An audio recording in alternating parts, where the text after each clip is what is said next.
It's muted. He told me. Muted again. Hey, everybody. Hey! Hey! Hey, it's worked. It's worked. It muted me, but now I'm back. Hey. Hey, everybody, and welcome back to another Wednesday night movie live stream. Hope you're all keeping well. Thanks for joining us for another stream. It's me, Pete, Playtendoguy, and I'm joined as always by Andy from Forgotten World of Movies. Hey, everyone. Mike from Cinema Axeman. Hello. Scott, the movie critic. Hello, everyone. Nige from Rockgod 2004. Hey up, motherfuckers! And our very special guest tonight, Leon from Leon Talks Films. So thanks for joining, Leon. It's been a while, mate. Hope you're keeping well. Yeah, I've been doing well. Thank you so much for having me on the stream. I'm really bad for like coming back to YouTube and just kind of like disappearing for ages, but I'm actually staying this time. I've had a consistent upload schedule and I'm finally back. At least I hope, fingers crossed. But yeah, no, thank you so much for having me back on the stream. We were talking about before we went live, it's been a couple of years since I hopped on a stream and I'm excited to chat with all you guys. Been wanting to get you on the stream for a little while, and when I've seen you starting to put all your videos up, I thought I'm going to ask him to see if he's free. Brilliant. I'm excited. I'm excited. Yeah. Wow. Anyway, before we get into the comments, what are some of the films that you've been watching over the past week? Do you want to go first, Andy? Okay, yeah, I'll just try and reel these off as quickly as possible. Rewatched, and some of them were for first time viewing all the Death Wish movies, the first 5. Ooh. Nice. What did you think? They're all pretty good. I actually like all of them. What's your favorite? I've only seen the first 4. Probably two. Yes, I've got the. Oh, and you haven't seen the unrated one yet. It's about to get even more favourites. Yeah. I've got the 4K from Vinegar Syndrome. Oh, nice. With the unrated cut, and it is. This film is repulsive, but I really like that about it. It's so grotesque. Yeah, it's very nasty. But yeah, I think 2 is my favorite, but 3 is just insane. It's mad. Yeah. 2 is my favourite. Same here. I really like the second one. Haven't seen the 3rd and 4th one, but the 5th one I'm not too keen on. I watched 65, which was really dull and boring. Oh, what, the Adam Driver one? Yeah, the dinosaur. Title sounds it. Yeah, it wasn't great. I watched Renfield last night, which I enjoyed. I had fun with it. Wow. I watched the 2016 Ghostbusters last night. It was okay. It was what it was. It wasn't particularly funny, but the designs of the ghosts were really creative and fun. I watched a movie with Sally Field, and it was kind of like the female version of Death Wish called Eye for an Eye. It was pretty good. I quite enjoyed it. Kiefer Sutherland was the villain in it, so it was pretty badass. You watched a film with Sally Field. Did you get her autograph? What? No. You watched a film with Sally fucking Field in it. Least you could have done was get her to sign your willy. Jesus Christ. Well, you've got to go him to sign it as well if you so wish. I tell you what, just put JC. And I watched a movie I thought I was going to hate, but I absolutely loved it. Josie and the Pussycats. I thought it was so much fun. I've heard that is really, pretty good. I don't mind that. Film, isn't it? Yeah, it's really bad. Like Alan Cummings is like the kiss of death whenever he's in the movie because he's normally in absolute garbage. But this wasn't good, but I enjoyed it. Okay. Yeah. That's probably what's about it. Yeah. I can see these all going to the cinema together, boys and girls, to watch fucking Barbie. You're not wrong. No, I'm not watching that in the cinema. Nah. Whereas Scott will go with me to watch something else. What, Oppenheimer? Yeah. Fuck that shit. No. I want to be able to fucking sleep at night, thanks. What about Mission Impossible, Nige? What about that instead? And I want to go and see one that I want to stay awake. Oh, well, there won't be much in the cinema that you'd want to watch, then. Maxine, Scott, we'll go and see Maxine when it comes out. Yeah, Maxine. Yes, they can have their Barbie dolls. Indeed, yeah. Well, actually, Mike can come with us if he doesn't fancy Barbie. Mm. Yeah, that'd be good. Yeah. What about you, Mike? What have you been watching over the past week? Yeah, so by sheer coincidence, I also watched the Death Wish sequels. And, Nice. and yeah, I really enjoyed them. And 2 was probably my favorite as well. But I did quite like 4. I thought 4 was pretty underrated. I also watched for the first time the later Hellraiser movies. So like Hellraiser 4 to 11 or whatever it is. And Yeah, there's so many. yeah, they Do were. you wish you hadn't? Yeah. For the Hellraiser films, I like. Is it Inferno? Like the Scott Derrickson directed one. I think that's kind of decent. I think that's 4 or 5. But outside of that, I don't like. Yeah, I'm not a huge Hellraiser sequels fan. I think the first 2 are good and everything. And I haven't seen the reboot remake thing that came out last year, but I've heard mixed things. Some people. Yeah, that wasn't the greatest. That was very slow paced. Yeah, I like the director's last film, The Ritual, like that Netflix film he did. I thought that was pretty good. But I just haven't seen Hellraiser yet. Yeah. Cool.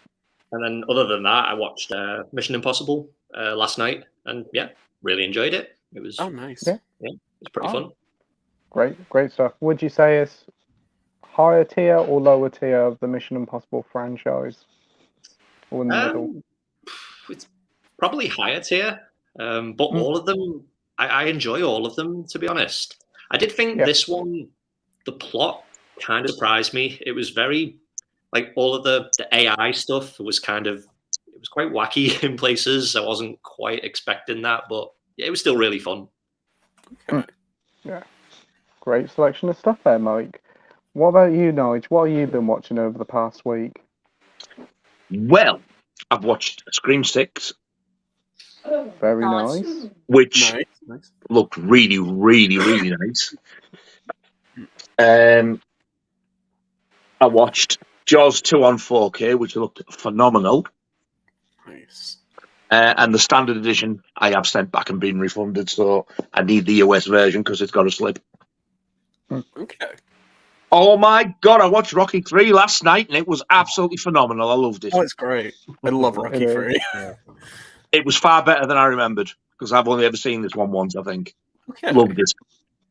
I can't tell whether I like it as much as 1 and 2. I think I like them all the same for different reasons. And literally just watched before we came on here The House That Screamed. How was that? I've been meaning to pick that up. How was that? There's 2 cuts of it on. The House That Screamed is the US theatrical version. Okay. And there's a full sort of uncut director's cut, which is called something totally different. Well, let's see if I can say it. It is called, I think it's Finishing School. Okay. So I just watched the theatrical because I've never seen it before. I really enjoyed it. It was a little bit slow, but not to the point where you're bored. It was just a slow burner. And I thought it was a really good twist. I didn't quite get it. It's one of them where you're guessing sort of like 3 and 4 people. Yeah. And then you decide on one, it's definitely that one, and it's one of the other ones who you thought it was. It's like that kind of thing. Yeah. But yeah, I'm going to sort of watch the director's cut this week to see if there's much in it. Okay, yeah. I've heard it's like an early Giallo film, right? Yeah, like, it is. Yeah. It is. I mean, it's not as good as Argento, but this is a Spanish film. But yeah, really enjoyed it. I'm glad I got it. It's a bit slow, but it's not boring. But it's really good story. I enjoyed it. It's a really nice addition by Arrow as well, isn't it? Yeah, I'm glad I got that slipcover because I think that other slipcover is bloody awful. Did you get a booklet and poster with it as well? Must be. I've seen the poster in there. Because like it's only just turned up this afternoon. Okay. And we had to go out, so I had to come back. I thought, right, I'm going to open this quick and play it. So I've literally like cut the top open, took it out, put the disc in, and watched it. I'll double check. I'm on. I'm sure it has because I'm sure I saw. I've also turned it round to that as well Ah, nice. because I really don't like the other artwork. Yeah, is that like the kind of like reddish one that they did? Yeah, it's a bit like a shit brown. Yeah. Yeah, there's the booklet. Okay. Yeah. And this is the poster. The alternate artwork is actually different to the one you've got, Pete. Yeah, it is. It's Inside it's the still that one horrible brown stuff, but it's a different image. Yeah, that's the one that's on mine as well. The slipcover's different to Is yours it? because it's just the slipcover that's different. Right. So on the poster, it's that same artwork on the poster as well. The one that's on that one. Yeah, that's Well, the when you've same got, artwork that's on my posters and as then that well. one. Yeah. Yeah, That original definitely prefer artwork's that. really nice, it is. Oh yeah, It's far gorgeous. better. Yeah. But yeah, I enjoyed it. Really good film. Awesome. Oh, great to hear you enjoyed it. And didn't you watch another little film called Men as well? Oh. How kind of you to remember. Oh god. Yes, I did. What have I done with it? Oh dear.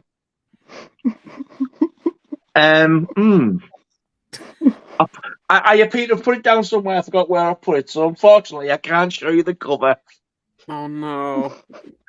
Aware of it. It was the biggest pile of fucking shit I've ever seen. It was terrible. Yes. It was awful. What a bag of wank. And that Thank fucking you. ending. I would like to poke that fucking director in the eyeball with a rusty razor blade. The stupid cunt. But apart from that, it was all right. I'm glad I'm not in the minority on hating that film. I think it's fucking terrible. shit. Yes. It's a unique explain, one. what the fuck was that ending all about, really? And he was doing so well. It wasn't fucking great, but the fact he was playing all these parts, I thought, was very well done. He's a good actor. I've never seen him before, you see. Rory Kinnear's son. Yeah, Rory Kinnear, yeah. Roy Kinnear's son, even. It was Rory Kinnear. So I was thinking, he looks like him. And I was like, God, that is him. And that ended, I went, you have got to be fucking shitting me. It made Smile look like a fucking masterpiece.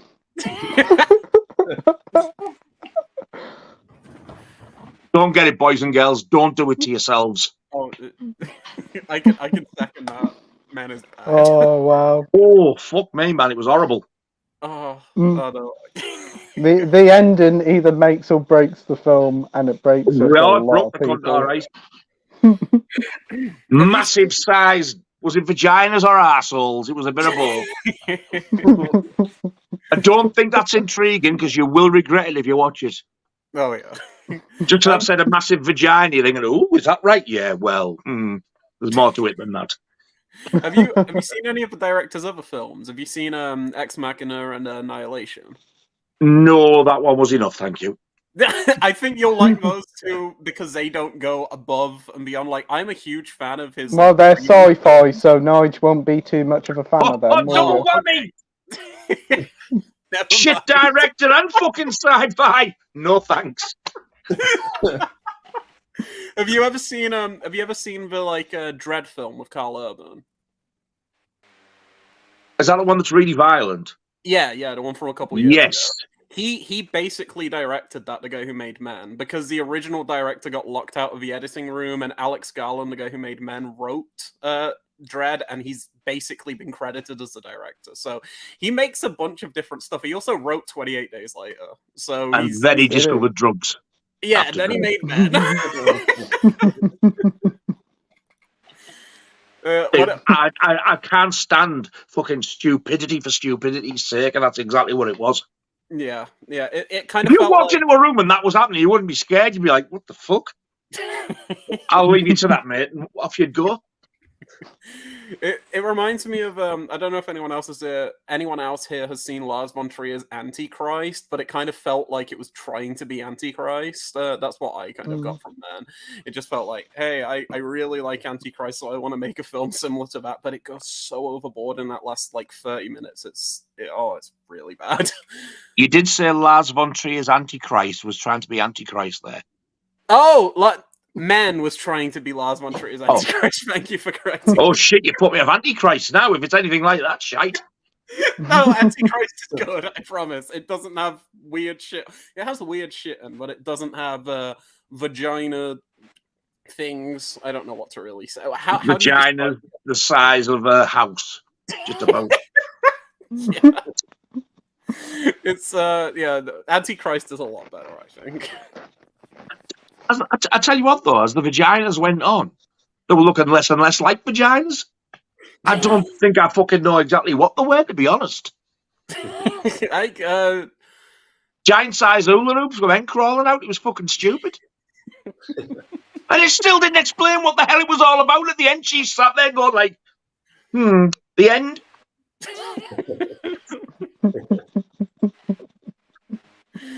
What a bag of wank. So it's one of your favourites. Said Ringo. Yeah, so Josh is getting that fucker. Yeah, I heard Josh. Yeah. This is why I don't watch your stuff, Josh, but you keep watching it. Somebody's got to. But great selection of stuff there, Nige. Apart from that fucker. It was an interesting one, the last one. I was tricked into it. Cheers, Jason, mate. Wait, did Jason recommend that? No, he sent me the fucker. It's just like he's passing it on. It's like he doesn't fucking want it. So I'm sending you. You got to watch this. He neglected to tell me why I had to watch the fucking thing. I just kind of love the idea of this Blu-ray, this specific copy just being passed down, and then people are like, I can't stand this. Here, someone else take it. And you're like, Josh has already told me he loves it. I said, somebody said you hated it. He said, no, you know what I'm like with their 24. He told me he loves it, so he can go ahead and love it all he wants. I hope the hole's big enough. Jesus. Oh, right. So, what about you, Scott? What films have you watched recently? I've watched basically most of the Harry Potter films recently. Really, really enjoyed them. Thought they were absolutely incredible. A lot of fun. Awesome. Great stuff. Awesome, yeah. So, you've completed the whole series now? I have indeed, yeah.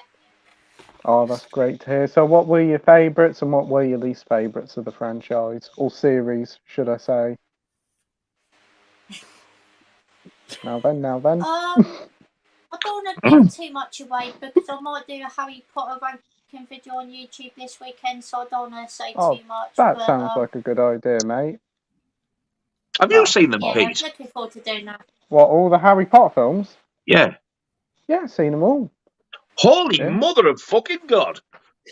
Did you like them? Sure. Yeah, they're all right. There's a few up and down moments. A few films that I didn't like Goblet of Fire and Half-Blood Prince. You're clearly from another fucking planet. I don't like all that. You know what I fucking hate, but I love them. I like them all. Yeah, I think my favourite is Prisoner of Azkaban's my favourite. Yeah, I think that's the best film out of the bunch for sure. See, I think the first one is. It's like the first is great too. Yeah. Yeah. It started off as like such a feel-good thing, and for saying they were all like kids, they were really, really good actors, apart from Daniel Radcliffe, who was fucking awful to begin with. And then it just like it got darker and darker as it went on. So it went from like, yay, let's go on all those fairground rides to way past the fucking razor blades at the last film. It's amazing how much it like changes. Yeah, it does get really dark towards the end. Definitely, I love how just about crying my fucking eyes out. And then you go to Fantastic Beasts, and it's all fun from there, all shite from there. I just refuse to watch them. Oh, I watched like the first and then a bit of the second, and I was like, yeah, that's it for me. I don't want to see any more of those. I watched The Secrets of Dumbledore last year. Oh my word! Is that Was a that cure the for third one? The third one? That's a cure for insomnia and a half. My word! What a boring parlour mess that is. There is no way in hell are they ever going to capture that again the way they did. No, they're gonna try. No. They're doing the HBO series, aren't they? Like the HBO Max thing, and I Apparently don't know so. what that's gonna be like. Like, I heard they were on about remaking the films. Why? yeah, I got no idea. Yeah. They still all feel kind of new to me. Yeah. That's how fast the last 20 years They have gone. are. Jesus Christ. Yeah, they hold up. They hold up. But certainly we don't do. need. Yeah, we don't need no remakes, and we don't need no more Fantastic Breast movies, Beast movies. Fantastic breast. Fantastic breast! Fucking breast!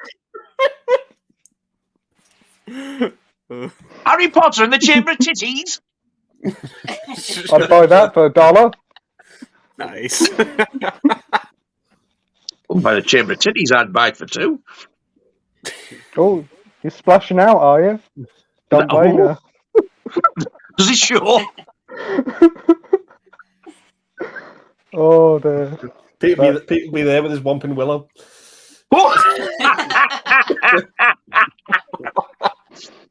Yes, Pete, bring your Whomping Willow and we'll mop up this mess.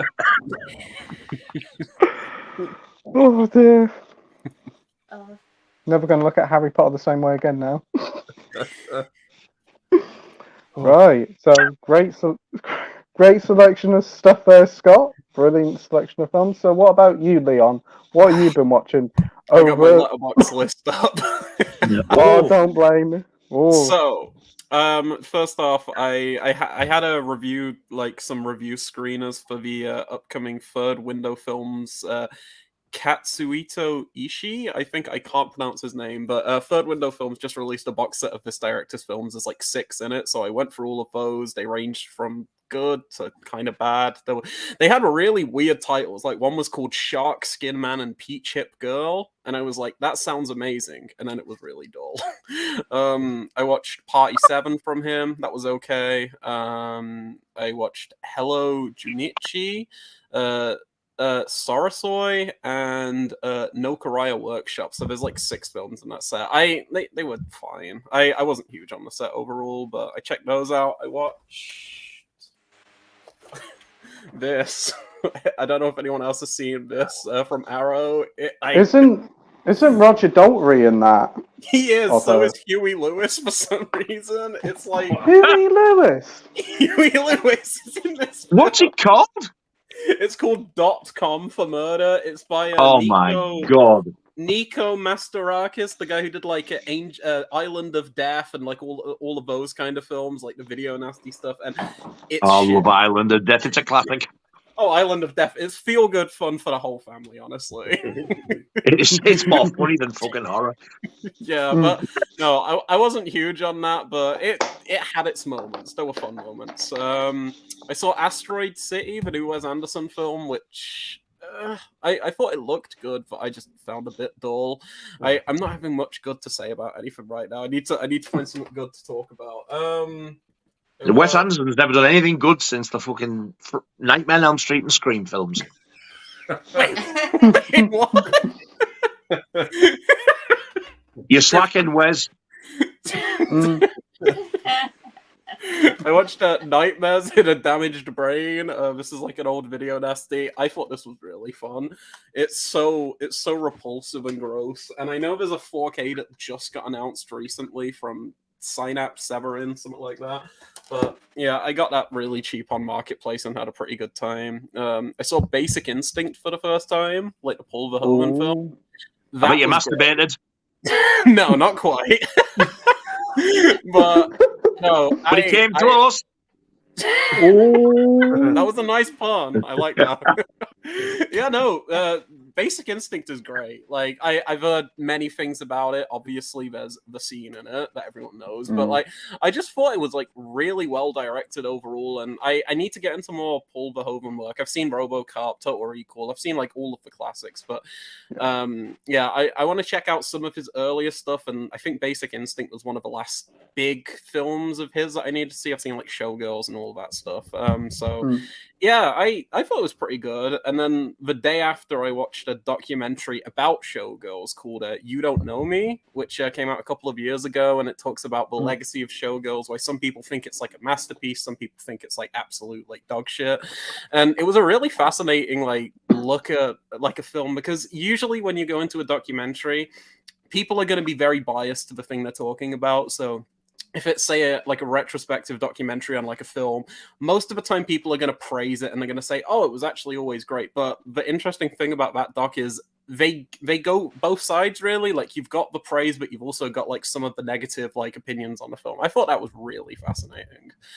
And then I watched Mission Impossible 2 and 3 with my friend Brady. I think Mission Impossible 2 is so good in the last half an hour. I know loads of people hate MI2, but I think the last 30 minutes of that film are probably like some of my favorite like action sequences ever. It's so nuts. Like, John Woo is a crazy man, and I don't know. I really like John Woo films when I check them out.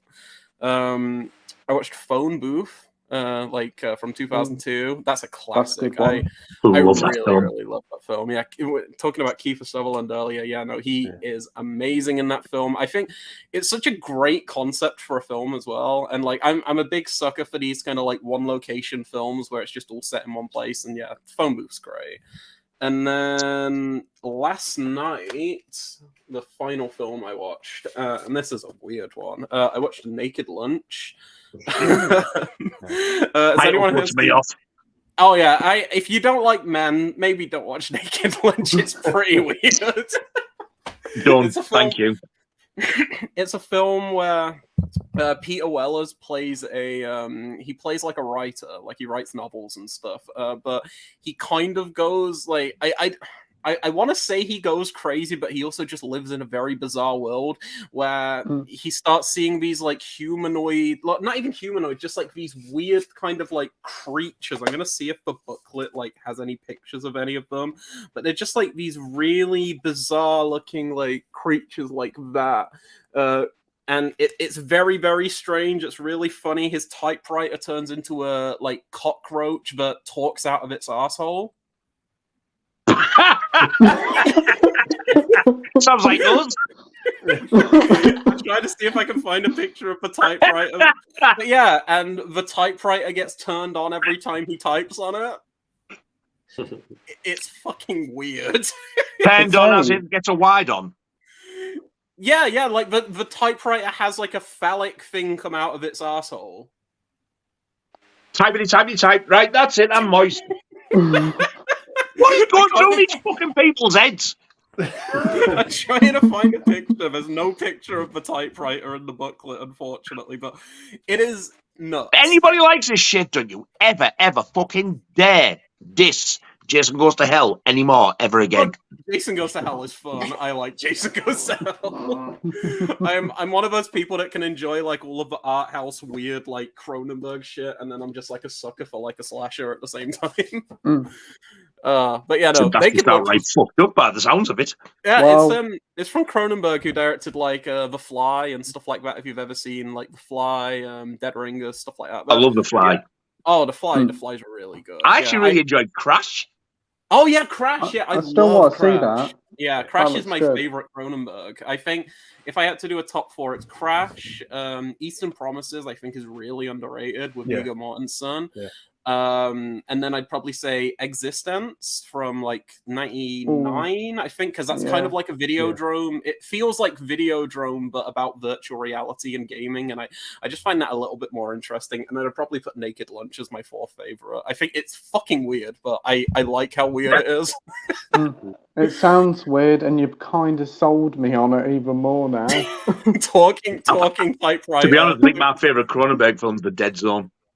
I wasn't huge on the Dead Zone, but I want to revisit. That's because it's normal. You don't fucking like that, obviously. Yeah, it is pretty normal. Like my favorites are like Crash and all these weird fucking ones like this. So yeah, Dead Zone is way more kind of. I don't want to say set in reality because that's still putting it pretty lightly. There's some weird sci-fi elements and stuff in that too. But no, I want to revisit the Dead Zone because I remember there being elements I really dug. Yeah. But yeah, that's what I watched. Sorry for talking so much.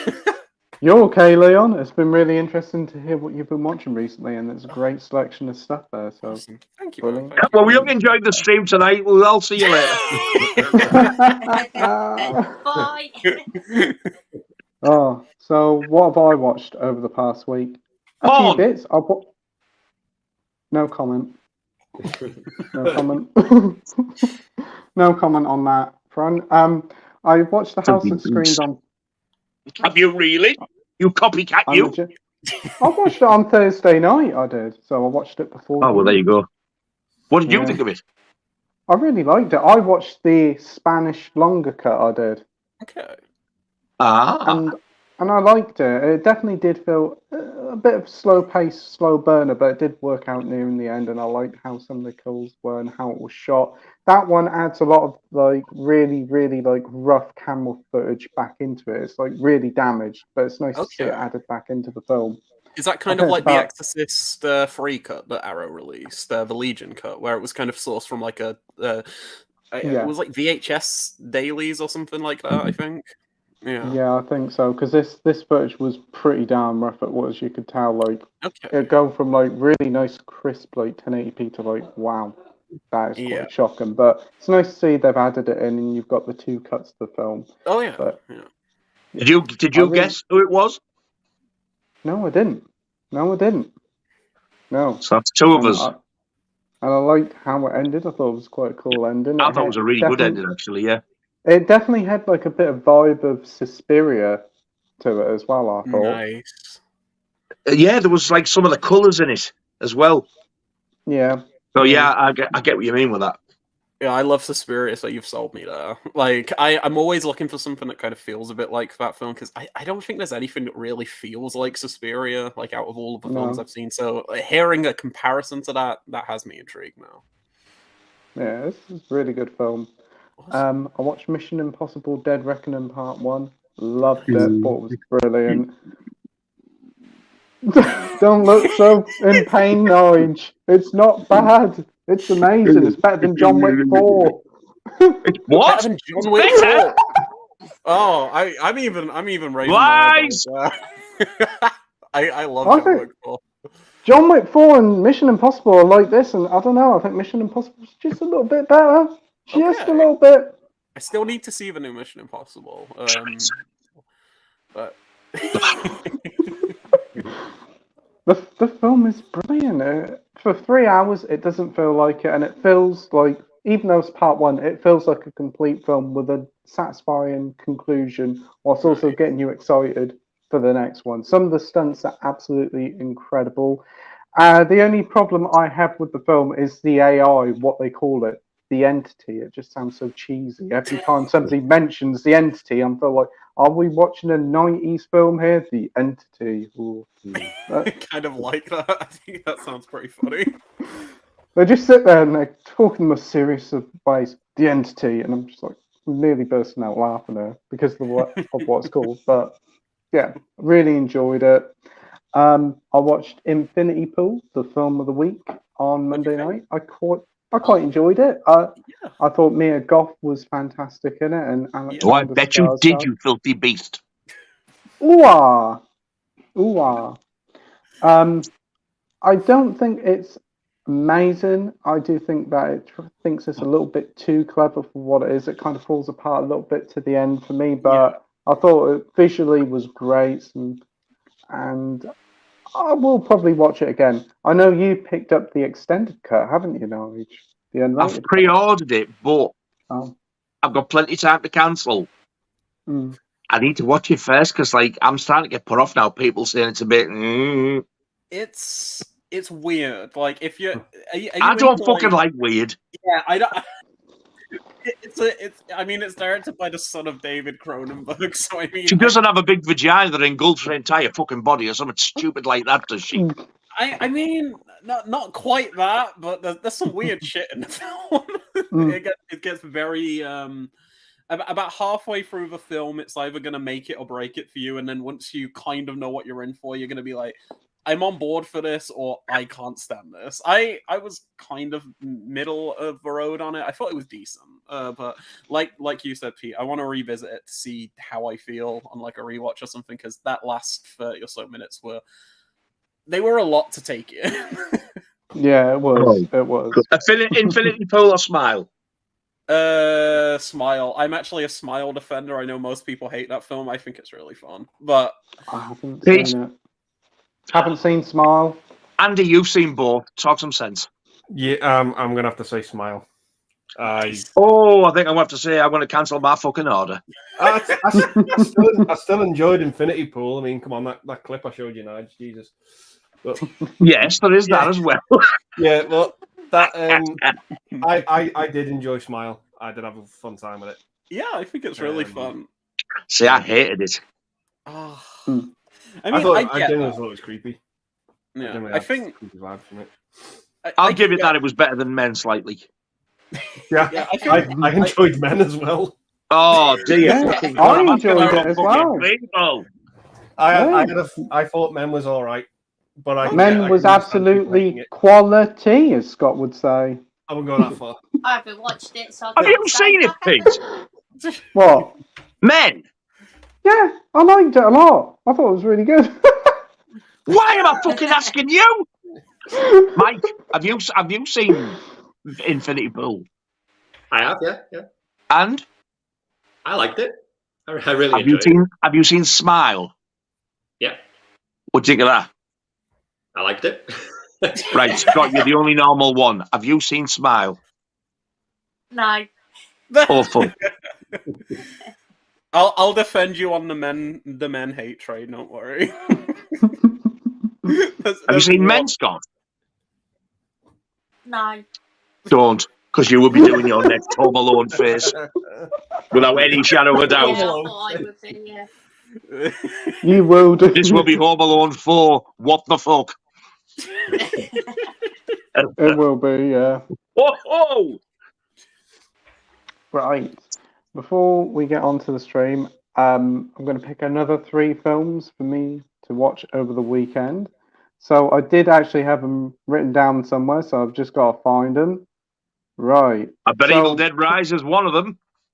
No, I've changed them all again. Ooh. Wow. Okay. I've changed them again. Right. We have Eastern Promises, Nice. Blood Simple, and The Warriors. The Warriors. Oh. That's a good lineup. That's a really good lineup. I'm not what was the second one again? My mind's went blank already. Blood Simple, Blood Eastern Simple, Promises. that's Cohen's, yeah. Okay. Yeah, no, that's a good selection. Like I said before, Eastern Promises is probably my second favorite Cronenberg, so I hope you enjoyed that. I really do. I wasn't too hot on Blood Simple, but I do want to revisit it because it's very different for a Coen's film. Like I assume you've seen like Lebowski and like a bunch of their other stuff. But yeah, it's very, very different. But it's a well-made film and everything. Yeah, I think it's pretty good. And The Warriors is excellent. Just see if you can find the theatrical cut if possible, because the like extended cut with the comic book sequences is a bit crap. I think. So which one out of the 3? Oh, out of the 3, Eastern Promises, and then The Warriors. No, fucking 1, not 2. No, so sorry. So Eastern Promises. No second one. So Eastern Promises for Leon, The Warriors for Nige. Yes, theatrical cut. Avoid the director's cut at all costs. Yeah. I'm with Leon. Eastern Promises is fucking amazing. I'm buying a gun. Okay.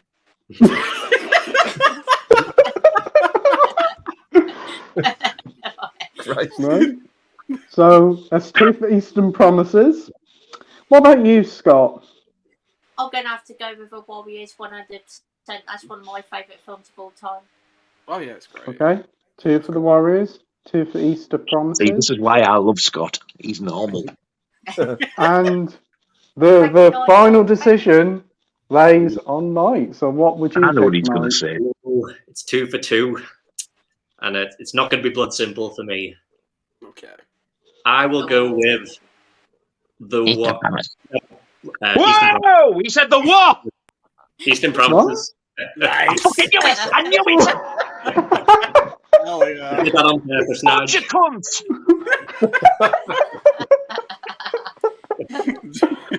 cunts! Well, it's Eastern Promises that got the vote. That actually kind of took me by surprise. I was expecting the Warriors. So I'll be watching Eastern Promises over the week and be talking about it next week on the stream. You'll regret it. I've never seen it, but you'll regret it. To be fair, all 3 of them are great. Like, all 3 of them are really good. It's a hard choice, but it was Eastern Promises for me. You got to bring the Warriors back next week. Yeah. Will I? Yeah. You've got to. It's criminal that you've never seen that film. No, Yeah, it is great. Yeah. So it's Eastern Promises. So I look forward to checking that one out. So before we get into the comment section, Leon, as it's been a while since you've been on the channel, do you want to promote your channel to everybody watching at home? Yeah, sure. So if anyone's not subscribed, I have a channel called Leon Talks Film, and I talk film. Right now, I'm in the middle of doing a series called My Complete Collection, where every video I'll talk about a different boutique label. So I did Second Sight, 101 Films. I got a Criterion one that I'm going to be recording soon. 88 Films. I'm really excited for. And then the Arrow collection goes like all the way here. It's insane. So I'm nervous to do that one, but yeah, I've just been doing collection videos. I did a pickups video yesterday, I think, for the first time in like 2 years, and that was pretty fun. But yeah, I just kind of do the bit of everything, a couple of reviews, couple of stuff, couple of pickup videos, collection videos, and I also write for a website called Blueprint Review, where I'm doing some written reviews and everything. I get like some early screener copies of films. I got Evil Dead Rise a little bit early on 4K, like a month early, so I published my review for that yesterday or Monday, whenever Monday was. That was 2 days ago. Yeah, 2 days ago I published that. But yeah, I've got some upcoming reviews on there, so if you want to see like reviews for Crimes of the Future, It Follows, like both Second Sight 4K releases, I'll have them coming soon. I got this a little bit early, but I've got Frontiers, which I'm going to be reviewing soon, the upcoming Second Sight release, so I'm excited to check that one out. But yeah, I review over at Blueprint Review, and then I've got some YouTube videos on Leon Talks Film, and I make music too, but I don't really do too much with music anymore, but there's the odd stuff here and there. Anyway, that's about it. Promo over. Wow.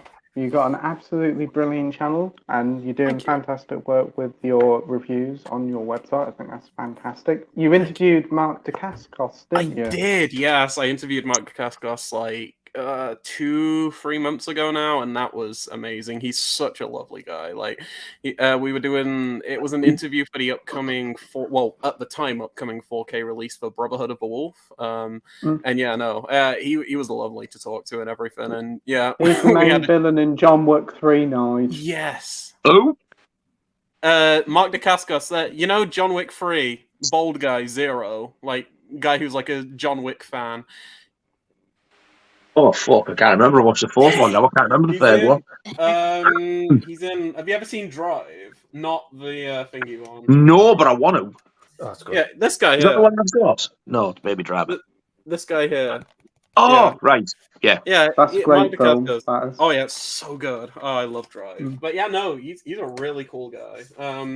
Yeah, no, it was a blast interviewing him. I'm trying to line up another interview at the moment, but it's kind of went a bit radio silent, but if it goes through, it's probably like a dream interview. I think it's amazing, but I don't want to say anything yet because I don't want to get expectations up. But I'll just say he's the head of a very I wouldn't say prestigious, but very popular, trashy independent cinema label. I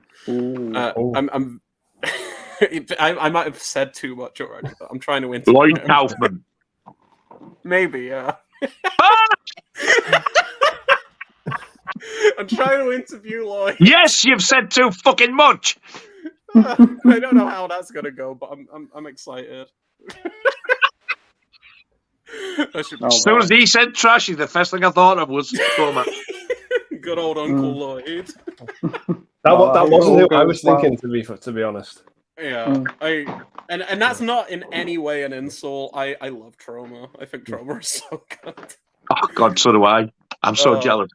Oh, Toxic Avenger. Oh God, I need to see more Trauma stuff. Class of Newcomb High. If you haven't seen that, you need to see that. I haven't seen any Trauma films. Oh God, Class of Newcomb High is so funny. I've got the Arrow release, but I need to see it. That's the one I've got, yeah. Great. I've heard it's amazing. It's on Arrow, is it? Oh. Yeah. Yeah, it's very out of print now. Oh. It's really expensive now. I got a couple of. Is it really? Films. Yeah, it's like 30-40 quid now. I'm pretty sure. Holy shit! I didn't know that. Yeah, it's been out of print for years. But yeah, if you had to start with anything Trauma, check out Toxic. Toxic Avenger is amazing. See, Classic Newcomb High was my first one. Okay, yeah. I didn't see Toxic Avenger till like those HMV exclusive with the posters came out. I just got them without seeing them. Thankfully, I loved them. Oh yeah, that's so funny. Yeah, they're really, really fun. Awesome. So yeah, if you haven't subscribed to Leon or anybody's channels, their links are in the description down below. So go and give them all a subscription. They've all got fantastic channels. Thank you. Thank you, Pete. Thank you, sir. You are too kind. And before we get into the comments, little announcement: there's going to be a live stream on Saturday night, probably 9 o'clock, hopefully. So if you're about, be sure to tune in because that'll be another fun stream. I wonder who you've got on. I wonder. Right, does it rhyme with Sam? I mean, Remy. Yes, it's going to be me and Amy doing the stream, yeah. We have Min Halju here saying, everybody tune in. Well, hey Min Halju, thank you. Thanks for tuning in. Thanks for watching. We've got Josh here saying, has any of you seen Dinner in America? I know Leon has, and we love it. It's so funny. I've got the Arrow Blu-ray, but I haven't seen it yet. So you're a big fan, Leon? Oh yeah, it's fantastic. I was on call with Josh a couple of weeks ago, and we watched it on call, and it's so good. If you've ever seen Buffalo 66, it's kind of similar to that, with a bit more of like a quirky comedy, but kind of mean-spirited edge to it. So it's like, on the back, it compares it to Napoleon Dynamite and Welcome to the Dollhouse by Todd Solondz. So if you've ever seen Welcome to the Dollhouse, you kind of know the like mean-spirited nature. But I think it's really fun. It's got kind of like a heart of gold. Kyle Gallner's great in it. He's amazing. And yeah, no, it's just like a punk as fuck film. Like John Waters loves it. So yeah, I really like Dinner in America. I've never saw a single fucking one of those films that he mentioned there. He mentioned about 6. Never saw one of the fuckers. Didn't you? So I, boys and girls, are not the fucking wiser. The real so you've never, so you've never seen Dinner in America, Nige? No, but I did see a bit of the trailer and thought, oh, I fancy that. Yeah, and now he's just fucking put me off it. By recommended films you've never heard John of. Waters. It's not like a John Waters film, just John Waters likes it. It's no Pink Flamingos, don't worry. I actually quite enjoyed that, to be honest, apart from the 3 nasty fucking horrible scenes. Oh yeah, the chicken scene in that is that's the worst. Yeah, that's the one scene in the film. And Divine with the Sun is a very close fucking second. That scene is so funny. I did not see that one coming at all. Ooh. Is that a double entendre coming? Yes. Pretty much. Nice. I knew what happened at the end, but I watched it and I was like, "Oh, you dirty bastard!" But I'd rather watch that again than either of the other 2 scenes. But having said that, if I had the film, if I went out and purchased it, say, I would watch it again. With dodgy copy, I watched. Yeah, I've got the Criterion release. It's a really great Blu-ray. It's got like a documentary on it, and some like interviews and stuff. It's great, but yeah, it's not like Pink Flamingo's Dinner in America. So it's a little bit more toned down. However, I am not prepared to tell you who gave me said dodgy copy of Pink Flamingos, but it does rhyme with Rondo Hello Peck. Oh my god. Of course, John's recommend. I mean, Rondo. I never said that. I don't know. Who? Ron. Sorry, you know Ron. Ron. Yes. Yeah, Ron. Ron Jeremy. Good old Ron. No, not Ron Jeremy. Good old Ron and his massive cock. I bet he's got a massive belly. Now when. Oh God.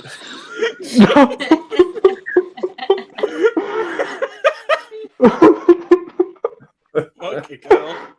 Now then, boys, have you actually seen Dinner in America?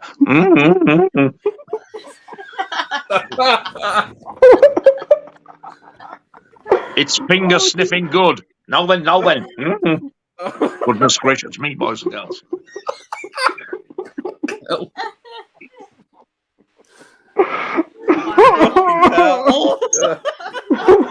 Can't keep it in.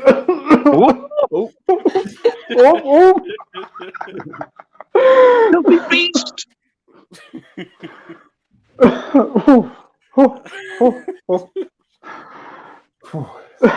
Have you had Dinner in America, Andy? Yes. No, it's just the way you start. I've seen it.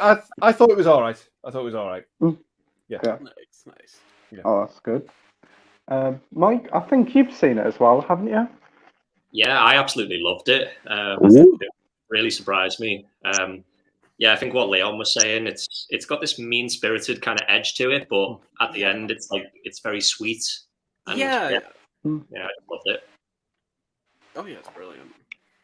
Oh, cool. I remember watching a review by Mark Commode, and he was a big fan of it too. So I do want to check out soon.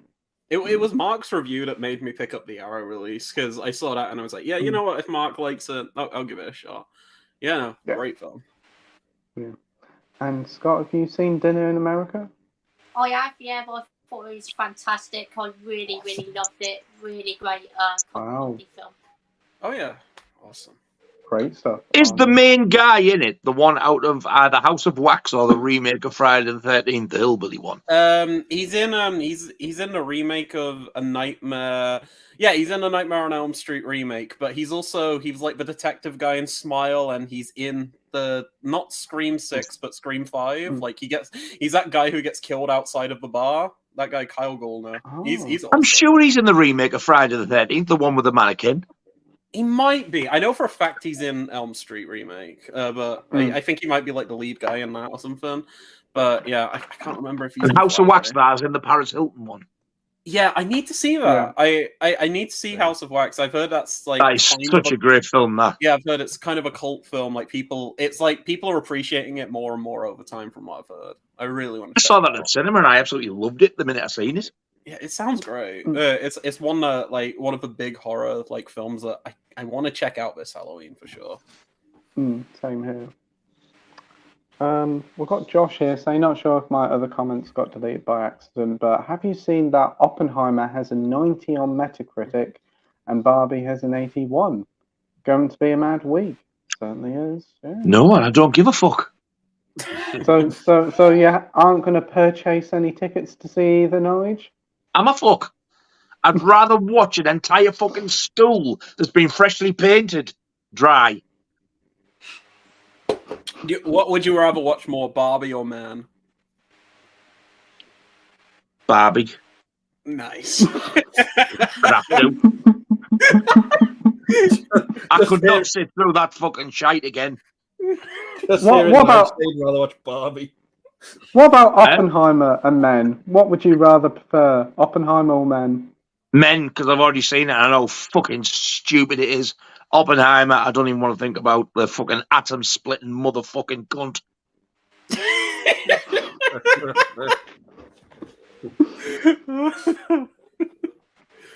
So not a Nolan fan, I'm assuming. It's not that. It's the cunt who split the atom. I hope he's dead. I think he is. I think he's dead. Bastard. I hope it hurt. Wow.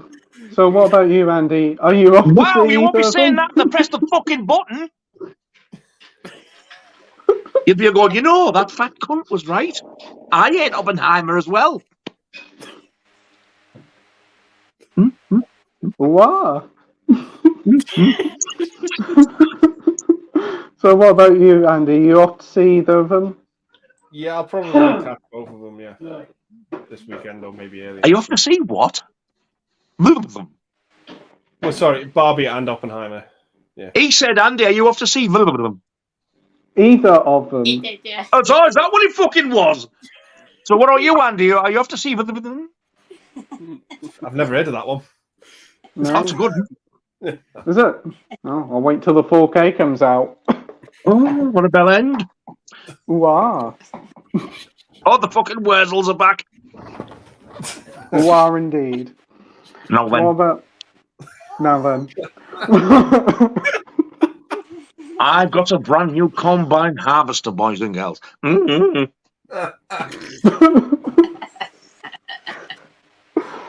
Oh, dear. What about you, Mike? You going to see Barbie or Oppenheimer? I might go see Barbie, but no, I'm not. If you're going to see Barbie, I'm emailing Iron Maiden and telling them. What would they do? Right to the letter saying you're a cunt. Stop buying our stuff.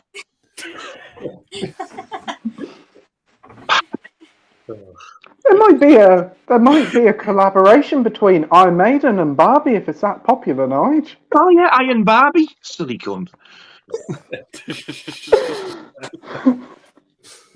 The number of 10. So what about you, Scott? Are you going to see either of them? I'll see. I'll see Oppenheimer, but I won't see Barbie. No. Not for me. No. And Leon, what about you? I'm gonna be honest. I kind of want to see them both. Don't hate me, Nige. I think Barbie. I'm not. I fucking knew exactly what you were going to say. I've got you sussed. Yeah, I think Barbie looks interesting. I really like Greta Gerwig's last couple of films. I think Lady Bird and Little Women were both great. So I'm really excited good, to see what she does with it. And from what I've heard about the reviews, it's not a Barbie film. It's more so like kind of a critique on Barbie and whole capitalism and all that shit. And it kind of sounds a lot like the Lego Movie, where people went into it expecting one thing, comes out as a very, very different thing. So I'm excited. My local to see Margot's tits. I don't think it's like 12. But let's cut this shit. If Margot Robbie wasn't in it, none of you would want to fucking see it. I want to see. I like the director. I like Greta Gerwig. I think she's pretty cool. The director's really good. Yeah, so I mean, I'll check them out. But yeah, my cinema, like the closest cinema to me is a bit away now, so I'll probably just wait for like a digital release or like the Blu-ray or something. But yeah, I would like to see them both. Maybe I'll make a trip to like Liverpool or somewhere nearby so I can go see Oppenheimer and IMAX. So, because I imagine that will be a decent theatrical experience at the very least, even if the film is. Let's see how popular Barbie would be if Lisa Riley from Emmerdale was playing Barbie. Oh my god! Would you all be fucking queuing for your tickets then? Lying cunts. Lisa Riley, fucking Mandy Dingle. Barbie Mandy Dingle. Dingle. Oh no! Dandy Mingle.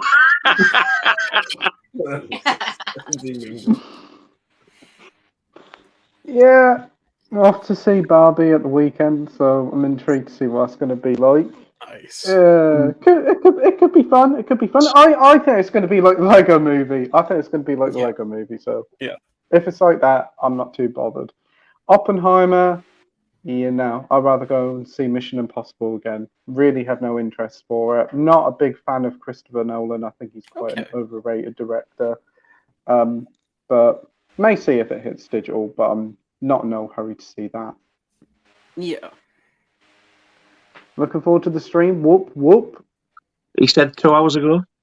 Joy. Shite. We've got Michael here saying, "Evening, guys. Hope you have a most excellent stream. Just wondering, have any of you any love for The Last Dragon or No Retreat, No Surrender? Thanks." Isn't No Retreat, No Surrender a Van That's Damme Van film? Damme, yeah. I think that was Van Damme. Yeah. Yeah, I remember that one. Yeah, he is in it, but he doesn't have like any lines in it or anything like that. Okay.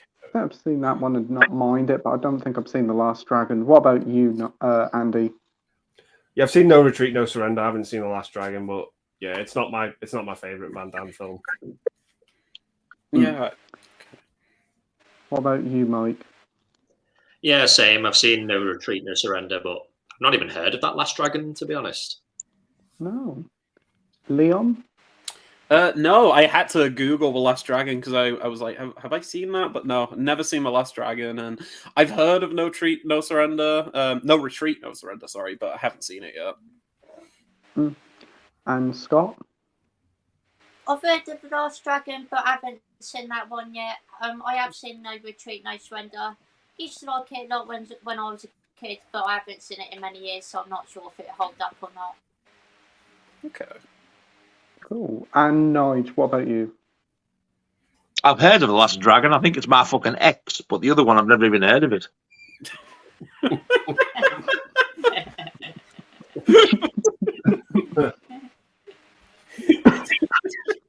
We got Danny here saying, "Hi, hope you're all good. Just got hold of Mirrors and Mirrors 2.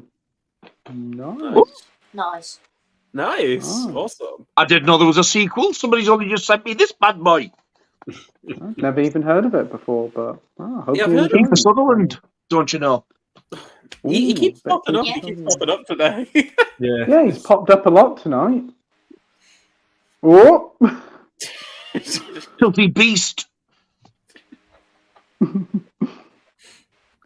got Minhalju says there's going to be a blast. He can sense the shite. I worry about you sometimes. Minhalju says, "I've ordered The Haunting of Connecticut, The Autopsy of Jane Doe, The Omen 2009, and Sinister 1 and 2. It's been a while since I've last seen these. I just hope they hold up and I want to enjoy them." Oh, cool. Well, I hope you enjoy them, mate. I've seen Sinister 1, that's really good, and Delboy sent me The Autopsy of Jane Doe, so I'm looking forward to checking that out really soon. Have you seen any of those, Andy? I've seen Sinister 1. Mm. But I didn't know there was an Omen that came out in 2009. Yeah, I was going to say I didn't know about that either. I thought it was Probably the 2006 one. I imagine. yeah, because the remake was because I remember that they pretty much remade that movie just because of the date. Yeah. Yeah.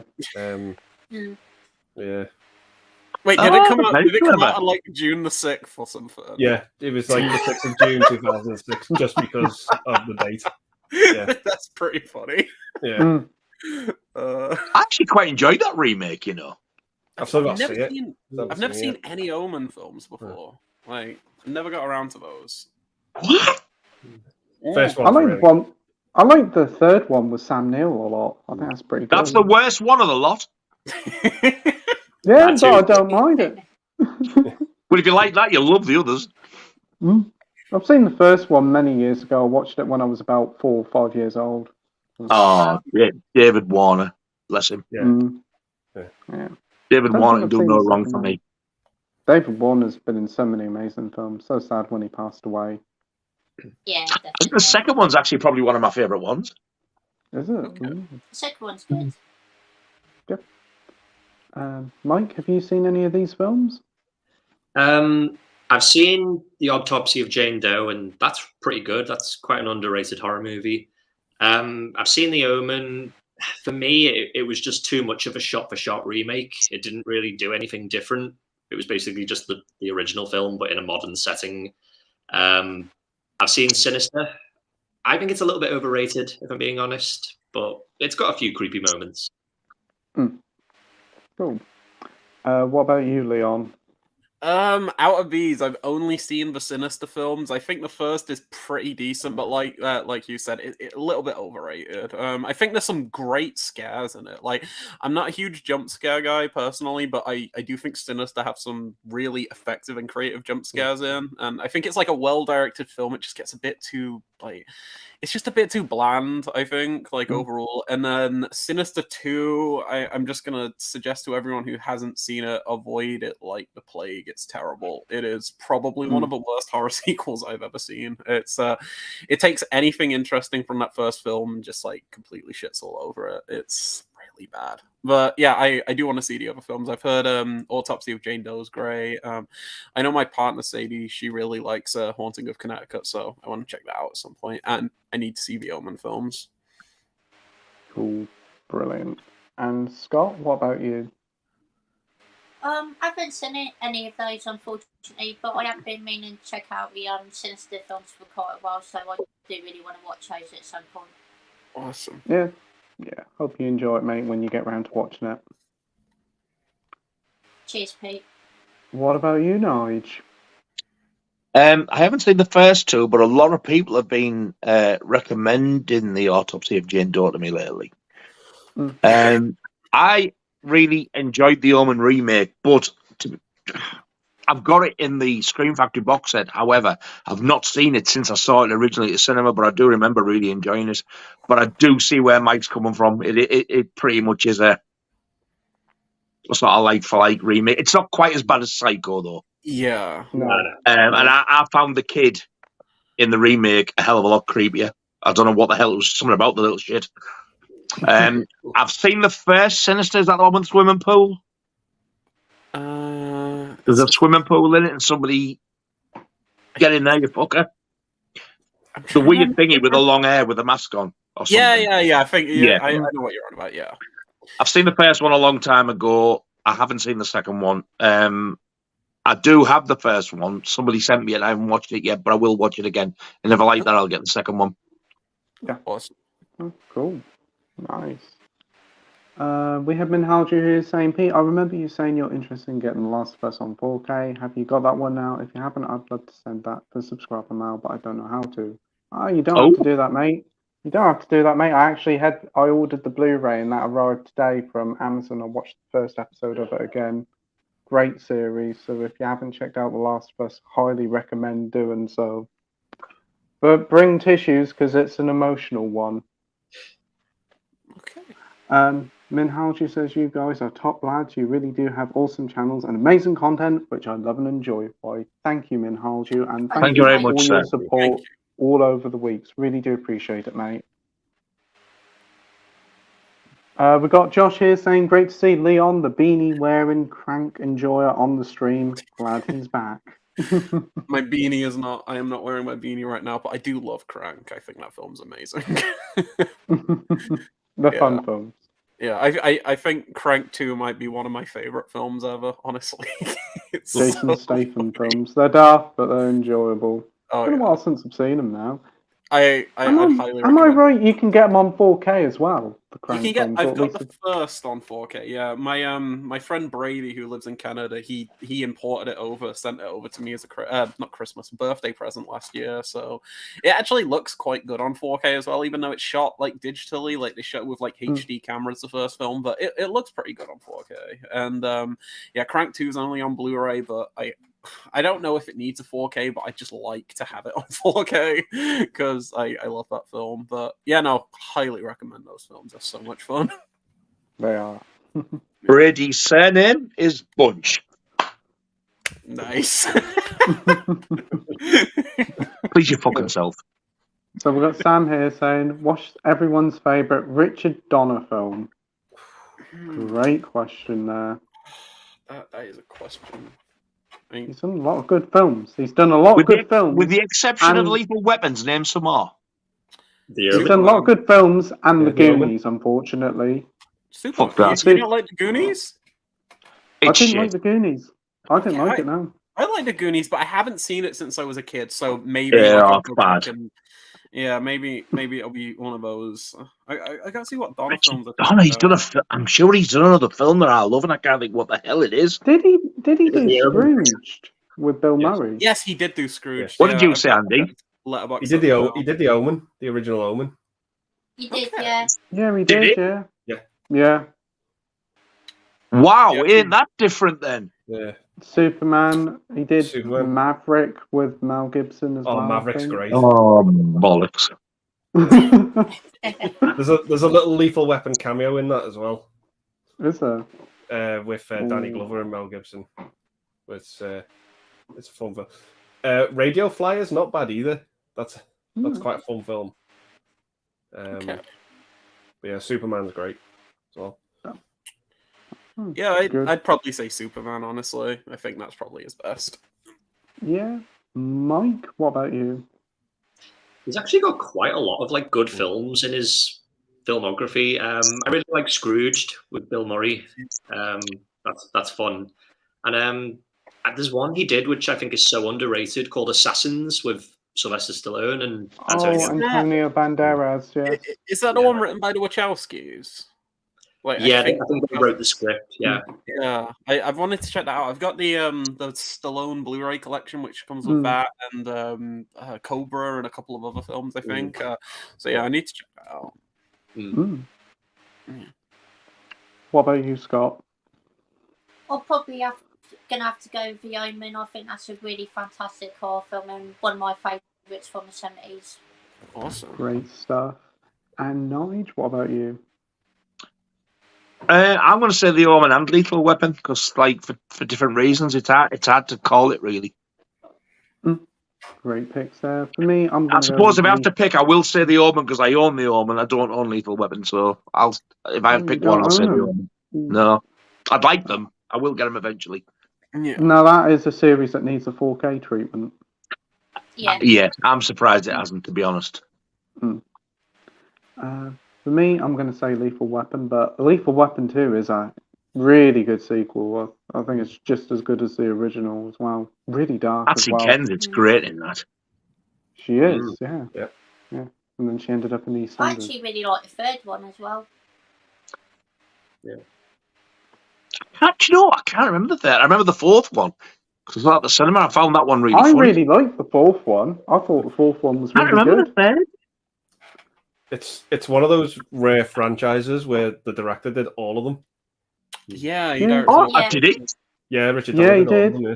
Yeah, it's a really consistent franchise as well. I think all the films are really entertaining. Whilst 3 and 4 are nowhere near as good as 1 and 2, they're still very entertaining to watch. Yeah. Do you think they mean series, Scott? I think they mean series, yeah. I think they do. Yeah. Series, Okay. franchise. Wow. The Lethal Weapon McDonald's buildings.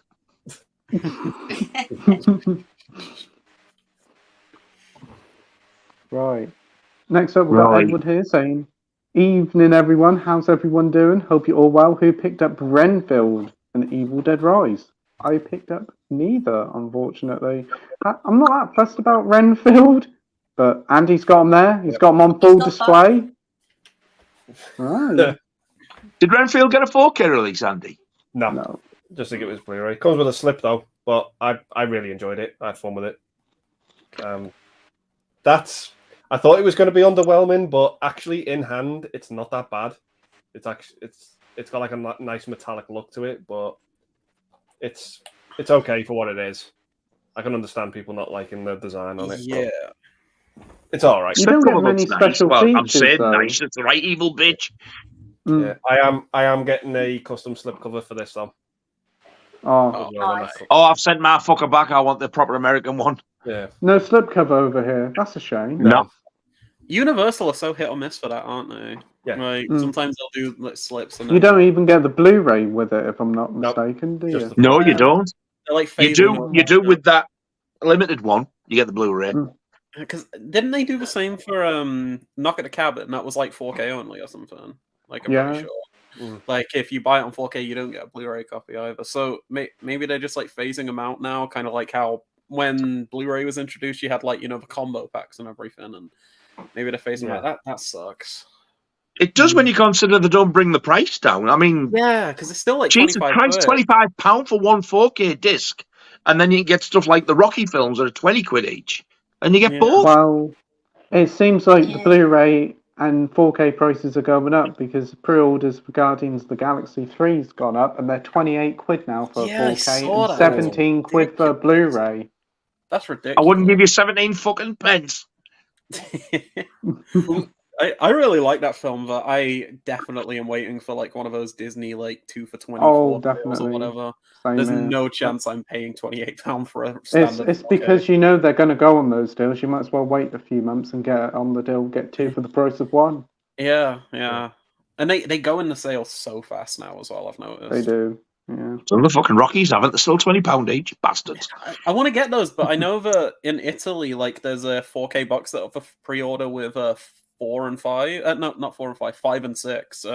So I'm just gonna wait until there's like a big box set with all of them out, because I've got the Rocky films on Blu-ray. I love them, but I've heard there's a couple of issues with that like 4K box set that came out, like some like audio issues and whatnot. So hopefully they'll fix those, and then we'll get 5 and Balboa, because I've heard Balboa's getting a director's cut or something. They want to do one. Yeah, I think 5 is as well. He's going to do another version of 5. Hey, I tell you what, I did notice about Rocky 3 when I watched it last night. There's a hell of a lot of, you know, when you used to go and watch a film at the cinema when it was on film, you'd get like the dots and spots, and there's a lot of white dots.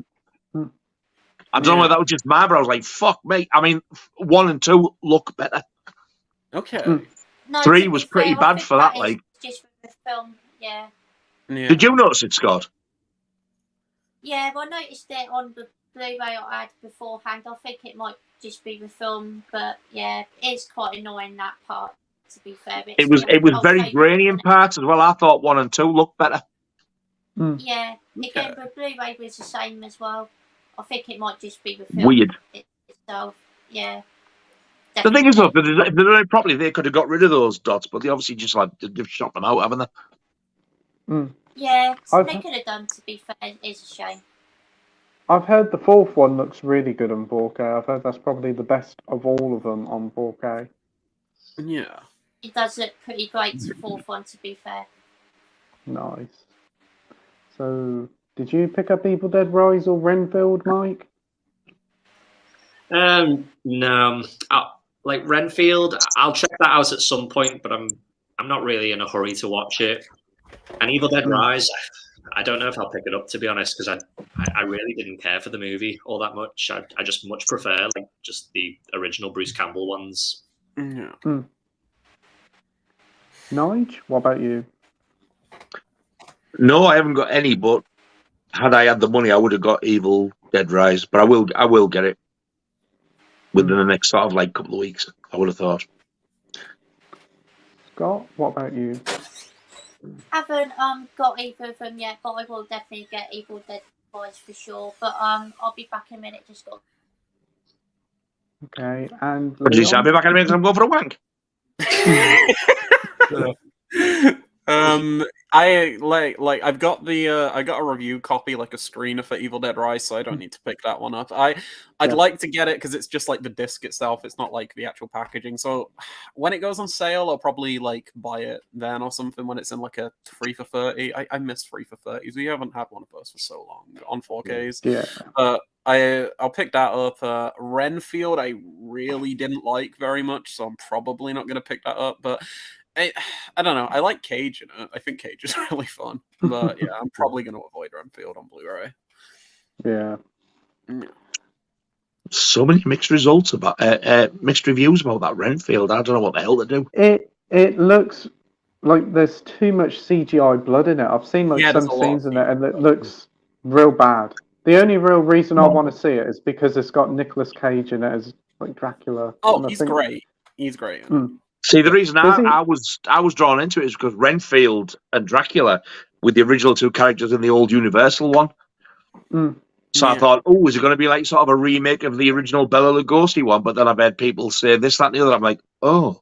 It's more of a comedy than anything. It's kind of like... It's a comedy And it goes into like a gangster film, I've heard. Yeah, it's a bit of an action film too. Like there's like What the the action's fuck? actually pretty good. Yeah, like weirdly enough, the best part of the film for me was like outside of Cage, it was the action. But yeah, there's a lot of emphasis on like CG blood and everything, which I mean, I can see it working for some people because it's very stylized and it's not trying to be realistic. So like I can kind of excuse the CG there because it looks a bit like stylized and stuff. But yeah, it's I hate kind of CGI. yeah, I'm mid on it myself. Like I'm pretty mixed on it. Give me The practical biggest issue, effects any day. oh, 100%. Yeah, I think the biggest issue for me with Renfield was just I didn't find it very funny, and there's like a lot of there's a lot of jokes in the film where it was just kind of like dead air when I saw it in the cinema. Like no one was really laughing, but I think isn't Aquafina in it? Is in it as well? yeah, A lot of people either like or loathe her, don't they? I don't loathe her or anything, but she's pretty annoying in the film. I think I don't think she's got much to really work with. Like her character is very by the numbers. Like you were going on about how it's kind of like a gangster film. She's like the police officer who her dad was a police officer, so she's trying to like I don't know, like make her own path, I guess, in the like police force and stuff. It came off very kind of I've seen this before type thing, but she's not terrible in the film or anything. No.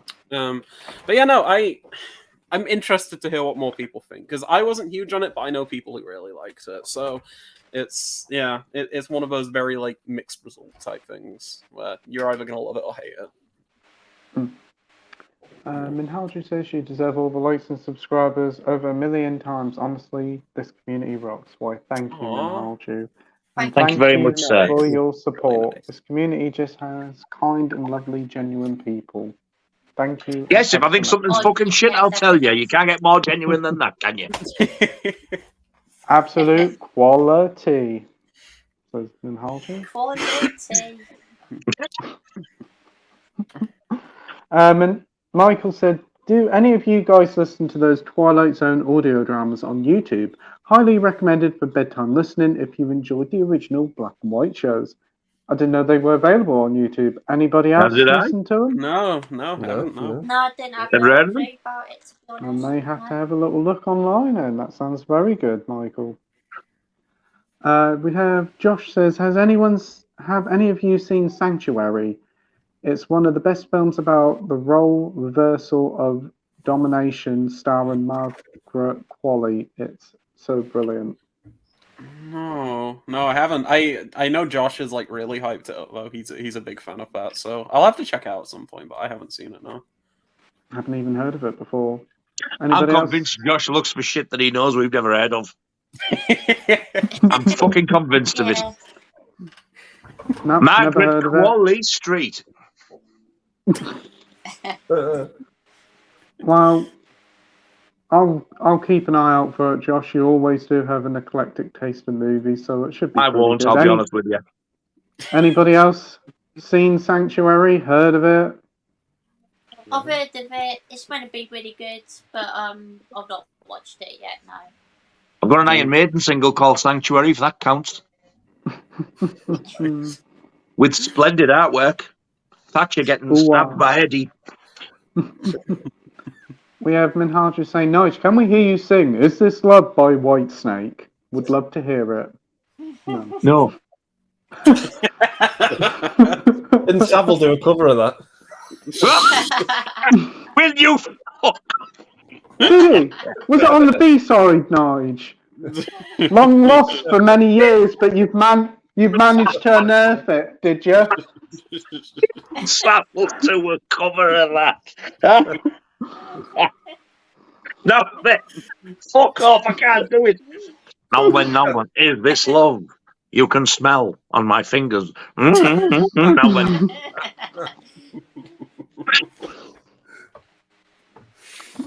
Shame that one's been lost for years. Oh. Marvel fan says, hey all, I watched Guardians of the Galaxy Volume 3 for the first time last night and had a blast with it. I watched the special features as well. Well, I'm glad you enjoyed it, Marvel fan. I'm going to try and watch it sometime. I've heard it's hit streaming, so I'll give it a go on there. You've seen it, Andy? Did you like it? Yes, I really enjoyed it. Might be my favourite out of the trilogy, if I'm honest. Wow. I really enjoyed it. Yeah. Mike, you haven't seen it? You still got to catch up on some of the Marvels? No. No, I'm just going to skip over it. I'd rather watch a bar of Galaxy fucking chocolate. Kind of fancy a bit Galaxy chocolate now you said. Oh, Salted caramel. Ooh. What about you, Scott? You catching up on the Marvels? I was planning to, but I've sort of I've been watching a lot of other stuff that I wanted to catch up on. But I will get back to the Marvel films as soon as I can. And Leon, you've seen it? Yeah, I really liked it. I'm kind of very like done with the whole like MCU Marvel stuff, but I'm a big fan of James Gunn, so I wanted to check it out, support his like last film there, and yeah, I think like Andy said, it's probably my favorite of the trilogy. Like I was a big defender of Guardians 2. Like I always thought that was the best like MCU film by a long shot. I think it's super creative and everything, but I think Volume 3 has an emotional core to it that just kind of like destroyed me on both viewings. Like very upsetting stuff. There's a lot to do with kind of like animal cruelty and stuff, which I was very surprised about in like a Marvel like family PG-13 film. It goes to some dark places, but yeah, no, I think it's great. And it's a really solid like send off for not only the characters, but in my opinion, the MCU as a whole, because I'm not very interested in like that upcoming output. None of it really like shoots out as like anything too appealing to me. So yeah, no, it was just kind of like I like how everyone kind of perceived Endgame, where they were like, this kind of closes the like door on a certain chapter. That kind of felt like that for me. Fitting send off, but yeah, no, I really liked it. Oh, glad you enjoyed it. That is probably the only Marvel film that really interests me now for a long time. Yeah. Guardians 3. I'd recommend it. I think it's great. We've got Michael here saying, a stream is popular when your viewers join an hour early to pose questions. Well done, Pete and Co. Thank you, Michael. Really, this was all an hour ago, so about 2.5 hours ago. Wow. Now then, Menhalgil. Nolan. Mm-hmm. I would really like that, Nige. Like what, you filthy beast? Goodness gracious me. Mm-hmm. Now. Now then, you silly man. Oh, No. Pete, you should start your streams with the Mortal Kombat theme in the background. Just an idea. Copyright. Yeah, then when we come on, you should get your penis out. I'm joking. I'm fucking joking. What the fuck? It's about as relevant as this. Maybe Scott should do it for his opening of his stream. What? I've got my penis on. That'd be weird. I'm doing that. Hey, I'm not doing that. Oh no, it's cock. What a feeling.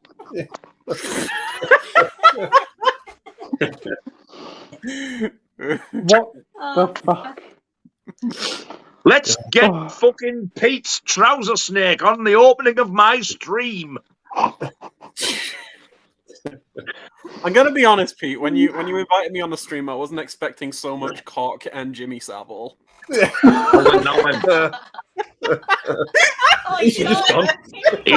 I'd like to say he's had his fair share, whether it be legitimate or not.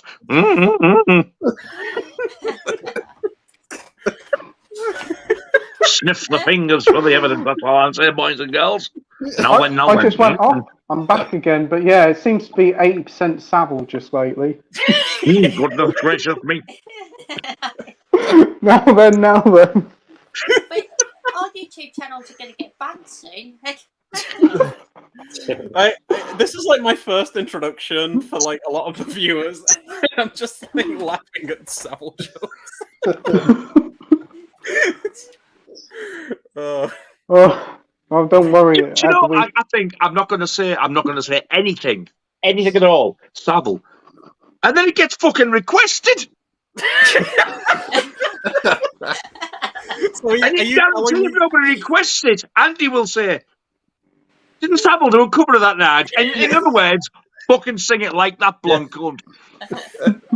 So are you telling me that Savile's a reoccurring thing on the live streams? Yes. Yeah. Yeah. It And I seems don't to know how I be. haven't been arrested for it, to be honest. It started off with Shy and now it's off with Savile. There's been shite Gallagher. There's been a few. What a bell end as well. Bell end, yeah. No, there's been other people as well. Who's after Noel Gallagher? There was somebody else. Fuck it, move on. I can't think. We'll be your old bastard name. I'm trying to remember. What's your thoughts on Species? I've not seen it. That's my thoughts. Yeah, same here. I've got it, but I need to check it out. I've got the 88 films. I like the film. I've only seen the first one. I really enjoyed it.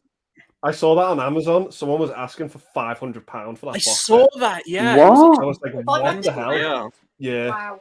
Yeah, I got it for what, 30 quid or something Yeah, same. when it released. It Yeah. wasn't that expensive for 4 films, but So Seen that the was shit actually- fetish remake, Feces. Yeah. Oh, no. did John Waters direct that one? Yeah. Parts 3 and 4 aren't far off. What a comeback that was. That was good, that. Well done. I like that. Feces, directed by John Waters. Read it out. I think that's NC-17. I think it's pushing it a bit. Feces 2, no shit.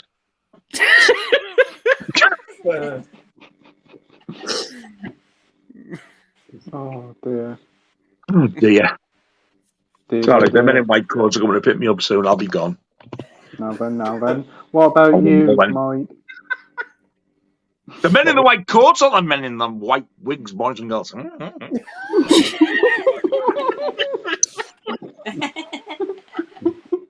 Really want to sniff those fingers? Goodness gracious me. Sniff the fingers of Shawade. Here we go. Oh well, I had a look in HMV for a bit of Shawada. What the fuck would you want to go and do that for? We're trying to get the cunts to retire, not fucking encourage you from the old bastards. Oh, Jackie, you fucking crepe shoe, pig suit wearing motherfuckers. Don't you want a comeback tour? They might want to come in my mouth, but they can still go and fuck off. Oh, now then. Oh dear. So Mike, have you seen Species? Yeah, I've seen the first two. The first one's it's all right. It's fun. Alfred Molina is a lucky prick in that film. Yeah, He certainly is. Who? He certainly is. Doc Ock from Spidey 2. What's his name? Alfred Molina. Alfred Molina. Molina. Molina. Molina. I know his sister Sam. Sam Molina. Right, fuck off. That's the last clean one you're getting. Right. And Scott, have you seen Species? I haven't. Have you saw Feces? No, I've not watched that either. I do want to watch the first Species film, though, definitely. Oh well, And the I next hope you question enjoy is, it when you watch it. why? See, you can't fucking answer it.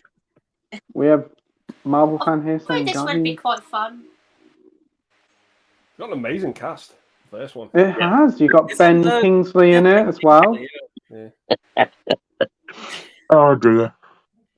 But it is fun. It's coming It is to good. Disney Plus in August. Ooh, and physical in 2 months' time. Wow. Can't wait. I'm gonna have every format. Hopefully, one comes with a free T-shirt. We had this channel here called Leon Talks Film says, "Who's this Leon Talks Films fella?" He Oh, sounds I've heard he's a bit of a strange. cunt, but I've never seen him Yeah, before. I know. Who is that? Who is that? We have Drew here saying, "Hey, what's up? Hey, Drew." What's that? Hello, mate. Hi. Yeah, what's up with Man Marvel? He's a fanatic of the MCU. Marvel fans a fan of Marvel? How strange. I thought he was a DC fan. I thought he was just a fan of bananas. The viewer Drew says, "Good news. The Rotten Tomatoes or Tomatoes score for Oppenheimer and Barbie are out, and they're at 94 and 89. Yeah, Oh, that's great not stuff. Bad news. The fucking Rotten Tomatoes are wrong. I hate Rotten Tomatoes, to be honest. I don't even really look at them, to be honest, at all. I They don't. don't really. I give would actually like to anything- know what is so good news about that. They don't really give a good scale. Rotten Tomatoes. Good It's either news. you like You've it won the or you don't. lottery. Good news. I can offer you the job. Good news. Your order's on its way. Good news. Barbie's got 89. You kind of see where I'm coming from with this, chaps. That's a bit of a deflation from the other ones, especially from the lottery.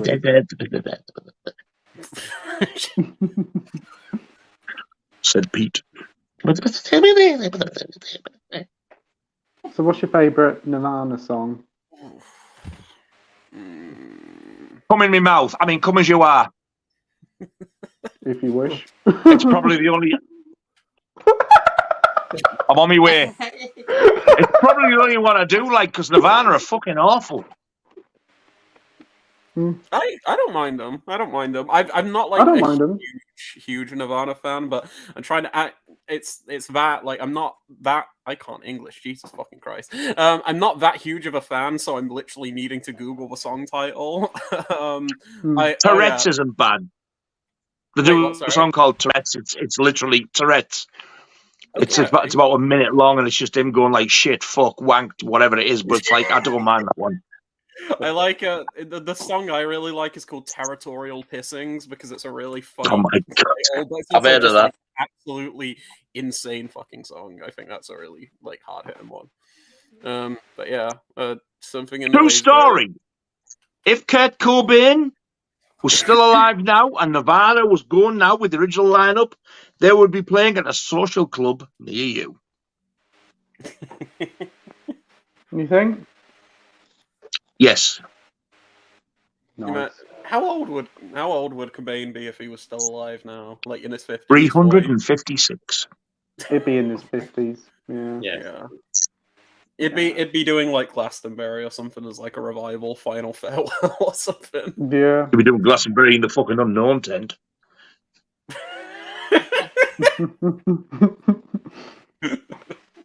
Never ever understood them at all. I just do not get it at all. Foo Fighters are What far about- better. What about you, Andy? I What's agree. your favourite Nirvana song? Probably In Bloom or Come As You Are. Great pick. Said Basie. What about you, Mike? Ooh, it's a tough question. I do really like Nirvana. They're kind of like one of the first bands I got into when I first started learning guitar. The song that comes to mind, there's a song called Drain You. It's not one of their most well-known songs, but I always really like that one. Cool. And what about you, Scott? Probably All Apologies. I think that's a really good song. I'm not a massive fan of Nirvana, but I do quite like that one. For me, I quite like Smells Like Teen Spirit, The Man Who Sold the World, and Something in the Way. There's a few songs. I think they sung. One of them was Lithium as well. I didn't mind Lithium, that one as well. Yeah. That was okay as well. We've got Minhaju saying 13 minutes until this party knocks your hats off. Well, now then. the next comment. Now then, what do we have here? Load of lovely meat on. Does that mean we haven't even fucking got into the live comments yet?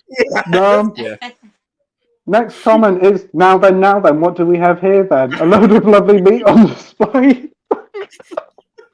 Goodness gracious me. A lovely load of lovely meat. Now then. Mm-hmm. Oh, God. Oh, dear. My favourite and best stream ever. Love you, Pete, my man. You got great stuff. Keep it up. Why, thank you, Minhal. He wants your willy. Pete's and Scott's streams are the shit. Is the sheet. No, is the sheet. Oh. As opposed to the quilt. Their consistency is amazing, and you guys keep getting better and better. Better and better. Two of my favourite channels and live streams can't go wrong with a bit of Pete and Scott. Oh, thank you. Appreciate that. Thank you, Minhal Jill. What chat going on? We have Mike here from DigiZ That. Be sure to check out Mike's stream tomorrow. I think his stream starts at about 8 o'clock or 7 o'clock. I'm going to be on there. I think Andy, Scott, and Nigel's as well. So be sure to join. Are you all up with me? I'm on at 9. I'm on at 9. Is it 9 till 10? 9 till 10, yeah. Oh, I think you'll find I'm on. Watch them all fuck off well. now I've told them that. It's going to be a lot of fun, so be sure to check out Mike's stream and support his channel tomorrow, and we'll all be on at 9 till 10. So it should be a lot of fun. Sexy bastard! He says, hi guys, hope you're all doing well on this not so fine, wet and rainy Wednesday in the glorious UK. You of the care. It's not too bad here, actually. Well, it's been wet and dry all day. No sooner it's got dried, it's got wet again. Oh dear. Actually, it's now raining now, so I've got to close the door. Right, we have more talking about Nirvana here. We've got Minhaju talking to Mike. A lot of chatting between everybody. We've got Mike saying, Nige, give us a good old shite, or shooshy shite, for old time's sake. I'm going for a shine outside in the sunshine. Did it hurt your throat? No, I'm lying. Can we all raise a glass to Leonardo DiCaprio for Did You See That? This man is changing... Can we raise the glass like Leonardo DiCaprio for Did You See That? This man is changing the world with his kind, loving personality. The stuff he does, man, is off the charts, making a difference. Yeah. Mike is one of the nicest guys out there. If you haven't subscribed to his channel, definitely go and support him. I just raised my glass there. Oh. I've raised my water bottle. I've got a bottle. I raised my bottle. I don't But know. I will just continue to drink my beer. We've got Mike also saying, I'm doing well, guys. I'm glad you are too. Here to give love and support to the main man, Pete, and the great lineup of fellas. Thank you ever so much, Mike. Thank you very much, sir. Thank you. You are indeed You're a one of the gentleman. best, mate. You're really doing rewarding jobs for charities. Yeah, he is. Defo. Awesome. Yeah. We've got the Bad Lieutenant here saying, wow, when I see a load of weirdos talking on YouTube about movies, I'll talk to them. That's my policy. Evening. Yeah, when I see somebody watching a load of weirdos on YouTube, I shoot the bastard. That's my policy. Right, Sai also saying, evening, gang. Evening, Sai. Hope you're doing well. I know. We got True Action Star said, what would you do to Margot's feet? Chop them off. Fucking hell.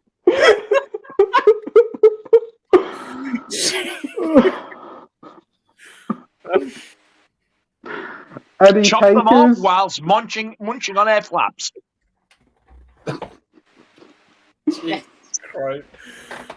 Okay then. What would you do to a feet? We're going around in a circle asking.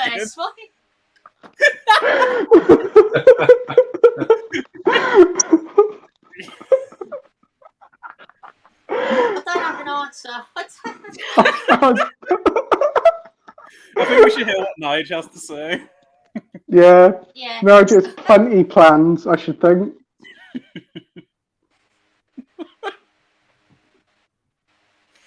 He's just nodding his head. I don't know what I'd do with their feet once I'd chop them off. Why would I want to bother what I'd do with the chopped off feet when I was nostril deep? Now then. Hey, Winslow. What was that a council estate one?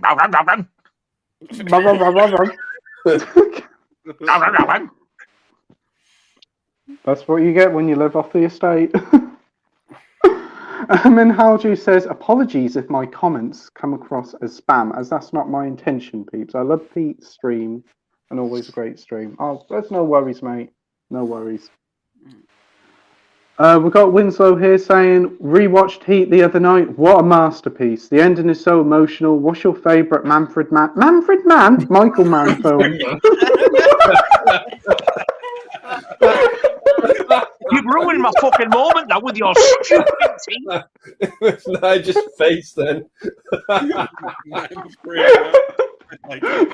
Heat, directed by Manfred fucking Mann.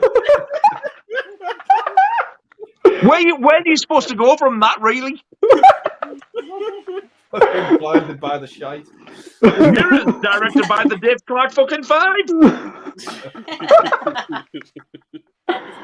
What film did Shawadi Body do, Nige? Did they do Men? Men, directed by Shawadi Wadi. Like that music, what a pile of shite. Mm-hmm. What's your favourite Manfred Mann film? Do I fucking did he? So what's your favourite Michael Mann film then, Nige? Heat. Yeah. Good pick there. I think it's the only one I've seen. Oh, is it? Oh, Okay. I think so. You haven't seen Collateral with Tom Cruise? You're right. I haven't. No? What about you, Andy? It's between Heat and Manhunter. Oh, good choices. Oh, definitely Heat. What about you, Mike? Yeah, it's the obvious answer, but I'm going to have to go with Heat as well. But I do want to give a special shout out to The Keep as well. Yes. That's an underrated movie. I've never seen that. I've got what a bell end. I wish I could insert that. I do have the soundtrack on vinyl of The Keep. Oh, Tangerine Dream. Yeah, I've never played it, but I've got it. It was a record store day thing. Oh, Was it? Oh, yeah, the score for that film is incredible. I love the score for that.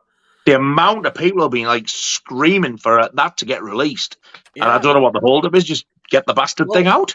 The thing with The Keep is it was edited and truncated down a lot. Michael Mann disowned the film because I think the final cut that came out is like an hour and a half long, but his version was like close to 3.5 hours or something. So because of that, he's just disowned it. It never got a DVD release until 2 years ago for the first time. Yeah. Like not even DVD. Yeah, it was stuck on like Laserdisc and VHS, and it got like one in Australia, I believe, like a DVD or something. Yeah, that's the one I've got. Yeah. Surely he could pull a few strings and get a director's cut out there. I hope so, because I watched it on the Criterion channel last October because they had it on for a horror season and everything. And no, I just thought it was fantastic. I was like, why is this not available? Why is this not more commercially available? Yeah, no, that's great. Yeah.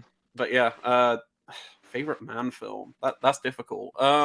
Probably Collateral, I'd say. I think Collateral's probably my favorite, but Heat's fantastic, Thief is great, Manhunter's great. I actually really, really like Miami Vice. I know a lot of people can't stand it, but I really wasn't think too Miami bad. Vice is, it's really interesting film. It almost works more as kind of like a visual experience than an actual narrative one, because the narrative is just kind of nonsense. Didn't he also direct the TV series as well? Yes, yeah, he did 2 episodes, I think. Yeah. Wow. But yeah, I want to see Black Cat though. But yeah, I'd say Collateral and probably The Keep. I think those two are his best. Good picks there, Leon. And what about you, Scott? That's a really tough question, to be fair, because I do like most of these films. He's a really great director, to be fair. But maybe I do love Collateral and Thief as well. Awesome. Yeah. Great picks there. For me, I'm probably going to say Thief and Heat. Both of them are really good. Thief kind of feels like a precursor to Heat. A lot of the elements are definitely there that you see more followed on impactfully in Heat, but both films are great. Yeah. I did really I would like to see Thief. Doesn't that have James? James Caan. Yeah. Yeah. Arrow did Yeah, a I think I'd limited like to see edition with 2 cuts film. I think there was 2 cuts. Oh, Yeah, I've just got the standard release of it. probably long Yeah, out of same print, no here. doubt. Yeah. It probably is. Yeah, I've just got the standard release of it, which comes with the director's cut, but they did do like a first pressing that came with the theatrical as well. But yeah, no, this is a gorgeous film, and I think Tangerine Dream did the score for this as well. They I did the might be theme wrong. for that one, Yes. and the soundtrack to that is fantastic. Oh, it's great. Yeah. Anything It is, Tangerine yeah, Dream I agree. touches is just amazing. Like, oh my god, that's so good. Any of you guys seen Miracle Mile? Yeah. Yes, Oh, No. that's a really good film. Yeah, that's great. That's a really underrated one on Arrow, that is. Yeah. I hope I get a 4K one day. I think the best thing I've heard by Tangerine Dream soundtrack was Firestarter. I absolutely love that. Yeah. Yeah. Great. I'd like to get hold of one of that. I don't have the soundtrack. I really would like to get hold of that on vinyl. I like That's a great I like film. the Risky Business soundtrack. I think that's great. Yeah. I heard that. Oh, okay. Yeah. Oh, Tom Cruise film. Tom Cruise, yeah, Risky Business. I've heard of it. I've not heard the soundtrack. I've never seen the film. I've heard of it though. Yeah, it's a good film, but yeah, pretty that's- good. Is it Risky Business where if you pause it just right, you can see his penis? According to Rose McGowan maybe I in don't Scream. know. Oh, No, that's all the right moves. it might be all the right moves. Oh. Yeah. Yeah, it is. I'm just I think thinking of so, Scream when she goes, then you can see his penis. Yeah, well, that's one to avoid then, isn't it? Fuck's sake. We've got Bad Lieutenant saying, don't worry, Winslow, you get antibiotics and a cream for that. I mean, I've heard. Thief is a great Michael Mann movie. Yeah. True Action Star says the wife is wetter than the river and twice as moist. Oh, fucking hell. Anyways. That's the most polite thing I have ever heard Andy say. Gee fucking whiz. The shite that he come out with sometimes he goes, gee whiz. That's nice. Yeah, definitely. So, who's looking forward to Oppenheimer this week? Absolutely fucking not. Again. Yeah, we did talk about that a little bit earlier. So we got And Matt last week, saying, and the fucking week before. hey, Felchers. Hey, Mac. Hey, Mr. Chats. How's your ass for spots? What's everyone's favourite Bob Hoskins film? Says Sam. Really good question there. Oh, the Yes. Super Mario Brothers So movie. What a great pick. Oh, what a film. There you go, Liam. I love it. I don't know if you're being serious because a lot of people hate that film, but I think it's really fun. Oh, it's a lot of fun, it is. And he's pissed half the time on set, Oh isn't god, yeah. I wonder why. To be fair, he's not in it much, but I really like him in the film Unleashed with Jet Li. I think that he's I haven't seen that for years. I love that film. It's so good. It's so good. It holds up really well. I saw that at the cinema and it blew my fucking scrotum off. Oh. Yeah, no, it's very fantastic. nice. Yeah, great film. Cool. Andy, what about you for Bob Hoskins? It's the one I grew up with was Who Framed Roger Rabbit, but I absolutely love Mermaids as well. Mermaids? Oh, good one. What about you, Mike? It's definitely Super Mario Brothers for me. I absolutely love it. It's childhood classic. I don't care. I love it. I don't care if everyone else hates it. It's great. Oh, it's so good.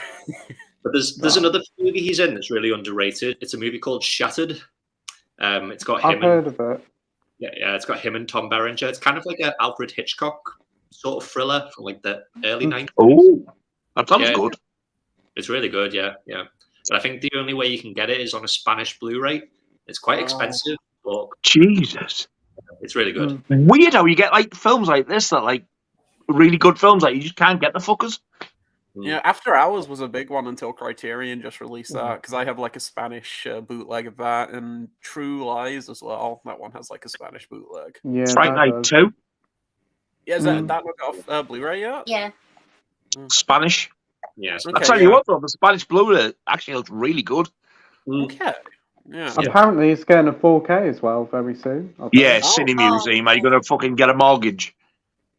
Oh, is it going to be really expensive? Is it? Ooh. What about you, Nige? What's your favourite Bob Hoskins film? I can't say The Long Good Friday or The Mona Lisa because I really can't remember anything about them apart from the fact that I really did like them. So I'm going to have to go with Who Framed Roger Rabbit because I love that film. Yeah. Great choice. Great film. Scott? Probably Long Good Friday or Mona Lisa. I'm not too sure which one I prefer out of those, but two quality films there. Yeah, I agree with you, Scott. Mona Lisa and Long Good Friday. He's an evil bastard in Long Good Friday. He's a scary fucker in that one. He is indeed, yeah. And then he's quite a tonal shift in Mona Lisa, he is. But both very good British gangster films. Do you think they'll ever get a 4K release? Maybe. You never... I mean, Arrow probably could do it. They still have the rights, right? I think. Yeah, they should do like a double bill with them both in, I think. That's what, I know they're not related or anything, but I think the original Long Good Friday box that they did came with both films. It did. Holy shit, did it? Yeah, it was came like with both books, both films, and a booklet. booklet. Yeah. Oh, nice. Very expensive now, though. It's I bet it is. I actually popped into a CX and they had it in at the weekend. They did, which surprised me. I don't know how much it was, but I was like, "Oh, that's a nice set." But I bet it was expensive. Must be about 50 quid. You should have asked them. My CEX had they had a copy of the limited edition of the Female Prisoner Scorpion films, but it had like a dent in the case, and they were pricing it for like 15 quid, and I was like, I want that, but I don't want it if it's damaged, because just sometimes in CEX you get like really great deals, but then the condition of the films is like less than stellar, which is that's the thing. But yeah, you can get some great risk. Yeah. For action's use of the word moist. Moist sea. YouTube Sam, he's my main man. Has to be Roger Rabbit or Long Good Friday. Got a load of people talking about bollocks. Oh my days! Wow. The wife would oil up for you all. How big's the vat of oil? Okay, we're 2 hours behind. Jesus. Well, punctual start as always. Who gives a fuck? Sam did watch Carry On, Don't Lose Your Head last weekend. I And hope you enjoyed that. He's not going to tell us what he thought of it. I love that film. No. Sorry says the Odeon are doing a double bill of Hellraiser 1 and 2 on August the 15th. Now that is fucking cool. welcome to it. I would love to see both of them at the Odeon. That'd be cool. Jesus. Yeah, I've only seen the first one. My Odeon closed down like a month and a half ago, which sucks. So there's none close to me anymore. But I think it was 2 years ago I saw the first Hellraiser at Odeon. They were playing it for like Halloween, and that was so good to see on the big screen. Yeah, I'd love to see that. We've got Mac Chat saying, been working my way through my Eastwood collection and had a first time watch of Breezy last night. Pretty good. He's working on his final film now. Sad news, but hoping for a full 4K collection soon. Yeah, well, he's getting on, isn't he? He must be 93 or 94. 94, 95, I think he is, yeah. Yeah, so fair play to him. He's constantly working, so I hope it's good. I hope his final film's a good one, because Cry Macho wasn't the best. It was very slow paced, but yeah. Okay. We've got a question for Leon from Sam here saying, what's your favourite boutique label? I mean, part of me wants to say Arrow just because my Arrow collection is nuts, but lately in particular they haven't been putting out as much, but I'm really racing towards picking up. I really like a lot of what 88 Films are putting out lately. I think a lot of the martial arts Italian stuff, they're putting out a lot of great stuff, but in terms of consistency, I'm probably going to say Second Sight. I think Second Sight's releases are always amazing, and they're putting out all these films like, I don't know, Dawn of the Dead, Martin, The Guest, Dog Soldiers, Lake Mungo, Texas Chainsaw Massacre, Drive, Censor, Babadook, The Witch, Upgrade. Like, there's so many great films that they're putting out, and it just seems like even in the future, we've got Crimes of the Future, It Follows. They're just putting out so much good stuff, and their releases are always great. So probably Second Sight, I think, but they are. Did you not get the video store box set from Arrow? I did, yeah. I picked that up a while ago. That's a really nice box set. I've not checked Have you any watched them all? No, I haven't checked any yet. Man, they're amazing. I've seen Dolls before. I had the 101 release of that. Like, yeah, I think I sold that a while ago, but I in prep for the Arrow video one that was coming out. But I really want to see. Is it called Arena or something? That one looks really fun. That's like fun. That's good. That one. Robot Jocks is, oh my god, it's fantastic, and I hate science fiction. But I was surprised you enjoyed that one. Yeah, I loved it. Absolutely I'm loved excited. it. I'm really excited to check those out. I need to like just set a weekend aside or something, because I've heard they're all like 90 minutes or something. They're not too long. I think some of them are shorter. I think one of them's only about 1 hour and 20. Yeah. It keeps popping up on Amazon back in stock, and I'm very, very tempted. Honestly, I've seen it selling out at places, so I mean, if you want it, I'd go for it soon. If you don't get it, I honestly think you're going to regret it. You're going to say later on, I wish I got that now. Oh, it's such a nice set. I think it's going to be one of those that you're not going to get the chance to get it on a sale. I think it's just going to sell out. Yeah, I think so. Yeah. I'm astounded they got it back in stock, because I thought it would have been like, once it's gone, it's gone. Yeah. It was nice to get a box set and watch all the films completely blind and enjoy something in all of them. Yeah. And that's what I mean. Enjoyed every single one, yeah. Because I'll be honest, I thought I was going to hate the first two. Yeah. And even the one I thought that was the worst, I fucking really, really liked. Yeah. Which is the one with Wasp in. Was it Rage Wars? Dungeon Master. Dungeon Master. Yeah. Is Rage Wars the American title? Yeah. I think so, yeah. Maybe. That, and that was the poorest. Yeah. Yeah, I love that as well. There wasn't a bad one amongst them. I'm really excited to check them out. Yeah, it sounds like a great box good. set. I love the packaging. Like, I think it's such a nice collection. Do you think they'll do a volume 2? They've got to, probably. Yeah. They've got to. This has sold so well. They've got to. There's so many Charles Band films out there, like the Empire films and everything. There's so many of those out there that they could choose from. So yeah, I can see them doing a second set, because this one sold like crazy. They'd be silly. Even in Red Room.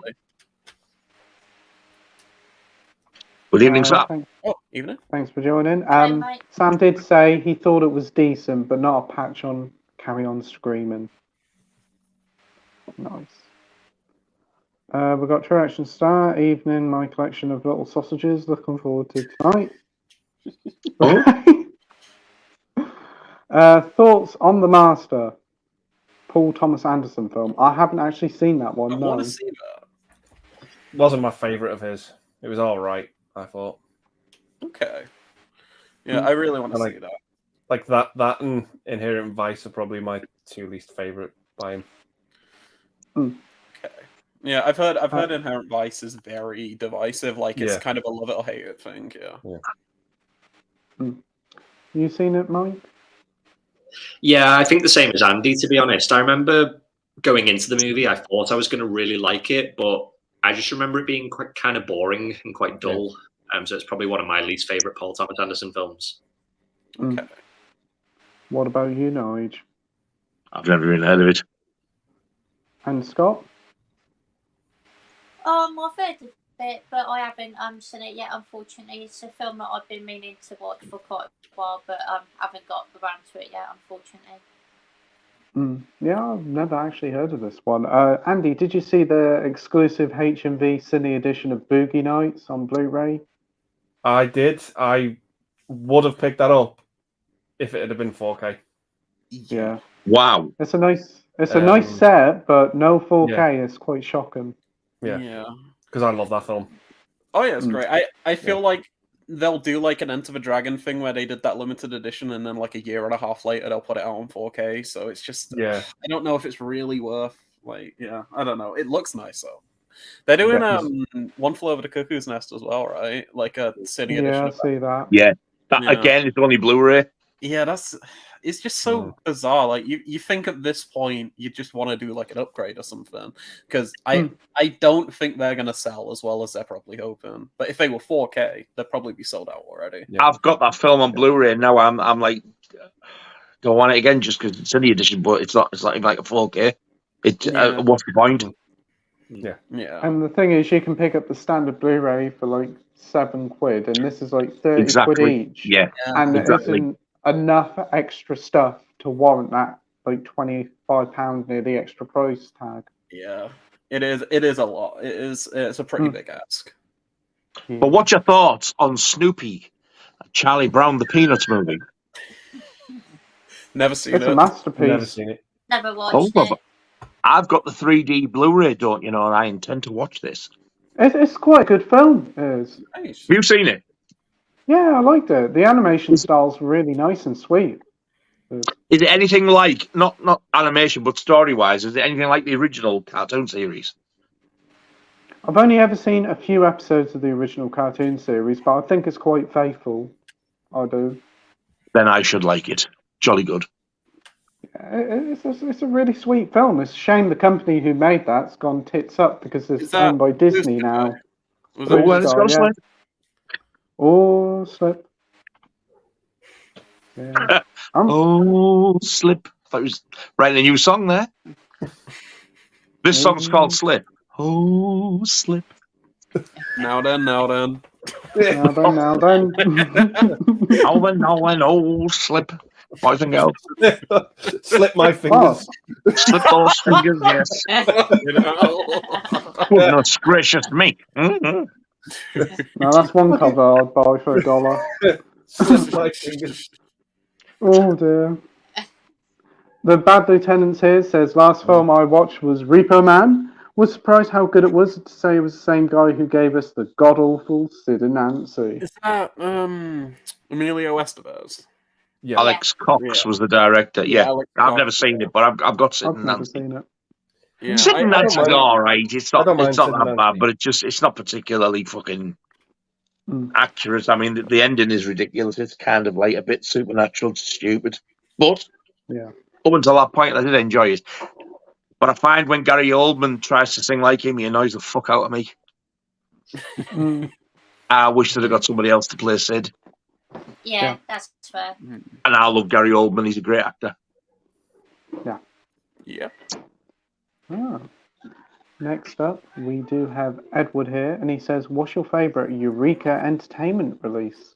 Ooh, that's a good one. Might have to be The Old Dark House. Maybe Mothra. I do love the Mothra release. I think that's great. That's a nice set. The Police Story 4K is That's what I was great. gonna say. House is also great. I love House. I really do like this first pressing of Bliss, the Joe Bagos movie. I think it's a really nice release. It's Sort of sounds of the 2000 you've shown us. What's your favourite one? Mothra, but this is probably my favorite film they've released. But this is their best set. Did you see the US steelbook of that with the slipcover? Mothra. I did. It looks really nice. It was beautiful. Yeah, I've never seen it before, but you could have got it for about 12-13 quid. You can't now. Yeah. I like that. I wish I'd released some of the sequels over here because I know there's like I think it's a trilogy, right? Like there's like a Mothra trilogy. I'm sure you can get a box set. Okay. Might be, yeah. I've seen a box set with the Mothra films all in. Yeah, because I know Sony did those like Godzilla releases where they were kind of like 2-packs, weren't they? Where they had like 2 films in one and everything. So I've been meaning to collect some of those because I have the Criterion Showa box set, like the big box set that they released with like 15 films in or something. But I want to get some more Godzilla stuff. Oh, cool. What about you, Andy? What's your favourite Eureka release? Yeah, I'm gonna have to go with the Police Story 4K. Box set. It's amazing. Nice box set. That's great set. Yeah. Mike, what about you? Yeah, probably just like a lot of the Asian Hong Kong stuff. So the Police Story box set, and yeah, there's so many titles. But I love the way Eureka. They look so uniform on the shelf. Yeah. Like the ones with the slip cover, even the ones without the slip covers, they all just look so nice together. Yeah, they do. Yeah, I agree. Nige, what would be yours? I think it's Eureka, the old dark house, isn't it? maybe. Don't know. It's a really old black and white film, like sort of like Universal monster type of thing.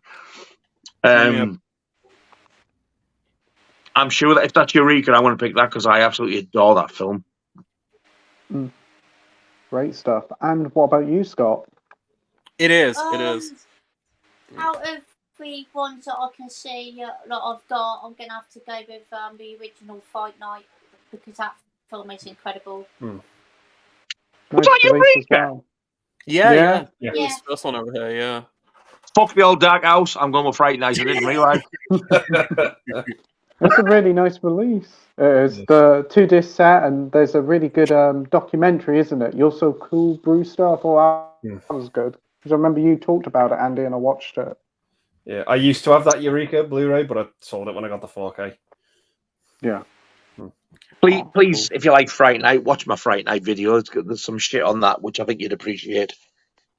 There's a very, very, very limited individual Blu-ray with the slipcover of You're So Cool, Brewster. And I've got that. Nice. I'll be right back. It's a US import. It's pretty rare. Like I think it was only available at conventions and stuff. Yeah. So if you like Fright Night, it was one of my earlier ones, like when I first started, like in August, September time, something like that. Awesome. I'll check that one out. Oh, great stuff.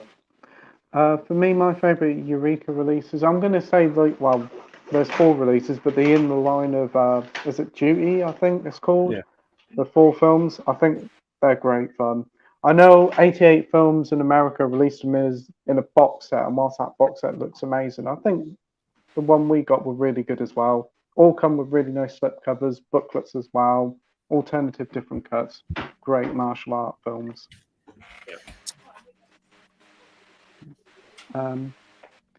We have Ian here saying hi. Hope you're all doing well. Hey Ian, thanks for joining. Enjoyed watching Scream 6, the 4K from HMV. Loved it.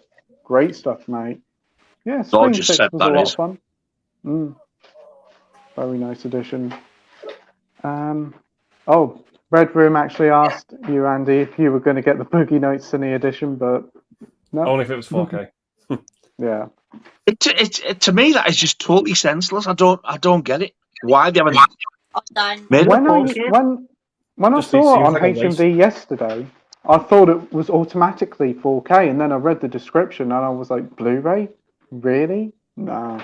If they'd have done the box sets like they did for Lost Boys and Poltergeist, I'd be all over that. Yeah, definitely. Because it's just another nice packaging for a Blu-ray. I'm not sold. No. Yeah. Especially when there's a Blu-ray already out there, isn't there? Yeah. Yeah. That's what it makes no sense. No. Same with One Floor of the Cuckoo's Nest. I've done the same with that, but it's just Blu-ray. But I can understand it if it wasn't widely available, but it's just a common title you can pick up anywhere on Blu-ray. Yeah. But both of those films, I don't think you can get either of them separate on 4K, can you, Andy? No, I don't think so. Nah. I just wish they'd done one of them Warner Brothers box sets on 4K. Yeah. But I don't like what they've done with the Vacation one, because they put it in a slim case and they've made the box smaller.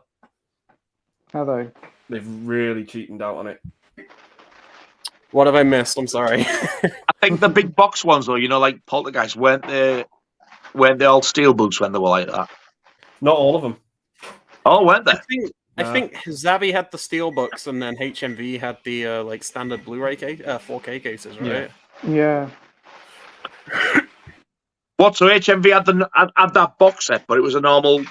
Yeah. Okay. Yeah. Oh, I didn't realise that. They did that for a few. They did that for Clockwork Orange, Green Mile, not Ghostbusters, Lost Boys, and Poltergeist. I don't know if there were any others, but Didn't I know they do it for 300 as well, I think? Yeah, they had that like collector's edition, the Cine edition for that too. Yeah, and I got Poltergeist from Zavi because it's an exclusive, so I thought that was the only way to get the box set. yeah, that's basically the only difference is you just get the steelbook with yours, and then everyone else just gets like the standard Blu-ray case and whatnot inside. See, I think I'd probably rather have the standard, to be honest. Okay, I don't know how much they're worth now, but I know some of them they've skyrocketed in price. I missed out on the Lost Boys one, and I'm really annoyed about that because that goes for insane prices now. Does it? Yeah, I've seen it go for 80, 90 quid. Wow. Yeah. We have The same what it is on the grand scale of things. I've seen things go for far worse, a lot more than that. Yeah. If you wanted that bad, I think I'd probably put an offer in. Yeah, I think 89 is a bit much. I do agree with that. Yeah, I'd say because I think they retail for 35, 40 or something. So I'd pay 50, 55 or something, but I don't want to pay twice the price. I just think it's a lot. It's just a bit shit that people do buy them to do exactly that, just to make money on them. Yeah, the scalpers and whatnot. It's so annoying. Scalpers make a lot of money out of it, and it isn't fair. No, it's not at all. No.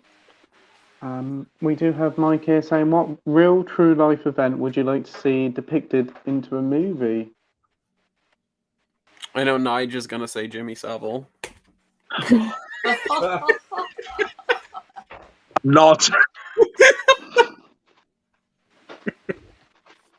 The real life event that I would have liked to have seen into a film's already been done. 9/11, there's been a couple. United 93. Best film I ever actually cried, not just eyes watering. I was sobbing in the theatre. Yeah. And also, is it World Trade Center? But if I had to pick one, it definitely, without any shadow of doubt, would be United 93. But like I said, it's been done. Yeah. That film is fantastic, and it is really upsetting. It's what makes it more upsetting is the fact that, in the control room, where the people who talk to the airplanes in the air, they've actually used some of the real people who were there on the day. The head boss who was in there, who was in the film, he's actually the real head boss who was there on 9/11. So he actually seen it happen. Yeah. Oh wow. It's not all actors. They've actually used some real people who work in that centre. Didn't Clint Eastwood do that for that one film set on the train or something? I can't remember what it was called. It came out in 2017. It's like a number, isn't it? It's like a 15 summer, 1570 or something like that. 1517 to Paris or something like that. I think. And he used the real people in it, didn't he? Yeah, it's like a true story. And apparently they couldn't act to save their lives. I heard about that. Yeah, I heard that. Yeah. It's pretty funny. Yeah. We'll get these people in for authenticity as they walk past the camera. They go, action! Get the fuck out. Whose idea was this? So, Andy, what about you? I'd probably say getting Live Aid off the ground. Yeah. Oh, that's an interesting one. Yeah. That's a good one. I love the concert. I thought it was great. I love watching both the London one and the Philadelphia one. Just the amount of that for me was music was at a peak. I think at that time, and just how crazy it all was. Just something like that had never been done. Didn't Phil Collins play both? Yeah. Yeah, I think you're right. Yeah.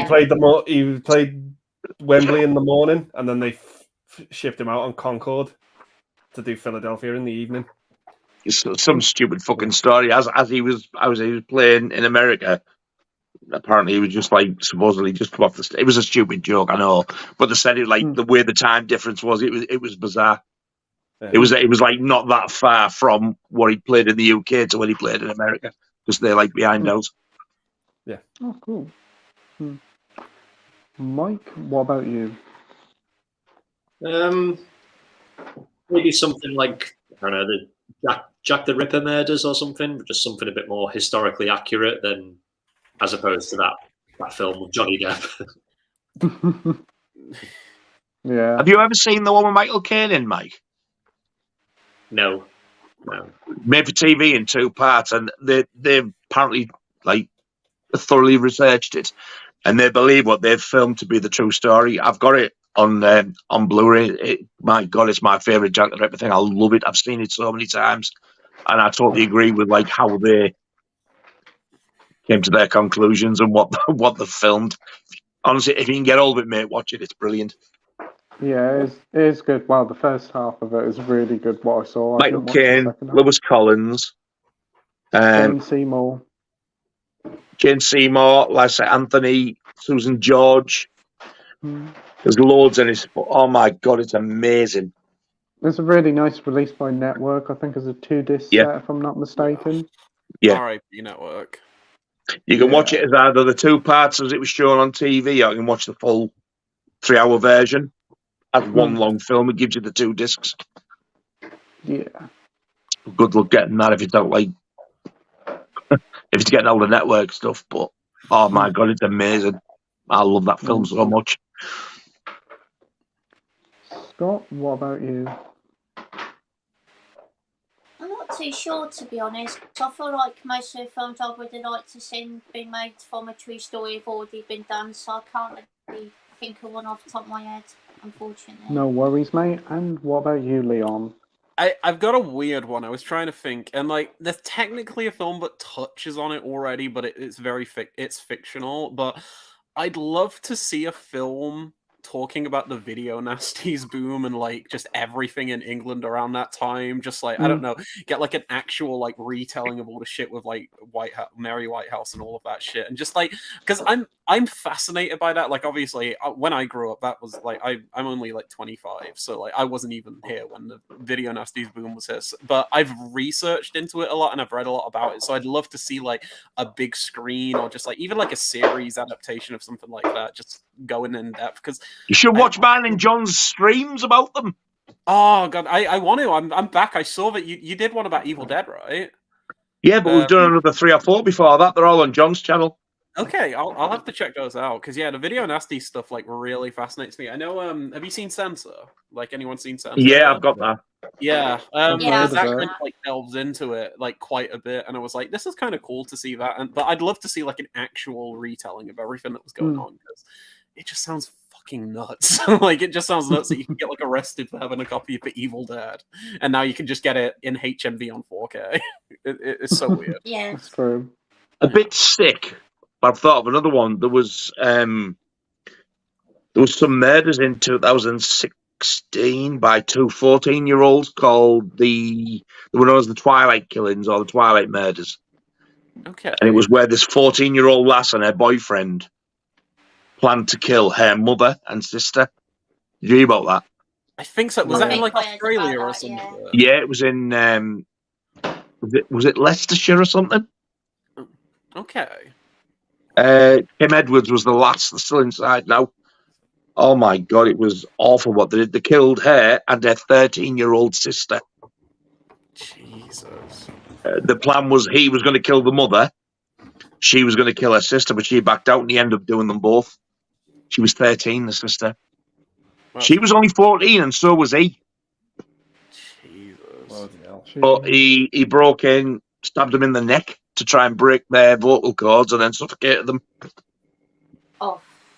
Christ. While their dead bodies were upstairs, they both then went downstairs, watched the Twilight films, had sex, ate food. They got in the shower first because they couldn't stand the smell of the blood, but then went down and like had sex with the fucking dead mother and sister upstairs. Sick pair of fucks. What the fuck? They were 14. Oh my days! It was only 2016 it happened as well. I can remember when the news story hit. It's unbelievable. Such a sickening story. Never heard that's fucking nuts. Jesus. It messed my head up because of the age of them. I was like, wow, Yeah. and what they did. it kind of like, I wouldn't say obsessed, but I was looking for more stuff on them. Yeah. But the more I thought about it, I was going to bed, it was playing on my mind. It was like, it was really fucking disturbing me. Yeah, So no, I had like stopped watching it for a bit. But now, when you look at them as well, and she showed zero remorse, the lass. No. Jesus. No, that's Shocking. fucked. So I would like to see that, but it would be a very touchy subject. Yeah. Yeah. I'd like to Would see be a more very tough decent, watch. accurate one about the Yorkshire Ripper as well. The good picks there. For me, I don't really know. Probably again something to do with true crime and like, real murders or something like that. There's many interesting stories out there that could be made into films, but again, got to be picking a bit choosy with some of them because of the nature of the content. Yeah. Josh is going to see Barbie on Friday. Quite excited. Well, I hope you enjoy it.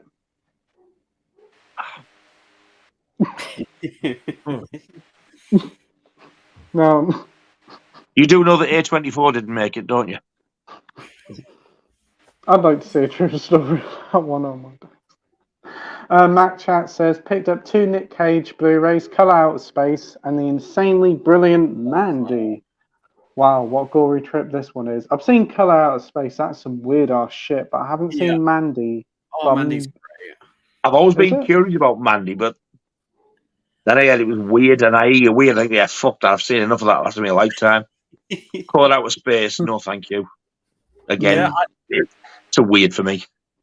I think Mandy's great. I think Mandy's like fantastic. I wish that had a 4K, to be honest. But weirdly, like talking about video nasties, like the first half is very much like a slow-paced like art house drama almost, and then the last half feels like just kind of like your classic like revenge film or something. Something happens, Nick Cage goes mad, wants to get revenge for it. So it's very brutal. It's very, but yeah, no, it's really fun. I love it. I think it's great. Oh, that's good. You seen him, Andy? I've seen Color Out of Space, but I've not seen Mandy, and I do want to. I do want to check that out at some point. Cool. Mike, have you seen him? No, still need to check them out. And Scott, have you seen him? I haven't, no, but I do really want to watch him, though, to be fair. I haven't very good things. Cool. We have Sam here saying, what's everyone's favourite Wes Craven film? Good question there. You want to go first, Nige?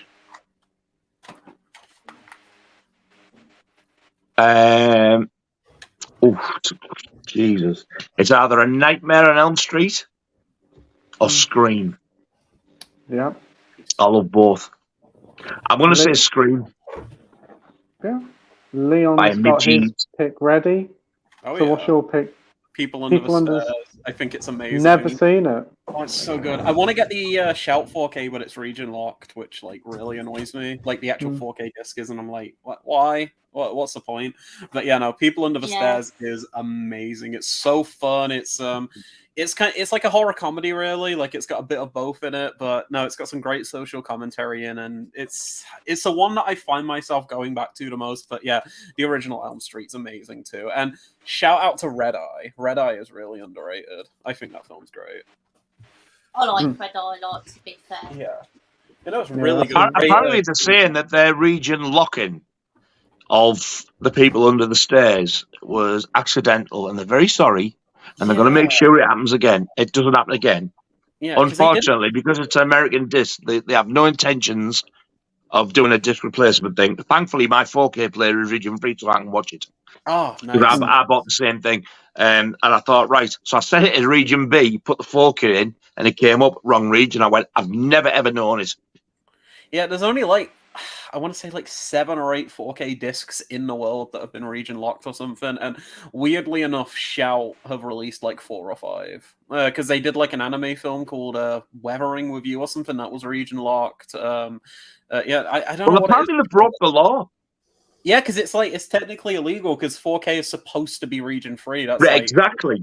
Yeah, so it's fun. I'd report the cunts if I thought I wouldn't get done about it because I can't fucking stand out like that. Yeah, they did it for Brotherhood of the Wolf as well, but that's okay because that's got a Studio Canal 4K over here, so that's not like a big loss or anything. But still, they did it for 2 releases in a row, so it makes me wary of like importing Shout stuff in the future, especially like 4K stuff. Because I mean, I've got a Blu-ray region free player, but I don't have like a 4K region free one yet. I'd have been furious if I didn't, because like I knew nothing about this until I'd ordered it. And it had already been sent, and they were like, "Oh yeah, mine's region locked." I thought, "I've heard this all before. When it turns up, I'll check."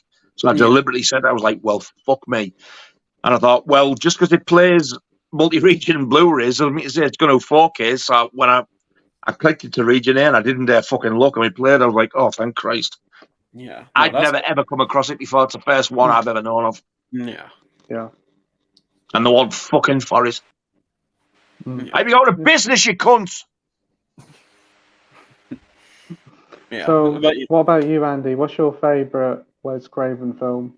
Yeah, mine was one. I missed out on a slip on it, and Jam Slips did me a slip for it. Oh, nice. Scream. Nice. Oh, very nice. Nice. Yeah, I love that film. Love it. It's amazing. It actually scared me the first time I watched it when I was a kid. That I couldn't get past that opening. Really? But yeah, I just love it. It's one of the best whodunits, I think. Really, really. I saw it at the cinema when it come out, and I fucking shit myself. Yeah. It just totally shook up the whole horror genre at the time, because it was going a bit stale, and that come out, and I was like, wow. Yeah, it was great to watch the film, and you keep guessing who's done it, and then it puts you down so many red herrings, and you go, oh, okay, well, it can't be that person for reason X or whatever, and then you get to the end, and you're getting narrower and narrower with your options, and then it's like, and then the big reveal happens, and you're just like, wow, and you were still fucking wrong. Yeah. It was the same with the second one, though. I was wrong with that as well. Yeah.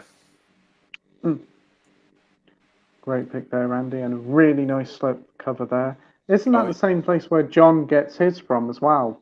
Yeah. The guy James, he does a amazing job. How much are they, if you don't mind me asking? Because they are expensive. They are about £15 a slip. Okay. But for me, I'm not going to get it for like every film. Yeah. I'm just going to get it for like, if it's part of a series and I'm missing a slip or something like that, I might treat myself to it. But yeah. For your Jaws 2 one, Andy, are you getting the original cinema artwork? I'm going to see if he will do it for me with the original 2. But he comes up with a lot of suggestions, a lot of designs. For that Scream one, he sent me about 6 designs. So he does come up with like a fair decent amount of. So you want the original shark with the skier, but you want the original sort of fatter number 2. I'd like the original number 2, but I'd like the slip to be a different cover to that. Have you seen the teaser one with the sunset? No. It's like a bright orange sky with the sunset and the waters. Then all you see is the fin. That's nice. Oh, okay. Nice. Yeah. And also, I'll show you. Show you another one. This was another sort of a teaser one. This one's nice as well. I can find the bastard poster. Like there it is. See, I would like that. Yeah. But this is a good one. Yeah, that's quite nice. Ooh. Yeah, it's good. Yeah, I like that. That's fun.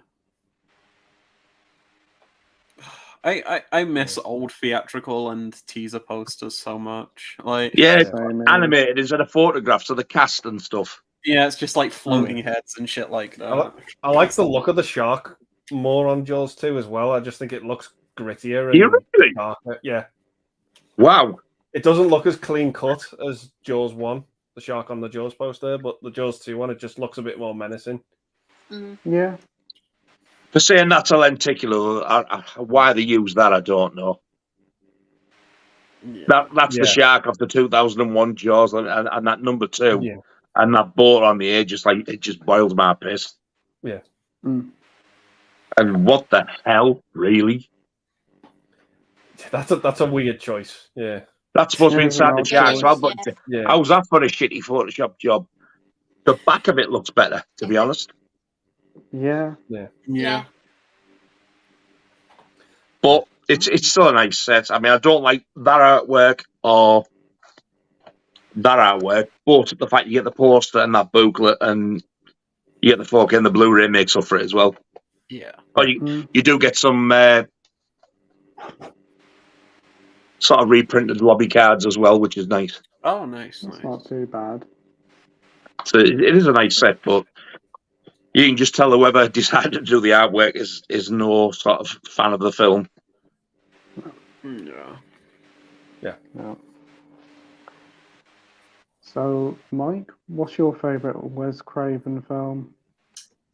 Well, I think like Scream and Elm Street are probably the obvious ones, but I think like Leon, I love People Under the Stairs. Yeah.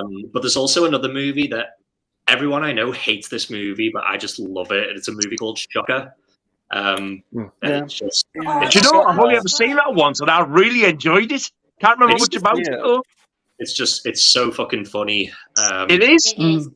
It's like It People is good fun. very similar to People Under the Stairs. It's just very wacky and very crazy, but I just love it. But everyone I know just hates it. I've got the Yeah. Shout Factory. No, release. I always thought that was really well liked. So did I. That's really A lot of people liked it. I know there's Yeah, a few people actually really dislike it, to be fair. It's sort of like Wow. in the middle, I think, that one. Yeah, I want to check that out. Yeah, if you like Well, People it's Under definitely worth watching. I would like to see it again. Mm. I loved it when I first watched it. I got I think it's a great film, to be fair. I love I got- Shocker. I Yeah, got it the is. Shout release of it, but I've just never seen Oh. it. But yeah, I got this. Oh, on eBay for no slipcover as well.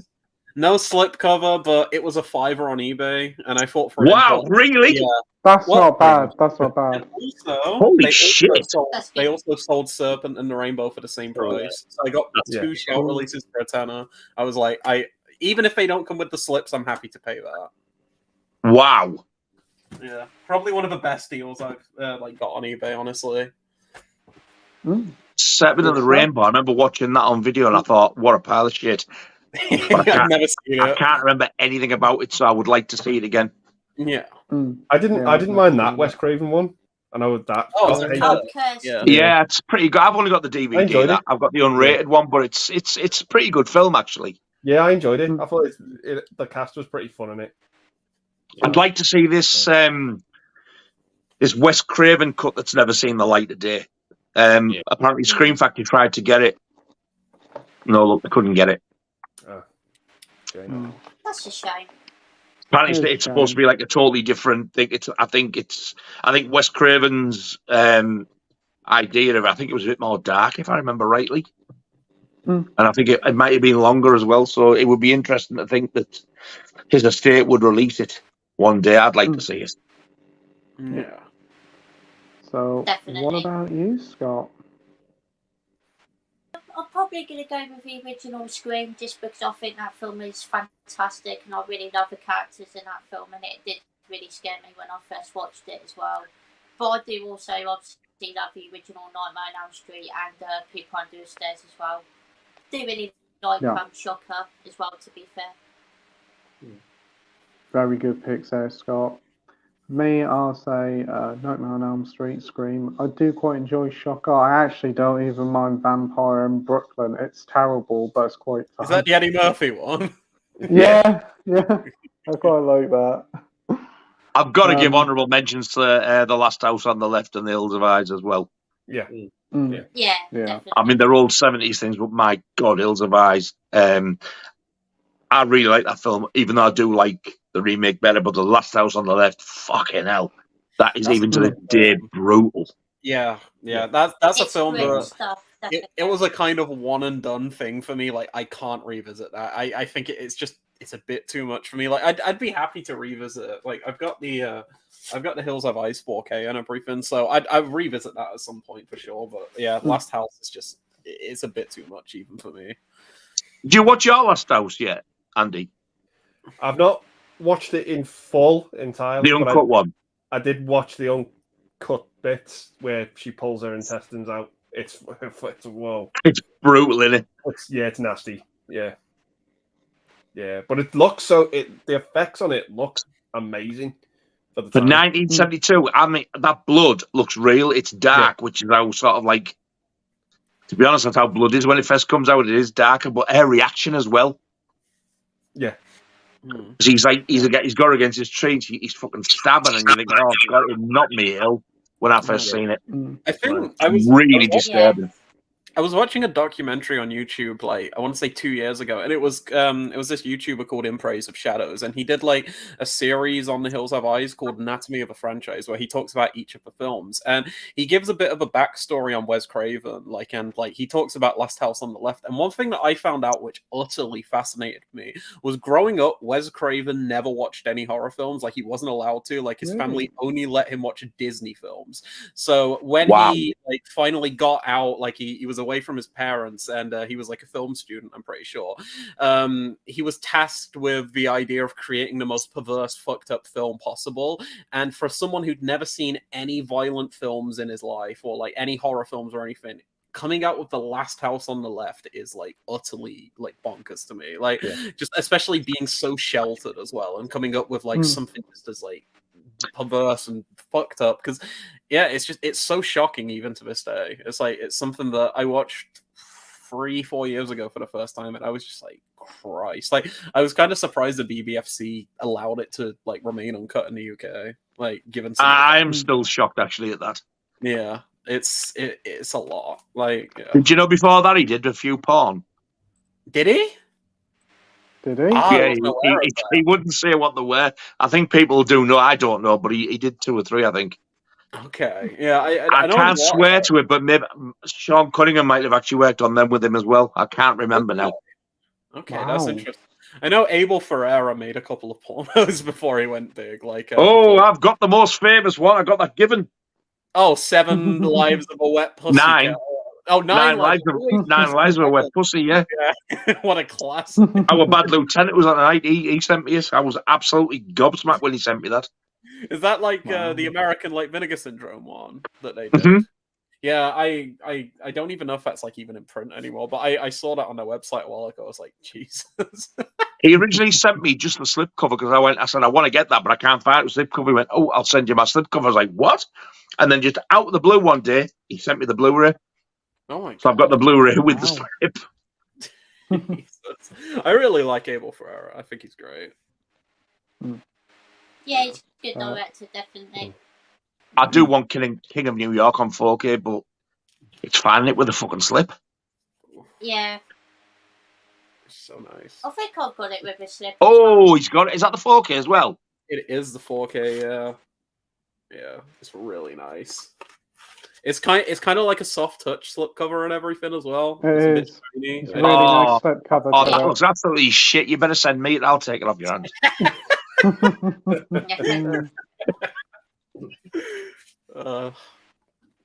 We've got Dalboy here saying, quick hello, we'll stay as long as I can, but not been well this week. Hope everyone's okay. Oh, sorry hello, to hear mate. that, mate. Hope you feel better soon. I watched his blog the other day, and he didn't look right there. He looked really, really tired. I know he's having trouble sleeping. He didn't look great, to be honest. So I hope you're feeling better, mate. Soon. Yeah, I'll give you a message later. Yeah. You take care. Has anyone seen The Lazarus Effect from 2015? No. Is that the Terry Gilliam one? I think so. I think it was. With Christoph Waltz, I think, isn't it? I think that's the Zero. That was the Zero. Okay. I think that might be a horror film, Lazarus Effect, but I haven't seen it. Oh, okay. Yeah, I've never even heard of it. Mac Chat says, also have the Hatchet trilogy on order. I love these films. I prefer them over the Terrifier films. Ooh. However, the Hatchet trilogy isn't a trilogy. There's 4. Okay. The 4th one is called Victor Crowley. I've got all 4 of them, and they're absolutely amazing. Never seen I any got of the those. I got the Region A ones from America. They're fantastic. Aren't they censored over here, or at least like the second one? I think like the BBFC cut. I don't know. I didn't bother. I just got the American ones. But yeah, there's definitely 4, not 3. So look out for Victor Crowley. That's your 4th one. Okay. Oh. Anybody else seen the Hatchet films here? Andy No. I've heard of them, but not seen them. and Mike? Oh man, what? Honestly, all of you should watch me have a fucking brilliant time with them. They're so entertaining. Yeah, I've heard they're great. I've heard they're really. God, yeah. Yeah, I'd be up for checking them out. They sound good. Have you seen them, Mike? No, I've always wanted to, but no, never seen them. Can you imagine sort of like, oh, Jesus, how can I describe them? Not particularly storyline, but if you think about how the Go and the Gore cross Friday the 13th with Terrifier. Okay.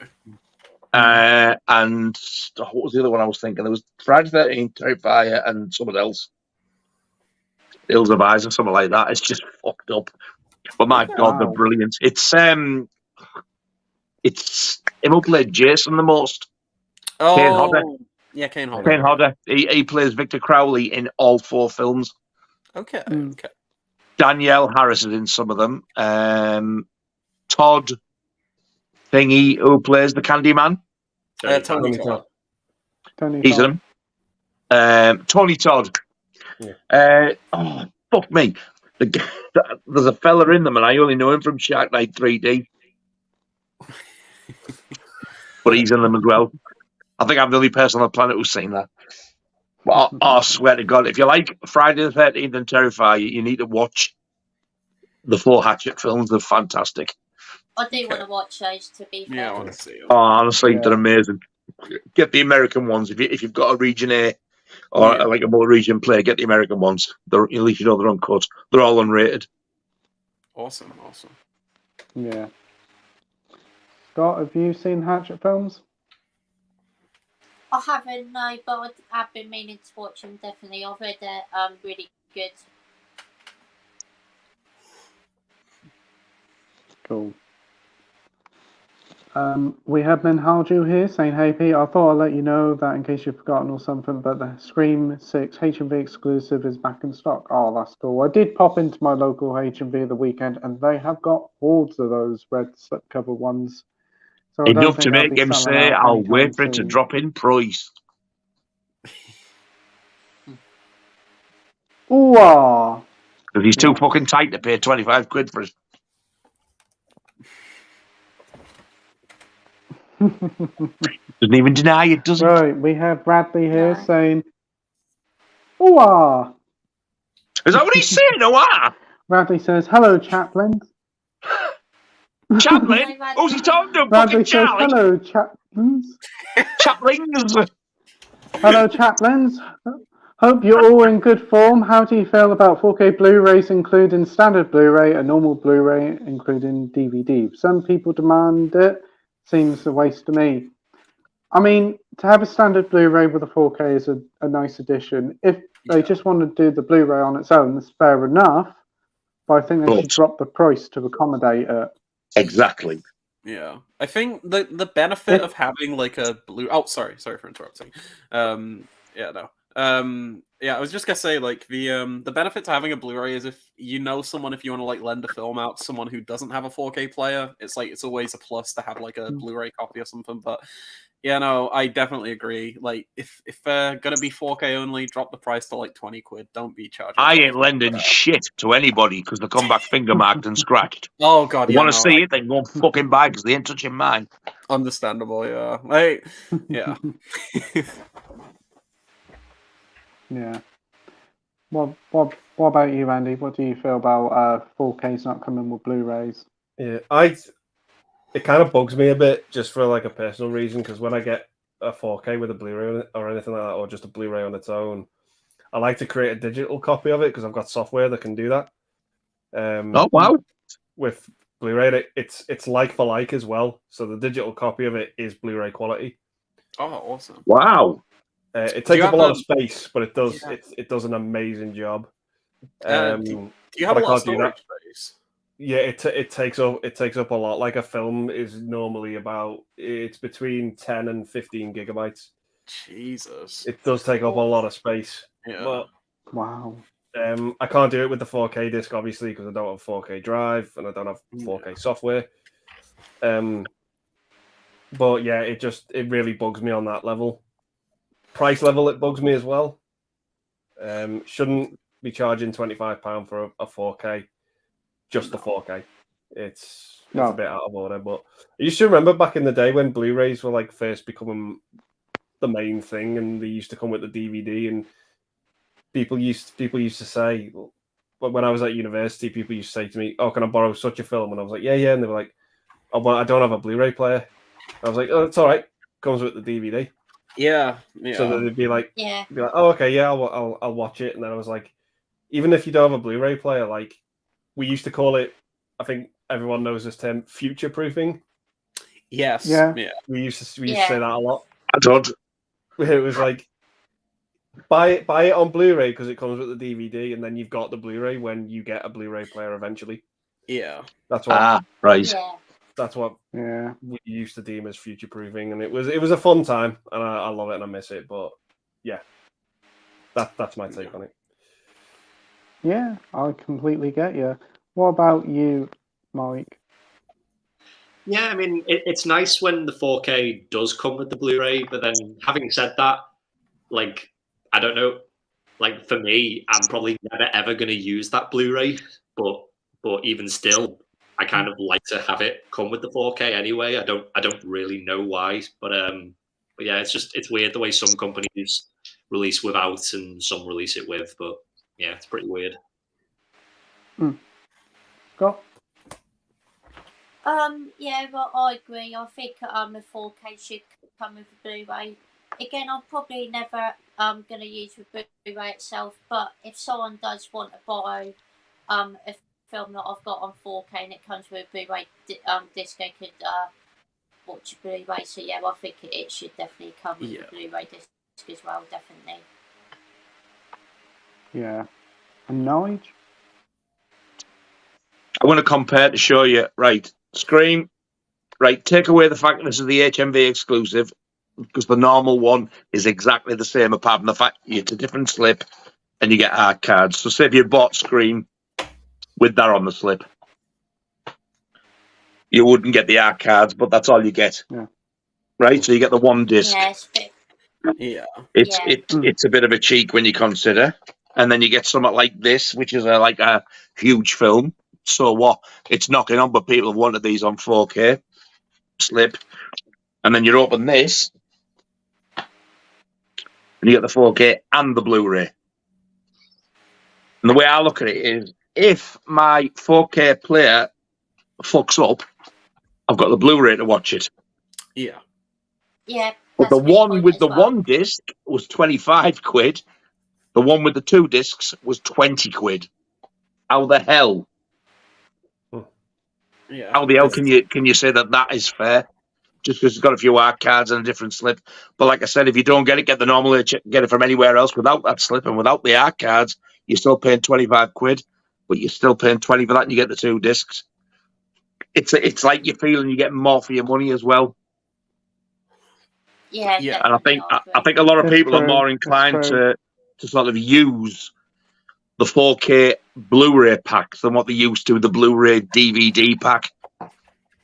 Because DVD to Blu-ray was a huge jump, whereas Blu-ray to 4K, it's a big jump, but it's nowhere near as big as what DVD was to Blu-ray.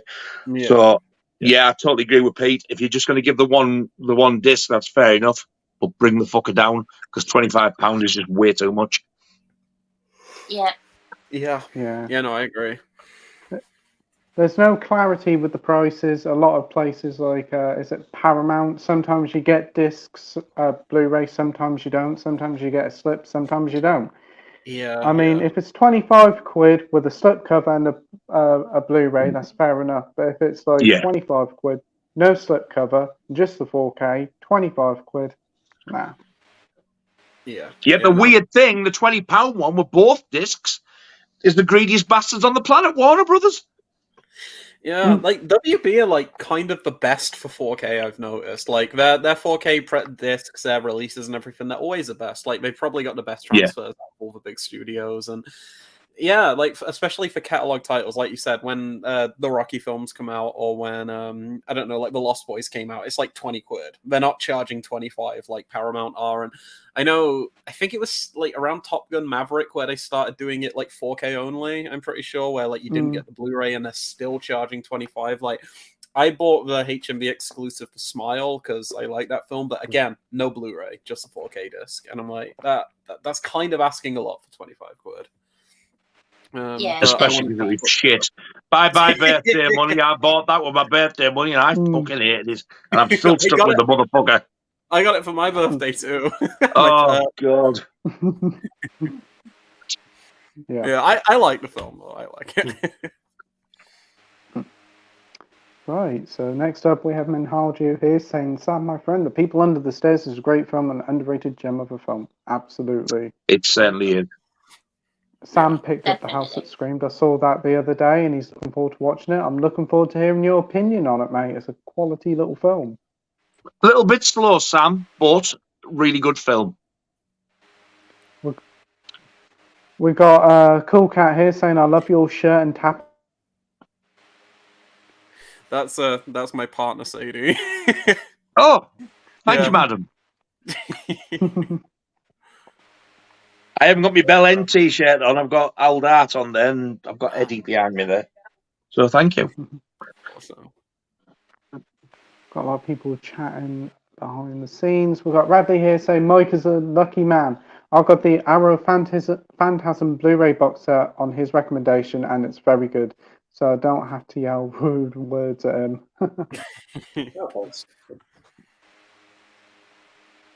Right. We've got Minhaju here saying, shockingly how a lot of good films go criminally underrated, all because of the new stuff, but I strongly do think 80s and 90s have the best films. I can't emphasize my favourite. I think and 70s. I was gonna say I think 70s is probably my favorite decade. I think that 70s was like, and 80s. Really good. Yeah. I think the 70s were the most boundary pushing because like you get like some absolute classics in the 80s and everything, but the 70s, it's like we were talking before about Last House on the Left, but just like some of my favorite filmmakers ever. Like my favorite filmmaker is David Lynch, and like he made Eraserhead in the 70s. You've got Pink Flamingos in the 70s. Like there's just so many great films, like the Midnight Movies. Even the mainstream stuff like The Exorcist. The Exorcist, Texas Chainsaw, like that. Texas Chainsaw Massacre, Dirty Harry. That was violent for its time.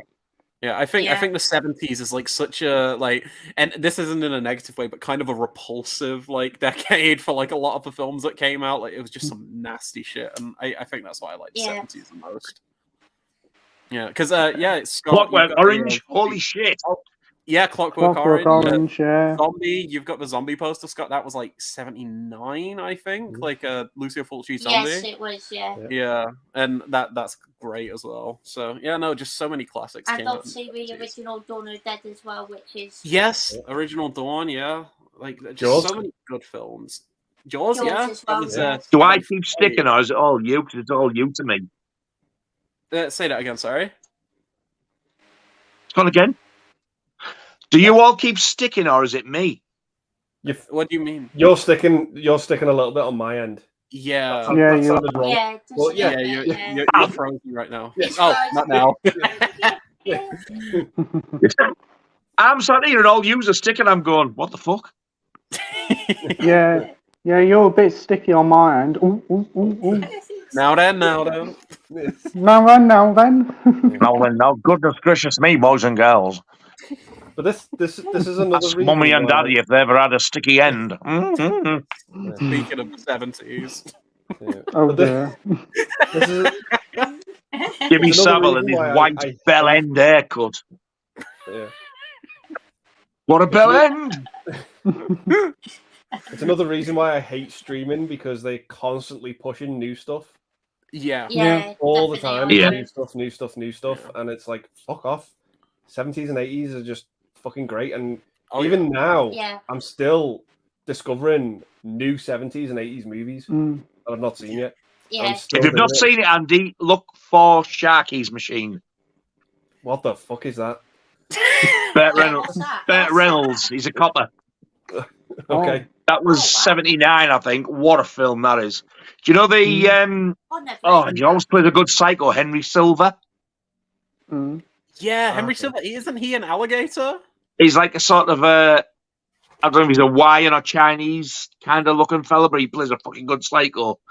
He's the nutter in it, and Burt Reynolds is the cop, and it's also got is it Rachel Ward? What's it called again?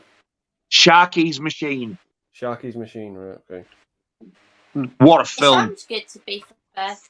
Yeah, I never heard of that. You can't get it over here, but you can get it on a Sounds Warner good. Brothers Blu-ray. I got it, and it was dead cheap. I got it for less than a tenner, and it's oh my god! I remember getting it. I hired out on video when it was on like the big box rental Warner Brothers titles. I love it. It's what a film it is. 1981. Oh, I thought it was earlier than that, but anyway, get the cunt. Very underrated. 81. Wow, I thought it was 79. We have Bradley here saying, "What did I miss? What is Nige ranting about? Everything. Everything. Must have been men at that point. Men, Barbie, But it was Oppenheimer." Not men in general. I mean the shit film. Yeah. A lot of chatting behind the scenes for people. Wow, a lot of chatting. Shut up, you gobshites. We've got True Action Star saying, "So glad to see Scott back. Friday night was fantastic as always, lad." Oh, thank you, True. I really. Who you got on this Friday night, Scott? I'm not too sure, to be honest. I did ask Jordan, but I'm not sure if he can make it or not, so I might need to ask someone else. You hear back from John? No, yeah, actually, yes, I did. He said that he couldn't make it, unfortunately, but he did say to get back in touch with him, see if he can do it in the next few weeks or so. Yeah. I'd love to do a stream with John again sometime. Like, I don't know if anyone ever saw my stream back in the day, like 3 years ago. It was like fucking 8.5 hours long. Yeah. 8 hours, yeah. Like 5 in the morning or something. It was fucking nuts. 5 in the morning, wow. Yeah, it was so Wow. late. And John said he had work the next morning as well. I was like, why did you not just cut me off? It's just that when you get talking to John, though, you can just go on forever. He's a fucking gobshite. Is he? Then again, so are you. So no wonder you're both up at fucking till 5 o'clock. Yeah, we were up so fucking When late. I'm talking to Johnny, I get 2 hours of right. Well, I'm going to go because I've got to be up in the morning. I'll go right. Yeah, right. I'll see you later. He went, oh, but I'll tell you what. Before you go, and we're there another fucking hour. Oh, that's great. Yeah, I need to catch up with John. It's been a while since we've done a stream or anything. He might be watching. Oh, hi John, if you're watching. He does. Hey John, if you're watching. Hey John. Yeah. Hey John. Yeah. Films, films, movies. Now this film is a film about a film in a movie and a film. Film. Who else is getting suited and booted for Barbie then? Oh, God. Fuck off, Barbie.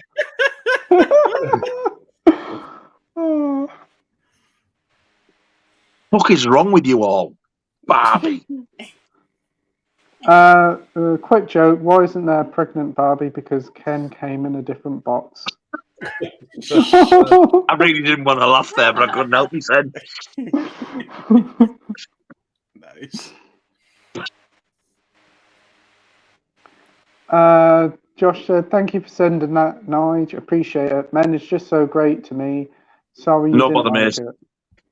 I'm not. It's shit. You can have it. You're welcome to it.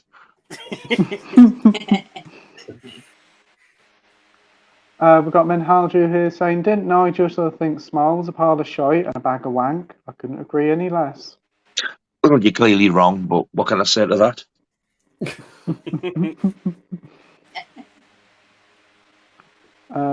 Getting dressed up as Rooftop Johnny for the room. Ooh. Nice. I don't fucking ask. Nice, flying up a guest tonight. Why, thank you. Nice. Oh dear, comments going a bit strange. They're just reloading. We got Minhaji saying, "What's the most films you despise or dislike that everyone loves?" I'm gonna say Alien, The Thing, Halloween 1, The Shining, and I can't remember the other ones, but I think they are overrated. That hurts. That is. Oh. That's okay. That's okay. Right. There's so many So, good films. They're like Leon, what films do you despise or dislike that everybody loves? I mean, Men. recently, man, yeah, I don't like bad. Recently, if I had to choose something recently that I've seen get a lot of praise that I kind of thought was fucking awful, it's The Whale, like the one with Mhm. Brendan Fraser with the Darren Aronofsky film. I thought that was fucking terrible, but I know a lot of people like that. But I'm trying to think really. He liked it. Yeah. I thought it was good. What there was I've one never seen character in it I hated. I couldn't get on board with her. She was just Sadie so... Sink's character. Yeah, she Yeah, was she's just so unlikable. Yeah, she's so unbearable in the There film. was just nothing redeemable about her in that film. Yeah. I'm trying to think of like other films. Get back to me on this, because I'm gonna actually have a quick look to see what films I rate low. Because right now I can't think. But yeah, no, No I'd worries, say The Whale Liam. recently. So what about? What about exactly you, about? Andy? Whoa, is Mario here? Yep. No Yes. wonder he normally fucking mutes it. Yeah. Wow, that was different. That did Wahoo sound like indeed, Mario. yes. Yeah. What about you, Andy? I'd say this. I don't necessarily despise these movies, but I don't like them as much as other people do. Shrek is one, the first Shrek movie. I can't get on board with the way people do with that film. Casino Royale is another one. I do like Casino Royale. Social Network, I do not like that film. Yeah, I don't know. It's Pirates of the Caribbean as well. The first one I really don't like. I love the second one, but I just really don't like the first one. I think the second one's way better than the first. To be fair. Controversially, I think the third one's the best one. Wow. Yeah, they'd be some of mine, but like I say, I don't despise those movies. They're just I just think they're fine at best. Like they're just yeah. I got one answer for a film that's really loved, and I just can't get on board with it, and I've tried to watch it like 3 or 4 times. I don't like The Departed. I just don't. And I'm a big Scorsese fan, but I don't like The Departed. Like, I've tried to watch it so many times. I'm not invested in it. I think it's just very, very dull. And this is coming from someone who, like, I'd give like 4 or 5 Scorsese films like a 10. Like, I think he's like such an amazing director, but yeah, I guess The Departed is what I'd say. That's a good pick there. Leon, what about you, Mike? Yeah, there's a couple for me. So there's one movie that I really hate this movie, and it's Natural Born Killers. The Stone one. I've tried to watch it like 2 or 3 times, and I just can't get on board with it. I just really hate it. It isn't it? And the other movie, I don't hate this movie as much, but I think it's very overrated. But Interstellar, by Christopher Nolan. Yeah. I just find it a bit boring, to be honest. Okay, yeah, fair enough. Very good picks there. For me, I'm going to say The Goonies and most of the Christopher Nolan films. I just can't get on with a lot of them. Yeah. Fair for me. What about you, Scott? Magnolia's one for me, unfortunately. I just can't get into that film. I think it's very dull and boring, unfortunately. Strange Days is another one which I know a lot of people really like, but I just absolutely hate that film for some reason. I can't get into it at all. Yeah, please. I don't hate the film, but I'm gonna have to say Titanic as well, with James Cameron one. I don't hate it, but I'm not a massive fan of it either. I'm just sort of in the middle on that one. Yeah. And what about you, Nige? You might want to block your ears here. Oh, Alien, The Matrix, fucking Eraserhead, Star Wars. And as much as I don't like this, it pisses all over them for Jason X. Oh, Jason X fucking sucks. It's better than Alien and Eraserhead and all the other ones I mentioned. That's how bad I think they are. I hate them. And any fucking Marvel film apart from them Spider ones that I've got. Yeah. I get the Marvel ones. Eraserhead. I understand Eraserhead because it's just a fucking nonsensical piece of shit. It makes no sense at all. I read it a lot into it, but I can completely get like finding it just like it's just weird. Oh yeah, no, it's very, very weird. Like Alien, fuck me, I aged 20 years when I tried to watch that fucker, and I did watch it from start to finish. And not even the John Hare chest busting thing could fucking What about Blade Runner, Nige? I hate that as well. I've watched that twice. I watched it once, hated it, bought the fucking thing years later, watched it again. What a bag of wank. It's just a bore fest. Something interesting about Blade Runner is the first time I watched it, I fucking hated it. I thought it was dreadful. I watched the theatrical cut, you know, with the voiceover narration and everything. Yeah. I thought it was like absolute shit. And then I revisited the film before 2049 came out, and I was still like, I watched the final cut then, like the latest final release or whatever, and it was like, it's very, like I didn't really like it the second time.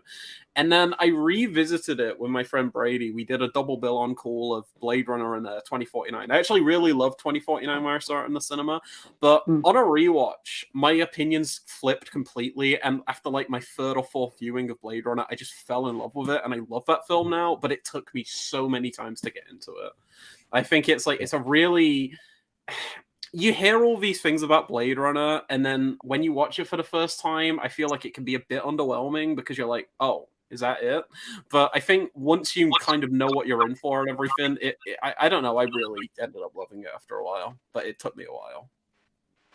Yet the current ongoing Iron Maiden tour gets Wish fucking theme music they used to come onto stage too. Oh, okay. Oh. I do like the Blade Runner like soundtrack. Like I think it's great. I think it's the end titles. I don't know whether it's I think it's only on the end titles, isn't it? Yeah. The music that they use, Michael, no. It's that like upbeat bit at the end. Yeah, title. Yeah. I sort of like play that before they come on, and I was like, I do like that bit of music. I must admit, but yeah. Jesus, it just it's a chore. Oh yeah, I get that. Yeah. Right, we have Del Boy here, and he says that Genie is back, and he feels sorry for you having to watch a film series where some of them are crap. He allows you to pick a series and alter one film to make the series better. What do you pick?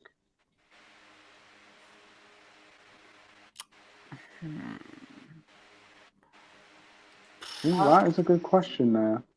Matrix not Resurrections, Revolutions, the third Matrix. I think that film fucking sucks. The third one. Yeah. Yeah, I'd say if maybe that. Yeah. Other trilogies, or film franchise. Yeah. Mission Impossible 2, yeah, that would be a good one. I like it, mine too. I'm the same. I like the second one. Yeah. I think it's all right, but it's the worst of the lot of them. Yeah.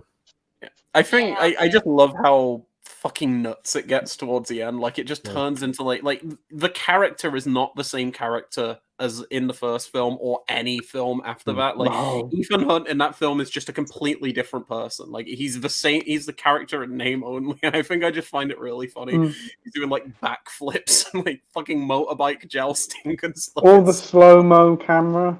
Yeah, the doves flying. Yeah. It's so funny to me. I have such a good time with it. So, Andy, what about you? I would pick Elm Street, and the one I would change to make it better is number 5. Get Okay. in! I agree with that one. Yeah. I like them all. Good Just one. 5 is it's too weird. It's cheesier than a tramp's cock. No. What a bell end. That was a very matter of fact, wasn't it? Yeah. What a bell end. What about you, Mike? I'd probably say the Phantasm movies. I love all 5 of them, but I do think the last one is maybe a little bit of a letdown. And yeah, I'd probably just get them to change that, because then that way I think it would just be a very, very consistent series of films. Yeah. I've only seen like the first 2 or 3 of those, but I've got the Arrow box set thingy release that they did. Yeah, I've got that one as well. Yeah, it's a really cool box set. yeah.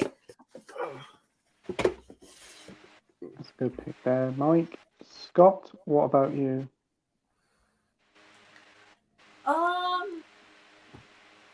Possibly re-franchise. The one that I would definitely change is Alien Resurrection. For sure, that's definitely the worst one.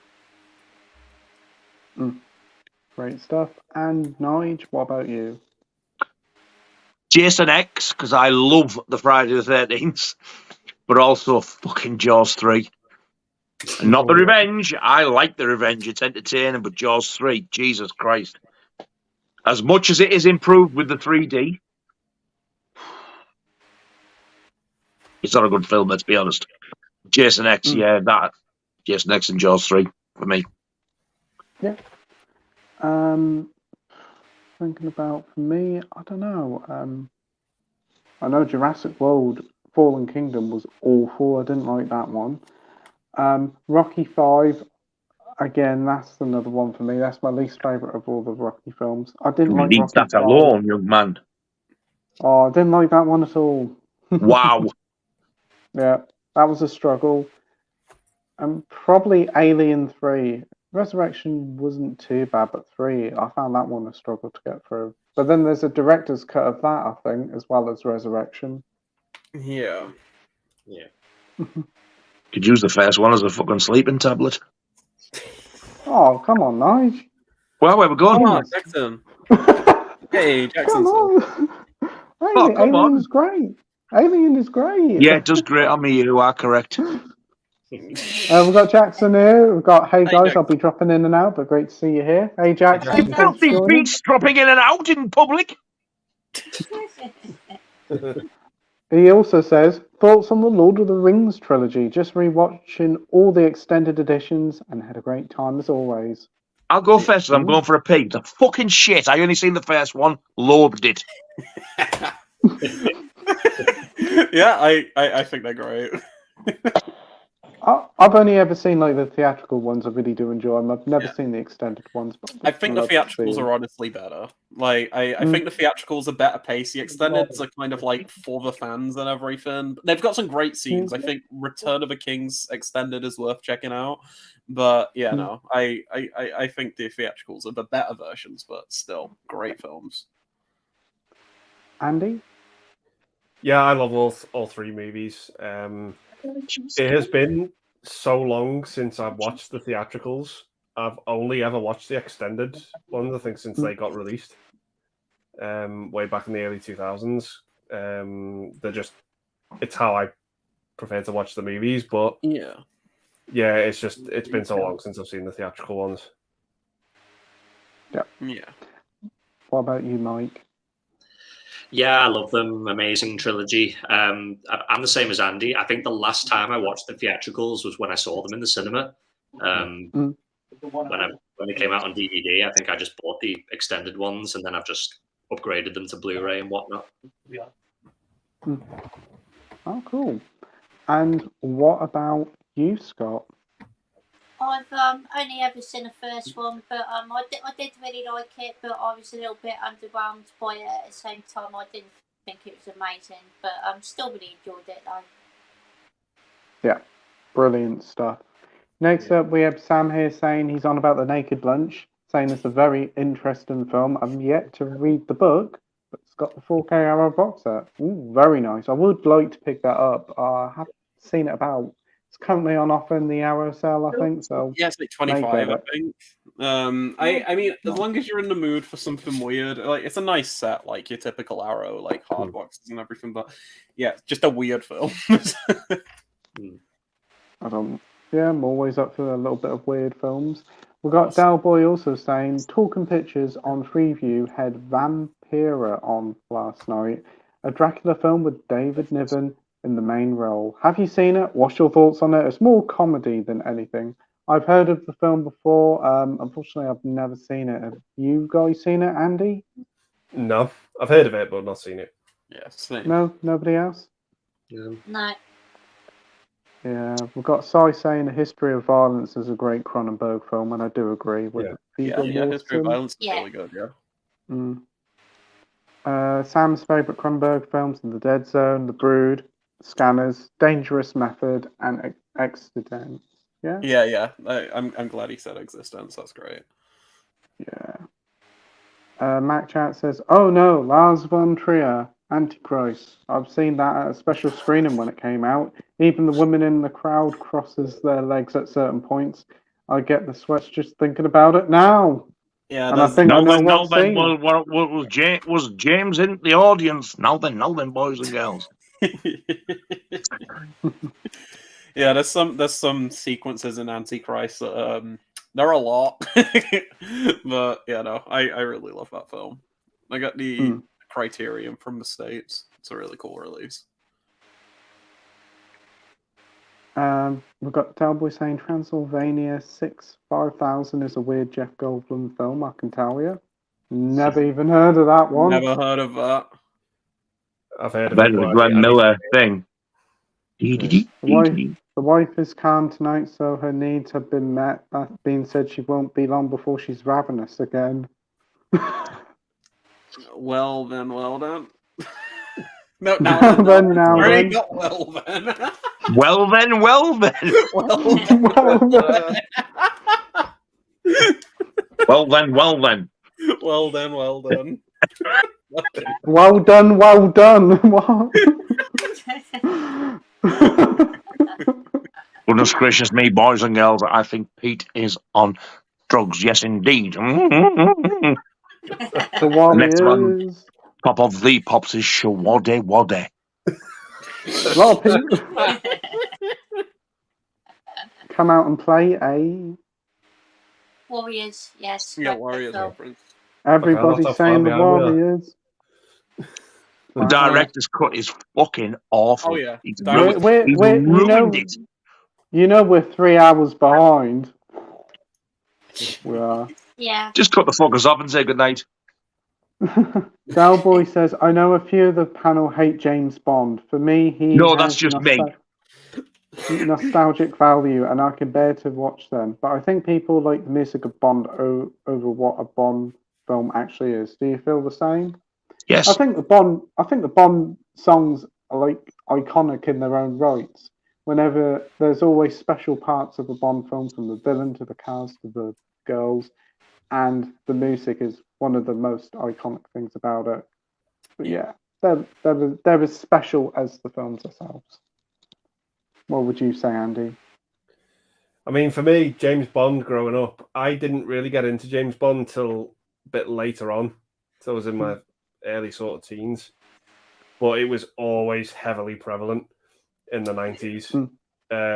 All the time, I remember in the shops seeing all the VHSs.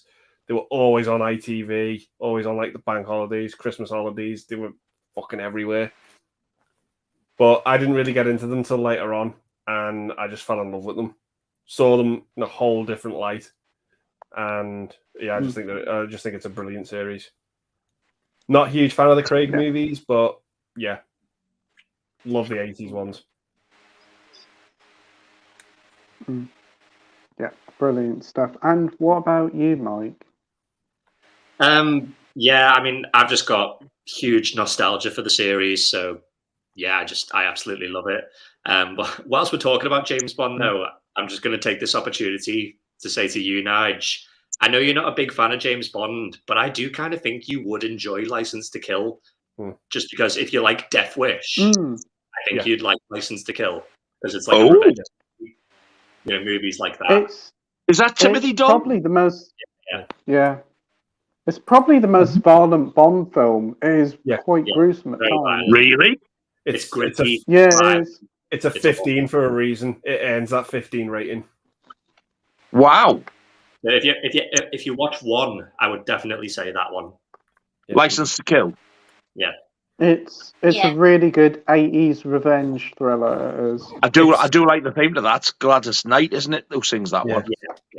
Yeah. It's the exception to the rule, that one, because all of them follow a mission that he's on that he has to do and complete. License to Kill is a different one because it's James Bond going rogue and it's him doing a revenge story for his friend Felix. You might even like the odd Jaws reference in it as well. Yeah. Jaws with the teeth, the fella. Nope, the shark. No, shark. You shitted me. You're just trying to get me to watch it. No, I would say, Nige, watch this movie. It's just an 80s revenge classic. I think you'd love it. Yeah. Do you really? Yeah. I think And the villain is one of the best out there, Nige. Wow. He's an unapologetic evil fucker. He's one horrible evil bastard. I mean, when I was a kid, I did like Goldfinger and what's that From Russia with Love? Because that bitch with the fucking blades in the shoe used to scare the shit out of me. But after them, it was like, Jesus Christ, these are so dull. They're all the same. And people call people like Jason and stuff like that for how many fucking lives have they got? And the stuff that James Bond survives is ridiculous. I think that's where my fucking deep-seated hatred for them came from. But I've got to be honest, I'm liking the sound of this one, Mike. I'd check it out, Nige. Yeah. Give it a go. Yeah.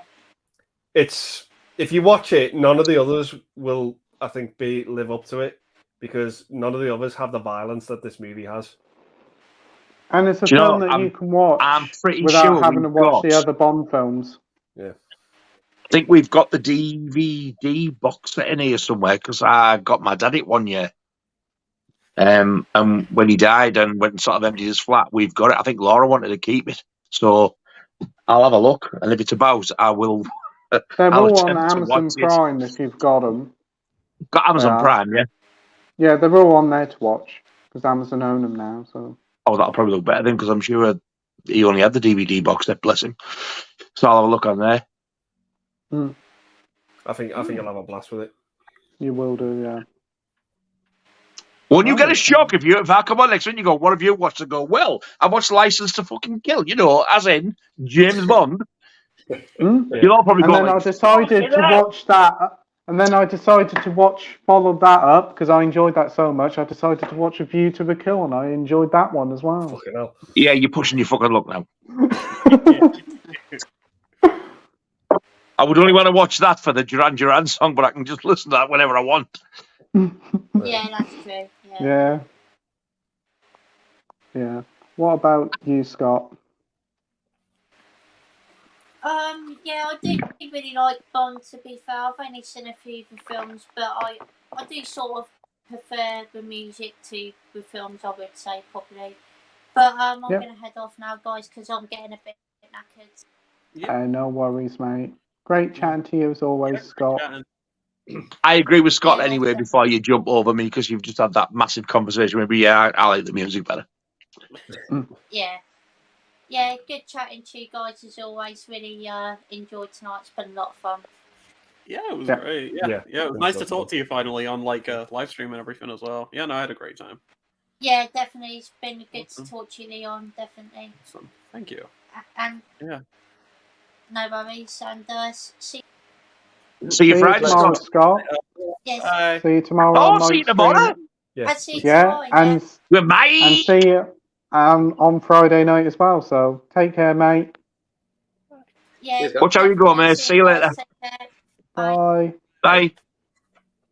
And then there was 12. And then there was 5. So, what about you, Leon, with the Bond films? Are you a fan of the films, and do you prefer the music or the films? I've seen like the odd Bond film. Like I've seen most of the Craig ones. I haven't seen the last one that they did. But yeah, no, I do like from what I've heard of the Bond music. I think I like it more than a lot of the actual films themselves that I've seen. Like I'm not a huge Bond person, but I do like Casino Royale. Skyfall's pretty good, but outside of that, I've only seen like a handful of the like pre-Craig ones, so I can't really comment too much on the franchise as a whole. But License to Kill sounds really good. I kind of want to watch that now. You've sold me on great. Awesome. The fella from People Under the Stairs is in it. Everett McGill. Oh, the David Lynch guy who's in like Twin Peaks. The one out of Twin Peaks. Yeah, Everett McGill. Oh, wow. Yeah, he's in License to Kill. Yeah, you're selling me on this. Yeah. I think I sell. One of my favourite scenes in The People Under the Stairs is where he shoots them fucking. He's like, "Hey, got him! I got him!" Like, he dance on the fucking spot, and she's looking at him like he's like a piece of shit. I got him! I got him! I got him! Yeah, I piss myself laughing every time I see that. Oh, it's so funny. Garbage did an absolute fantastic James Bond song. The World Is Not Enough. Yeah. I love that song. You know the stream's not running now on YouTube. Everybody's. It is. It's saying live 3 hours 29. Yeah, but it's not coming up on YouTube.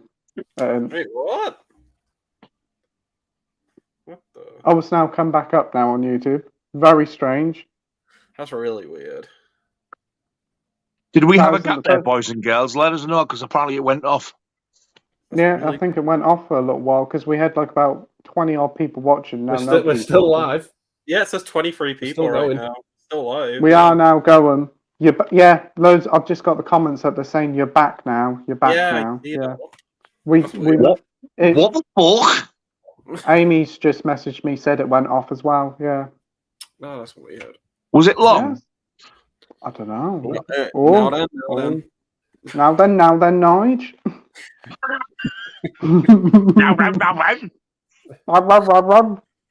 Make me sound like Zippy from fucking Rainbow. He did last time. He tried to Jimmy Savile with fucking Zippy. Yeah, we've got 17 people back now. So yeah, if you're watching this now, sorry about that. Obviously, the stream just went weird. I can see Sai's message saying went off for a minute or so. So yeah, we're all back 17. Now, That's a poor do. We only have more than that. Get your asses back on. Me and the wife saw Mission Impossible again at the weekend, and it's still incredible. You need to see this on the big screen. No. I thought it was a better Indiana Jones film than the last Indiana Jones. It was. Yeah. It had a lot of the same beats of the Indiana Jones films, but did it better. Yeah. I thought the last third sequence of Mission Impossible, I thought this is very Indiana Jones like. Yeah. Yeah, I agree. And then you had that like car chase sequence as well, which was like there was one in Indiana Jones.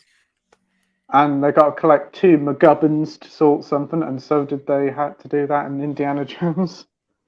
Yeah. Pardon? McGubbins?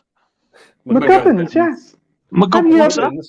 It's like you've never heard the term MacGuffin? It's like I think Hitchcock created it. You know where there's like a film and there's like an object that somebody has to get, like Indiana Jones and The Last Crusade. Yeah. If they got to pick up something, it's a McGubbins. Yeah. Then you never heard of that before. Never heard of it. Yeah, it's just like an object. It's like a screenwriting thing to say that like if you have an object that characters need to get, it creates a more compelling story or something. Yeah. Harry Potter and the Philosopher's McGubbins. It's not McGubbins, it's MacGuffin. Yeah, MacGuffin. MacGuffin. MacGuffin. He did say MacGuffin, didn't he? MacGuffin. You know what Pete's like with his words. Fucks everything up. I'm glad it was Harry Potter and the Philosopher's MacGuffin. MacGuffin. MacGuffin. Oh, matron. It comes MacGuffin. with blueberries Yes. as well. Can I have a McDonald's McGuffin? No, it's a Yeah. McMuffin. Ooh. Oh dear. Oh dear. Yeah. That sounded like an echo. That was that accurate. Really. Yeah. Really? I'm trying my fucking best. We have Sam here saying, "Is anybody picking up the 4K of Bloodsport next The month?" video's gone. You've knocked yourself off. Your video's gone, Pete. I'll soon be turning this stream off.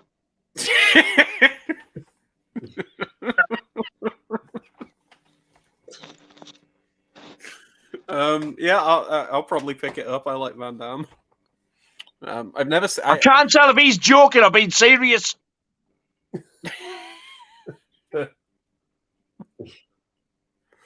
Come back on. I'd pick up Bloodsport on 4K. Yeah, I want to get it. It's one of the better Van Damme ones. Has he turned that off deliberate? Oh, he's back now. I'm back. Hi. Have you spat your dummy out then? No, I just had to sort something out at home. Oh, just as well. I was going to point you in the fucking eyeball. You're okay. Who's picking up the Bloodsport next month then? No. Yeah. I might do. No. Yeah. I'd like to. Next up, we have True Action Star saying Barbie, Oppenheimer, or both of them.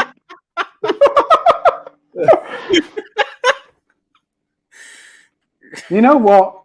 I think we should all just club together and send tickets for both films for Nige to watch. Oh, yeah. Yeah. I'd be delighted to do a burning of said tickets on a video for you all. Look, all the love for Oppenheimer and Barbie is everywhere. Fucking grow up! Well, here you go. What's your favourite I Natasha don't give a fuck Bedingfield what you all song? say. Any man who goes and sees that has his own personal collection of Barbie dolls. It's like Smithers from The Simpsons. Everybody sits there going, yeah, oh, he's only joking. Get the fuckers away quick before the camera turns around and shows them all. Oh dear. So, what's your favourite Natasha Bedingfield song? Who the fuck is that? What a fucking question.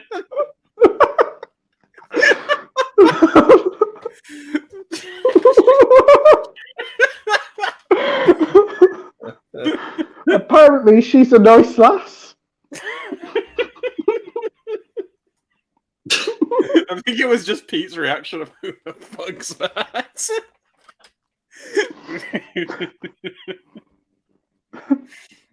There's got a song called Words Fail Me. No, then. I think it was it called These Words Are My Own or something? Yeah. I can't stand their voice, to be honest. No. Like, no opinion. Yeah. Ditto. I didn't mind some of their brother's stuff. Daniel. Yeah. Oh, I think it was one of his I liked. I don't know what the song was called. Didn't she do Was it called If You're Not the One? Yeah. I like that. And that's soppy as fuck for me, but I do like that song. Yeah. Didn't she do a song called These Words? I think I can remember that one. And maybe... Just said Pete. Did you? And Unwritten. Yes. She did a song called These Words, but I personally can't stand her voice. I don't think she's a very good singer. But I honestly don't recall ever hearing her, nor do I really care to. Oh, Unwritten as well. Oh, they're the same song now. I didn't know that. Mike, what about you?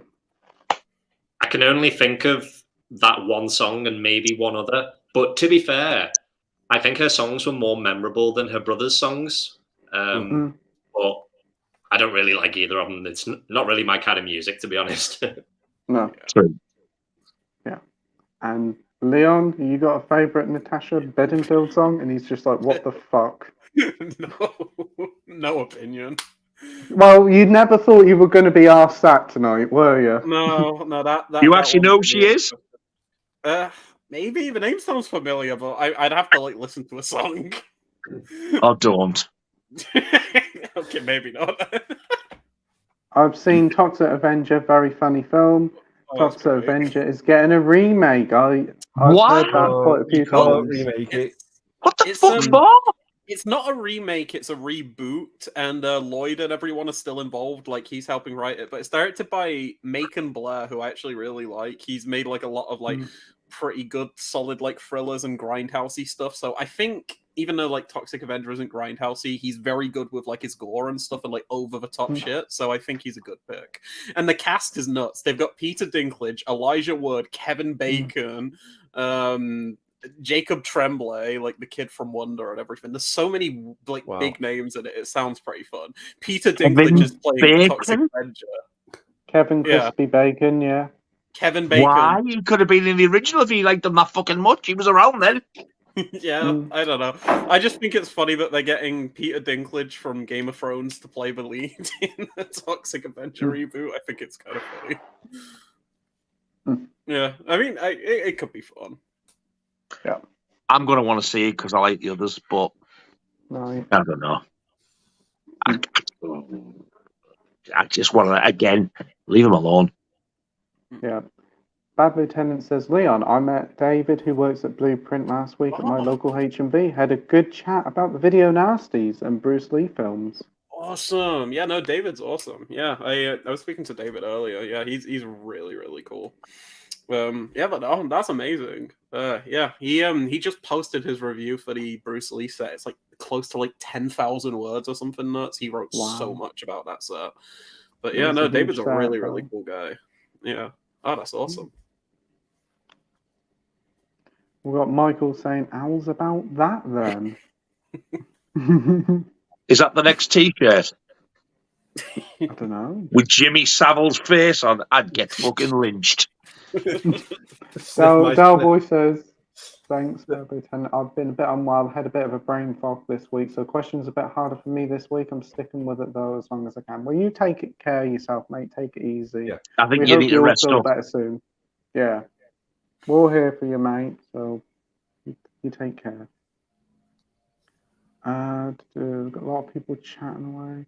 Yeah, it's the Dalboy, so look forward to the chat with your buddies on Wednesday, then get sick. Sucks. We're all here for you, mate, and we all hope you feel better soon. Just take care of yourself, get plenty of rest. A lot of chatting. Who's your favourite spoiler skull?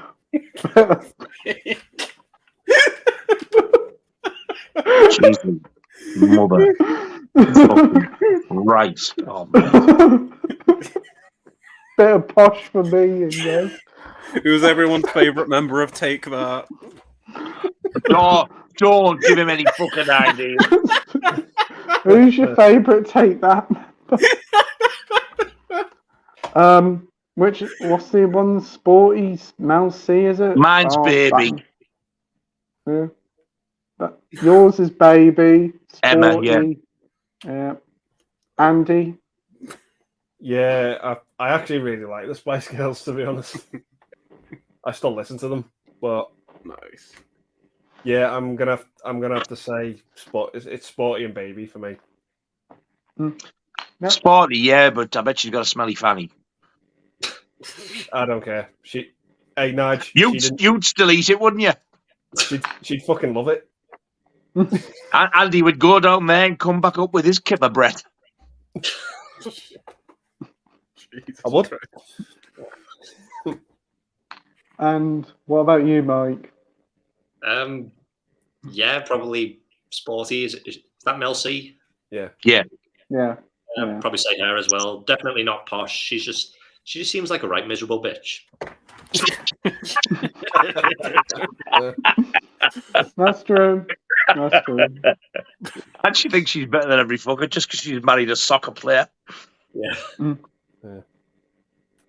And what about you, Leon? Another question you thought you'd never be asked tonight. I have no idea. I'm not a big Spice Girls person, but yeah. Well, pretend your partner's not watching. Which ones would you bury your face in their vagina? Jesus, I don't know the Spice Girls. I genuinely don't. I have no answer. No I worries. genuinely.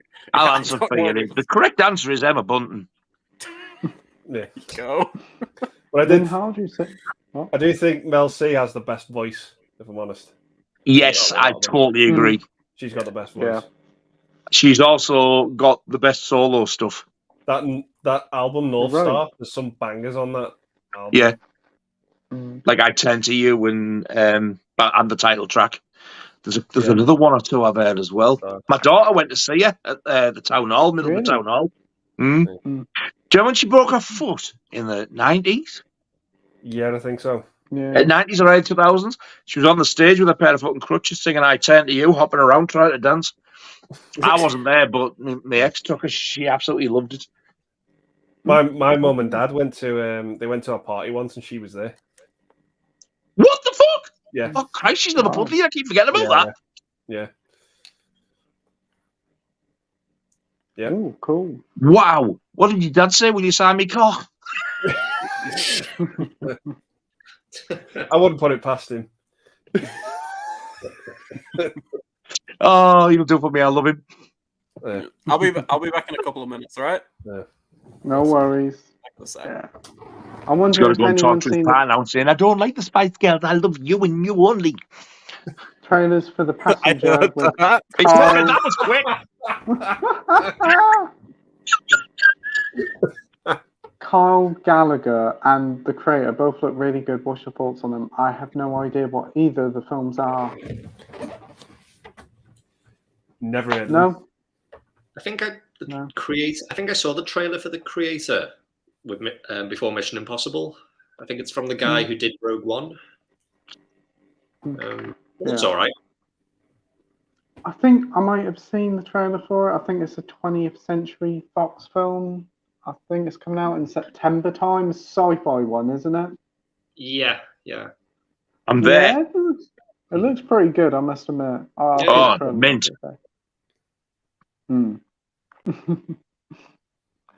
Right. Next up, we have Sai here saying, now then, boys and girls, here's for your musical delight, the tunes of Shawaddy Waddy. Jingle jangle, look what Jimmy can fix for you. Wow. Do you want to do that, Norwich?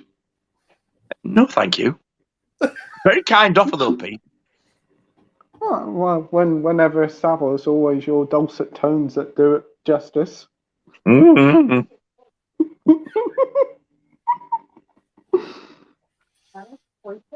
That's Pete laughing. Minhaji says, yay, another great Wednesday night stream tonight. Get in. How are you chaps doing tonight? Getting on all right, are you, Pete the gentleman? Am I a gentleman? I don't know. Well, you keep telling us you are. I am a gentleman. I'm sure I am. So what you're asking for? You tell us you are. You must know you are.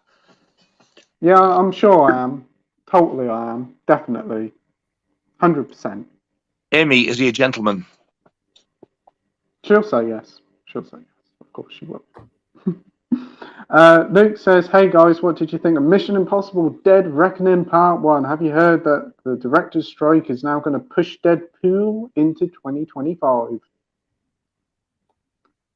Yeah, Mission Impossible was good. You enjoyed it as well, didn't you, Andy? Yeah, I had a blast with it. I thought it was a lot of fun. I'm looking forward to Part 2 whenever we get that. But it's a shame about this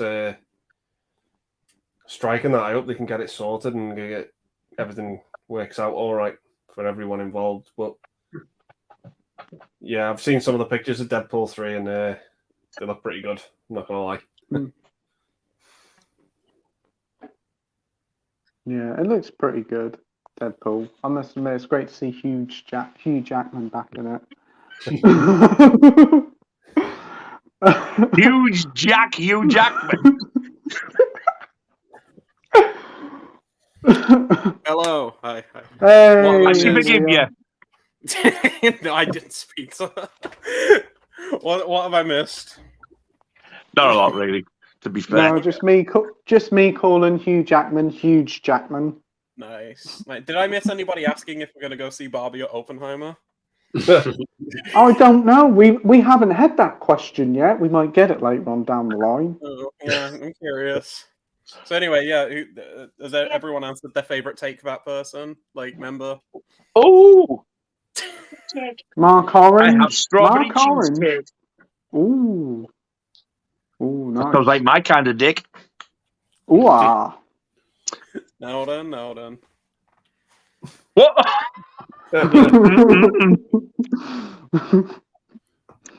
What's everyone's favourite Arrow release? That's a good question. I'll let Leon go first, as he's got a huge collection.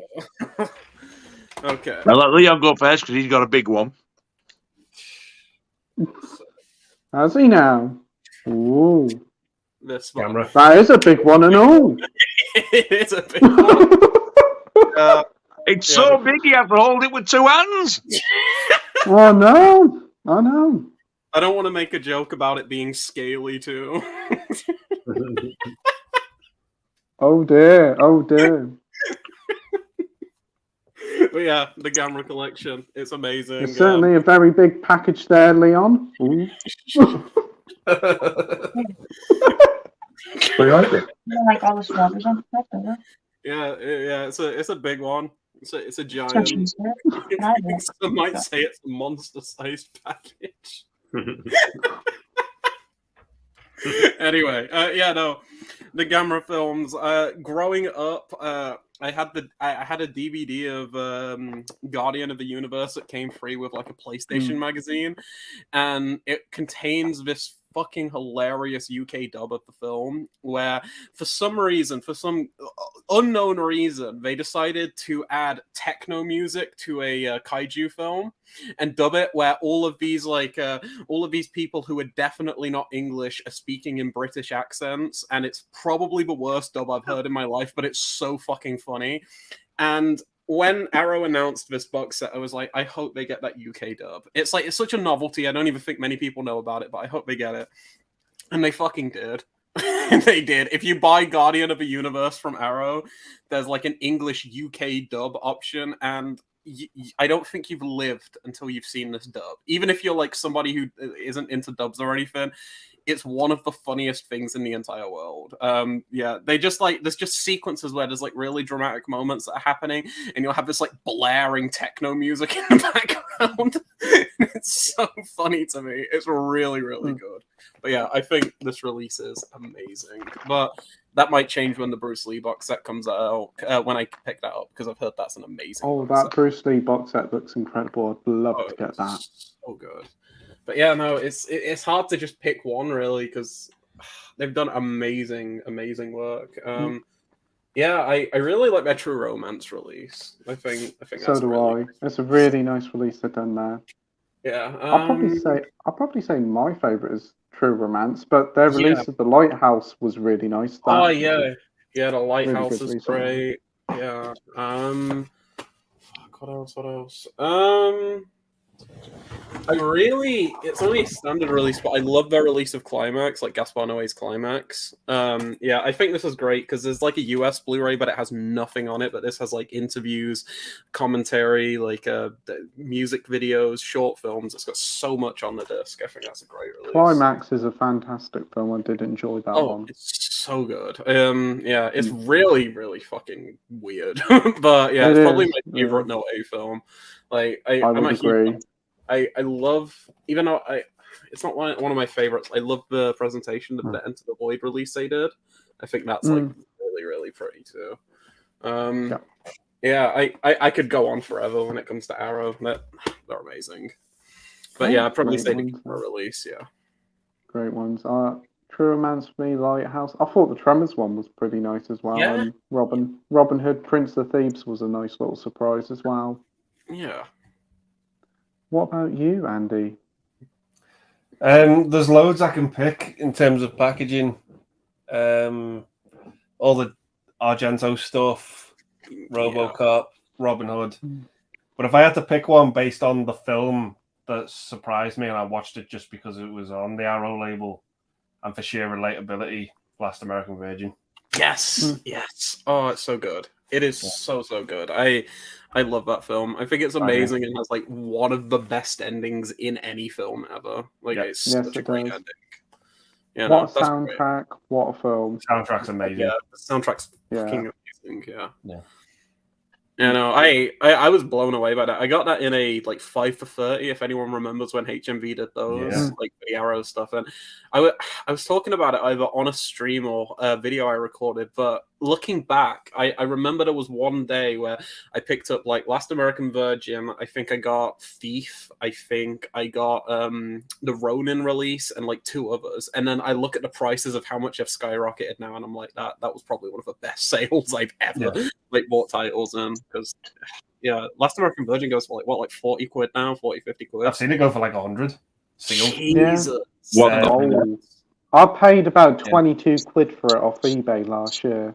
I think that's a decent price, like considering how much it goes for, and it is a really good release. Like, I think does the booklet come with like an essay from like Eli Roth or something? Because I know he's a big fan of it. I think it does. Yeah. Yeah. No, I've got the Steel book of the Beyond, and that comes with an essay from Eli Roth too. Wow. So yeah, that was pretty cool. But Last American Virgin's great. Yeah, because I was watching it and I was like, okay, this is just another sleazy 80s teen comedy, and then the ending happened, and I was like, oh, I need to give this movie a bit more credit for that ending. Yeah. It just resonated with me, and I was just blown away by it. I was like, how can a movie have the balls to do that? Yeah, it's a lot. Like, without spoiling it for people who haven't seen it, it's like the film starts out as kind of like I don't know, like you like you said, like teen, like sex comedy type thing, like a Porky's or something, and then in the last the last third or so, it turns into this really kind of dark drama where there's no real like humor to it, and the ending is like such a gut punch. But I've read up on the film since and seen what the general consensus was, and I know people kind of hated the ending for a very long time. But like me, going into that, I was like, Jesus, having, like you said, having the balls to kind of end a film like that, it's nuts. You know, that's a great film. If you can find copies of it, like for a decent price, I'd recommend it. I think it just got a US release somewhere, didn't it? Like one of the labels did it, so at least it's back in circulation. But that film's great. Great pick there, Andy. What about you, Mike? Yeah, so for a while it was always like the Phantasm box set and the Hellraiser Scarlet box set. They were two of my favorites, but I do have to say I picked up that Bruce Lee box set, the yellow one, and it is absolutely stunning, and it might possibly be Arrow's best release ever by just first impressions of it. Like I can't wait to delve into it. It looks incredible. It does. I want to check out the. Oh, sorry. You're okay, Leon. What were you saying? I speak so much. I'm so sorry. No, I was You're just okay. Don't worry about it. I'm excited to see the extra, the like final Game of Death extra. I don't know if anyone's like heard about that. I heard about that. I didn't even know that was in there.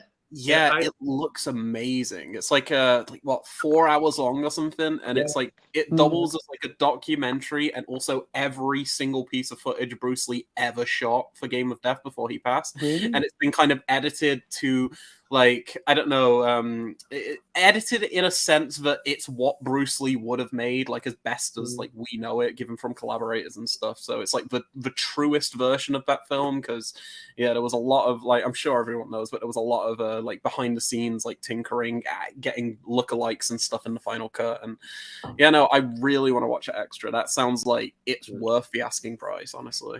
Yeah Sounds good. And what about you, Nige? Probably. It's hard to pick one. True Romance and Wild Things are definitely up there. Yes. And that Arrow Video Shop box set as well. But I've got a feeling, especially not just because of what the box set is, but the fact that it's 4K as well. Oh, and also the Dario Argento stuff as well. They're absolutely stunning. Yeah. But I think the Psycho box set might take over when it comes out. Yes. That looks I am like that's going to so be a excited. real winner when that comes out. I want that. I'm That really looks good. excited because I'm reviewing for Blueprint, and we'll get like emails. It's like, hey, you want to review this or anything? And I did put in a request for the Psycho set, so I'm really excited to check those discs out and see what it looks like. I'm one of the few people out there who've and this is like probably the hottest take I have. I think Psycho 2 is better than the first. So do I. So do I. Oh, awesome! I think it's so Yeah. good. I think it delves into the character more. I think it's just like the original film is so influential and so fantastic in so many ways. But I love the look of the sequel. I think it might have been Dean Cundy who shot it, who works with Carpenter a lot, or is it Dean Cundy or is it someone else? I can't remember. I know it's like one of the a pretty notorious cinematographer, but it looks great. Is it Meg Tilly in it? I think. Yeah. She's in he's it. great in it. I just love how it kind of delves into the psyche of Norman Bates. Like, I think it's like a really interesting film, and the first time I watched it, it really surprised me with like quite a lot of the directions it goes into, and I was like, "Oh shit!" So it's not just a cheap cash grab; it's actually trying to do something new and original. So, no, I like Psycho 3 a lot as well. I think that kind of feels, it's really sleazy. Like, it's so sleazy. It feels like Anthony Perkins, like, I think Red Letter Media's video says this, but it feels like he just watched tons of like Argento films and like Blood Simple by the Coens, and he was like, I want to make something like that. It's so sleazy, but it's really good. But yeah, no, I'm excited for that box set. Yeah, I think Psycho 2 is the best sort of sequel you could ask for. It does something completely different, but still stays true to the original. And There's something about it, just the feel of it and everything. I love the bit, even like when he's working in that cafe and daft little things, like when they come out and she's like on about going to see her boyfriend, and he goes, "Well, you can come and stay at the motel. And it's getting dark." Just the look of it, like it looks like this little cafe is in the middle of the desert, and the back sky, and everything. Just everything about that film is just absolutely bang on. Oh yeah, no, it's great. It's yeah, I don't know. I think I've rewatched the sequel more than I've seen like the original film. Like, I think the original is so important, and it's like such an influential film for obvious reasons, and just like important for like historical context and stuff. And I still really do like that film. Like, I love that film even. But Psycho 2, there's just something about it that like I keep going back to it, and I'm like, I really like this. Yeah, I think it's great. Yeah, and I think I actually like Psycho 4 better than 3. Okay, but yeah, I love all 4 though. Yeah, no, it's weird to think that not only there's Psycho sequels, but they're also really good. Because like, you think like a Psycho sequel, you're like, what's the point? You know, it's just like with the first film, it's like, do you really need to like go any further than that? But then no, they make sequels and they're like kind of top. Every one of them's decent. Yeah, there's no bad one. Like, I don't like the remake. I don't like Gus Van Sant's like shot for shot one. I think that was kind of shit. I don't hate it. I've watched it. I've got it. I went to the picture to see it. Yeah, and I've got the Scream Factory Blu-ray for sort of like being a completist. Yeah. It was just like there was no point to it. It was pointless. Yeah. It's so, scene for scene, word for word, everything's the same. They didn't even like try and do a different take on it, or change the script around a bit, or the shots, or anything. So to me, it was just totally pointless. If you want to watch it, watch the original. It's like a great way to waste the studio's money, just saying, hey, give me money to like do the same shit again. But like, I think that's fucking Vince Vaughn as Norman Bates. Jesus Christ. Yeah. It was like having Frank Sinatra as Hilda Ogden in Coronation Street. It was that much of a totally fucking wrong casting thing. It was just not a good move at all. More like Frank Sinatra as Alec Gilroy or something. Not Hilda. Well, whichever you yeah. Or Rita.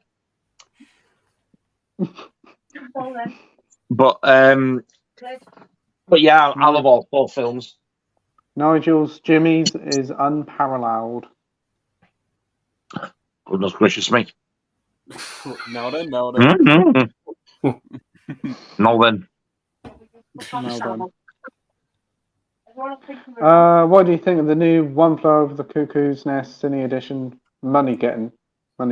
Should be 4K. Brilliant idea, but it shouldn't have been a Blu-ray. It should have been a 4K. If it had been a 4K, I'd have pre-ordered it. I went to pre-order it, seen it was a Blu-ray, and I stopped.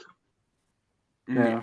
I think we're all the same on there. If it was 4K, it'd be cool, but as it is, it's such a brilliant film. But I've already got the Blu-ray, so what's the point? For a few postcards. Yeah. Yeah. We've got Jake to talk movies here. Hey, mate, thanks for joining. Hi, Jake.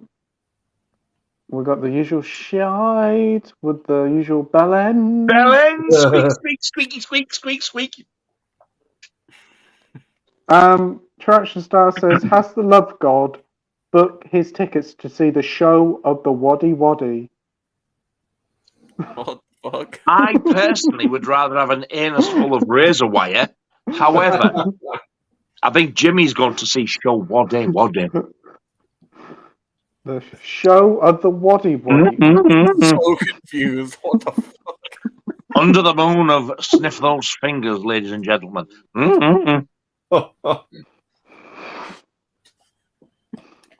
Didn't they do a song, You Got What It Takes? You got what it takes to sniff those fingers?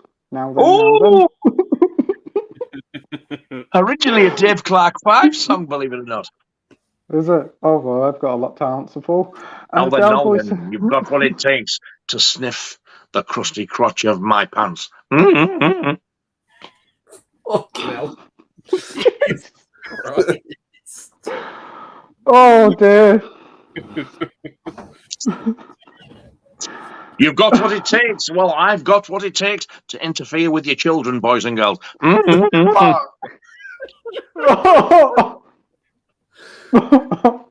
It's just amazing what I can do with this cigar. Cigar. And this is on stream as well, people. Wait, you need to see it when it fucking finishes. Banned! If anyone is into composers, then I recommend Ennio the Maestro. Ennio Morricone, the maestro. The Maestro. Bought it from Germany in deluxe edition. It's a beautiful documentary. Nice. Scott's gone now, Jake, but be sure to ask him that. What is Art the Clown? He's an evil What fucker. is Art the Clown? I was going to say it's him. He's one evil fucker. He's an evil fucker. Well, I have been mostly listening to Georges Delarue. Can someone please like the stream? We are 8:35 p.m. So we're 3 hours behind. 3 hours 5 minutes behind. A lot of people saying hi. It's me. I talk too much. We've got Rachmaninoff, I will say that for you. Is also somewhere in time. Beautiful. Nice. John Barry and his... That's Iron Maiden, not Rachmaninoff. Is it? Oh, John Barry and his Seals of Greatness. John Barry and his giant testicles. Pete the Warriors, but Blood Simple is great and worth your time. But we are watching Blood Simple, so I'm looking forward to checking that one out. I have no idea what it's about. Watching Eastern Promises. Yeah, you said. Am I? What about him? Well, it's Eastern Promises.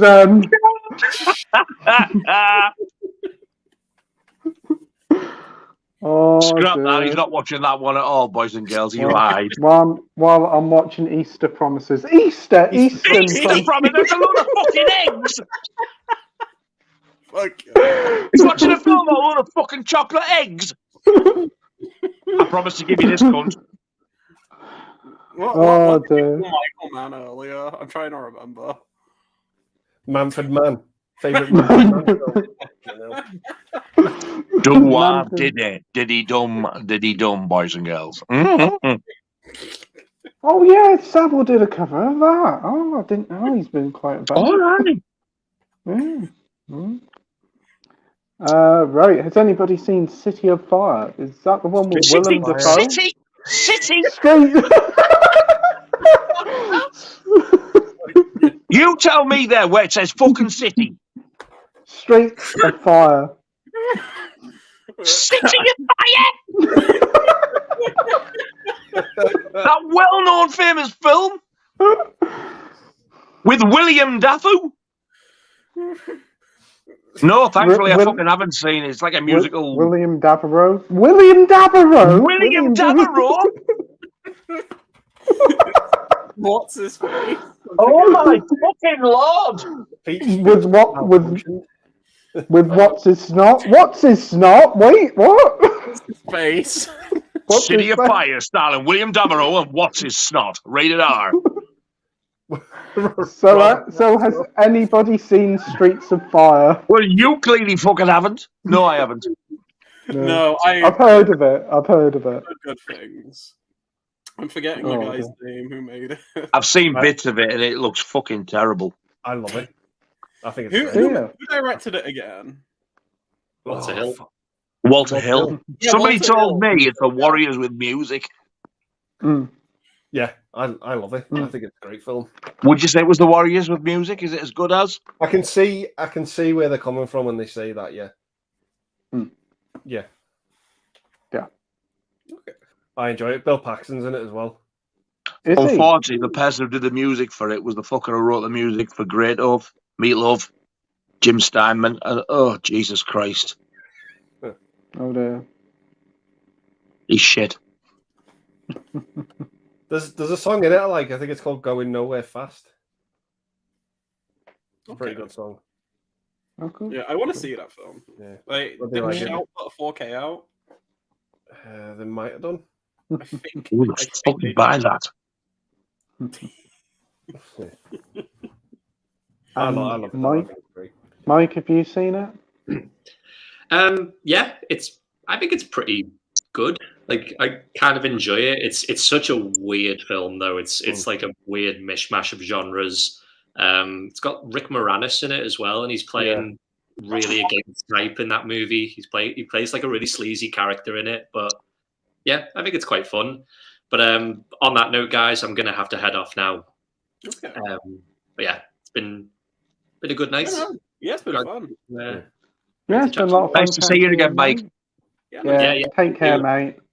Yeah. I'll speak to you all soon. Cool. Yeah, see you soon, mate. Watch how you go. See ya. Bye. Bye. And then there was 4. There was 15. And we have Jake here saying, I'm getting back into streaming Sunday. Oh, that's good to hear, mate. Definitely will be checking that out. Yeah, he's asked me on. Oh, brilliant. Good to hear. Is it just me? Do you think Barbie will live up to the hype? Oh, it will live up to the hype. And The it'll hype be that it's going to be shite? Definitely. It's going to be astronomical hype. Best film of the year. Astronomically 5 out of fucking 5. bad. Oh. Do you know, I've had Barbie Girl in my head now for 2 fucking days, and every time that name's mentioned, it keeps going round in my head. Didn't Savile do a cover of that? Oh. Did he now? I didn't know he teamed up with Aqua. Will you fuck up? Do you know, every time he says that, you all sit there waiting. We're waiting in anticipation for it. Why don't you move on? You're waiting. Now then, We're now waiting. he's fucked off, look. Where's he Can you hear gone? me? Can you hear me? Yeah. Yeah. Yeah, camera's just gone tits up. Didn't Savile do a cover of that? Fucking hell.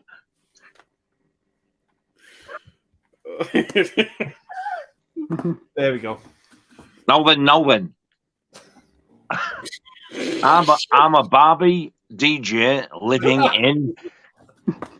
No. Don't continue that. I can't. I'm dead. I'll get shot. Oh, come on, Nige. Now then, let's hear the end of it.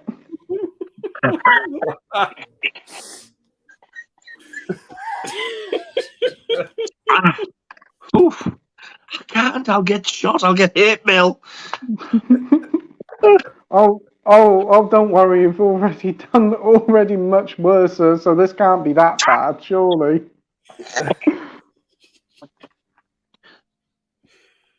Look, you know, fucking win! Yeah. Yeah, we're waiting, Now then. anticipating. I'm a Barbie DJ. We can't even finish it. We can't even get it out. Oh. I'm a Barbie DJ. I can't do it. Just let the words come slowly out. You know they won't come out. Me.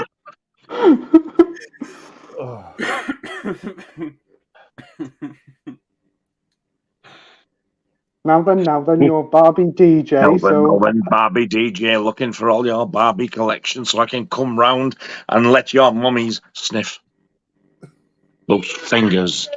And that was toned down. Jesus Christ. That was played very safe. It was. What the end? Yeah. God. I've got 2 fucking daughters and a son. Oh. When I'm singing about that shit. Never seen Omen. Wow, ever since I've heard the Goldsmith score and the Patrick Troughton scene with the pole going through him, I've loved those films. Yeah, I've seen Well, how's that for spoiling the pot with the pole going through him and the butler did it at the end? You don't even watch it, right? Oh, wait, The what? butler did it, the bastard. Hey! Will it end up on some sort of register?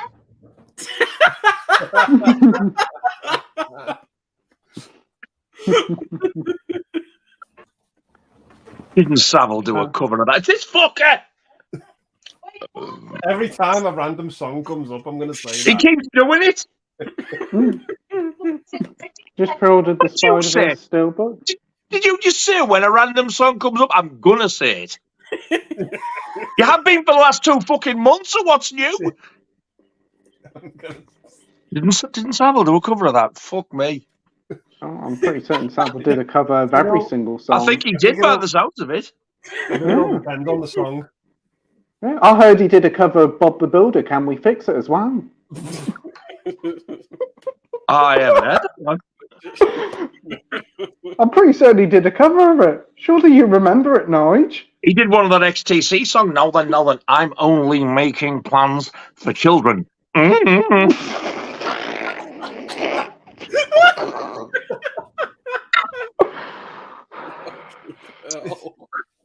can't wait to hear Nige do a cover of Savile doing a cover of UB40.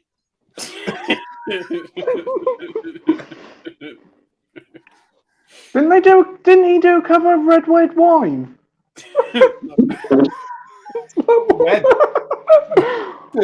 Red fingers.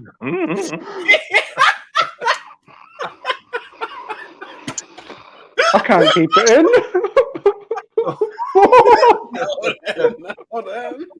What has happened to the stream? We used to talk about movies.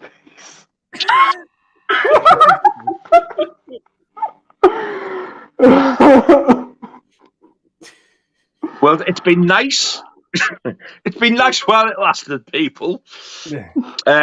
If you all write to me while I'm in prison, I would appreciate that.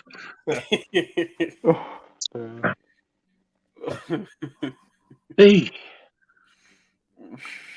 Now, something completely different. We have True Action Star asking what streaming platforms do you use? We have Netflix and we're thinking about cancelling it. Don't say BBC iPlayer. No, never mind. I do have the BBC iPlayer. They do various treats on there. I've just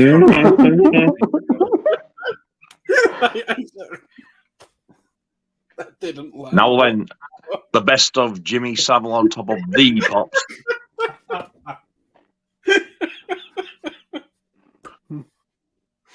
Hey, I imitated his fucking voice. I didn't pay the cunt. And cover up what he did, the dirty bastard. Just in case anybody's listening. That's exactly why I've pretty much stopped watching the BBC. Yeah. That's that filthy fucker. Yeah. Understandable. They're all at it. They're all up to no fucking good. It's just yeah. a lot of them haven't got caught yet. Mm. And the BBC will fucking do anything to, like you said, cover it up. Yeah. Really, really fucking gone off them. Yeah. Well, I always Stick to all that think behind us. the BBC should essentially get rid of the license fee anyway and just be adverts. That's where all your TV license money goes, to covering up dirty bastards like Oh that. yeah. My dad actually had a letter today about TV license saying it's gone up or something. Yeah. The big BBC, big boys bugger children. Yeah. Now then. Even the West fucker. Now then. He was. With that cunt doing that, then you got the dirty bastard behind and goes, give Bonnie to a dingo. Rolf Harrison, his middle leg. Yeah. Remember that fucking bastard advert? Kids in water, they love it. Yeah, I bet they do. Get your fucking fingers tied up, you dirty bearded cunt. Oh no, not Wolf too. Oh dear. Rolf. Did Rolf do a cover as well, Nigel?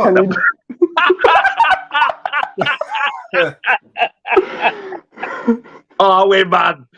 There's a song by Rolf Harris, have you heard it? I think it's called Fine Day. Fucking listen to it. I don't. Why? It's like a dance pop song.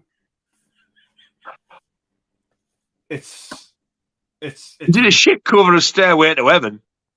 Fucking hell.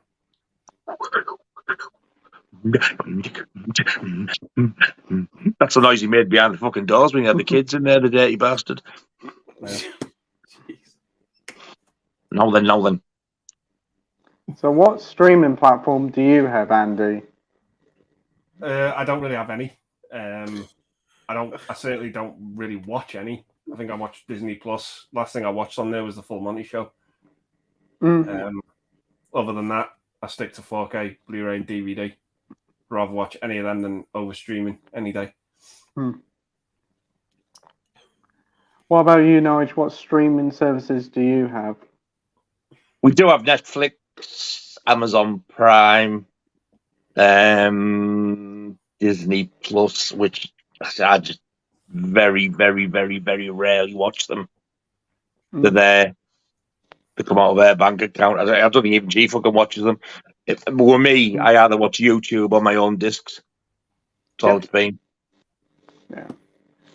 Leon, what about you? Yeah, I tend to just watch what I own physically, but if I'm using a streaming service, I mean, I've got Prime because my sister gets like Student Prime super cheap, so it's like I'm not really paying much for it or anything, so I got that. We pay for Netflix, but with the fucking price going up and up and up, I don't see that lasting much longer. We've got Disney Plus, which I don't like you guys said, I don't really use it that much.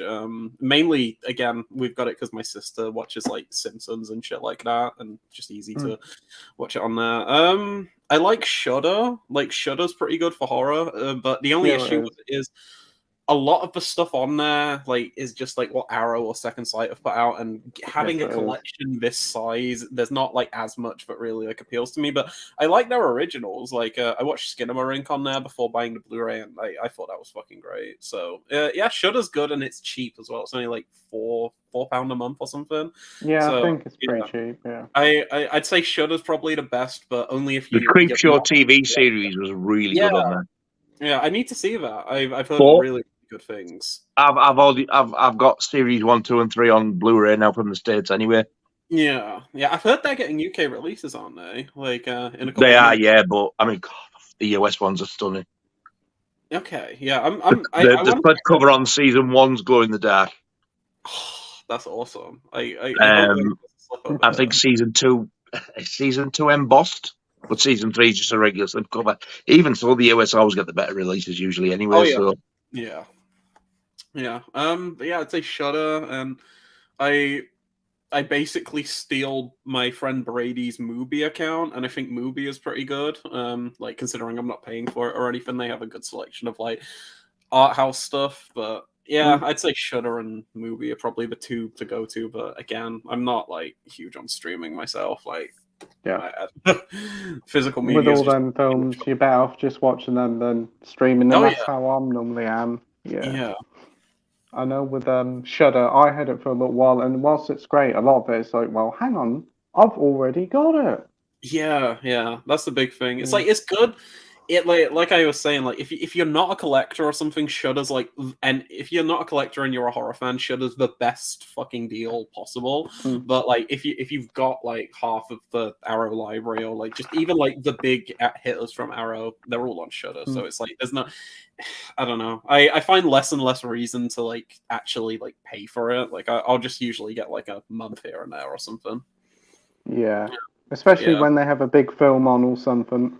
Yeah, because you get Skinamarink, like you were saying, there's the Creepshow show, and so there's the odd stuff on there that's like, oh, that looks interesting. So, I think that's where I very first saw the original Terrifying, you know.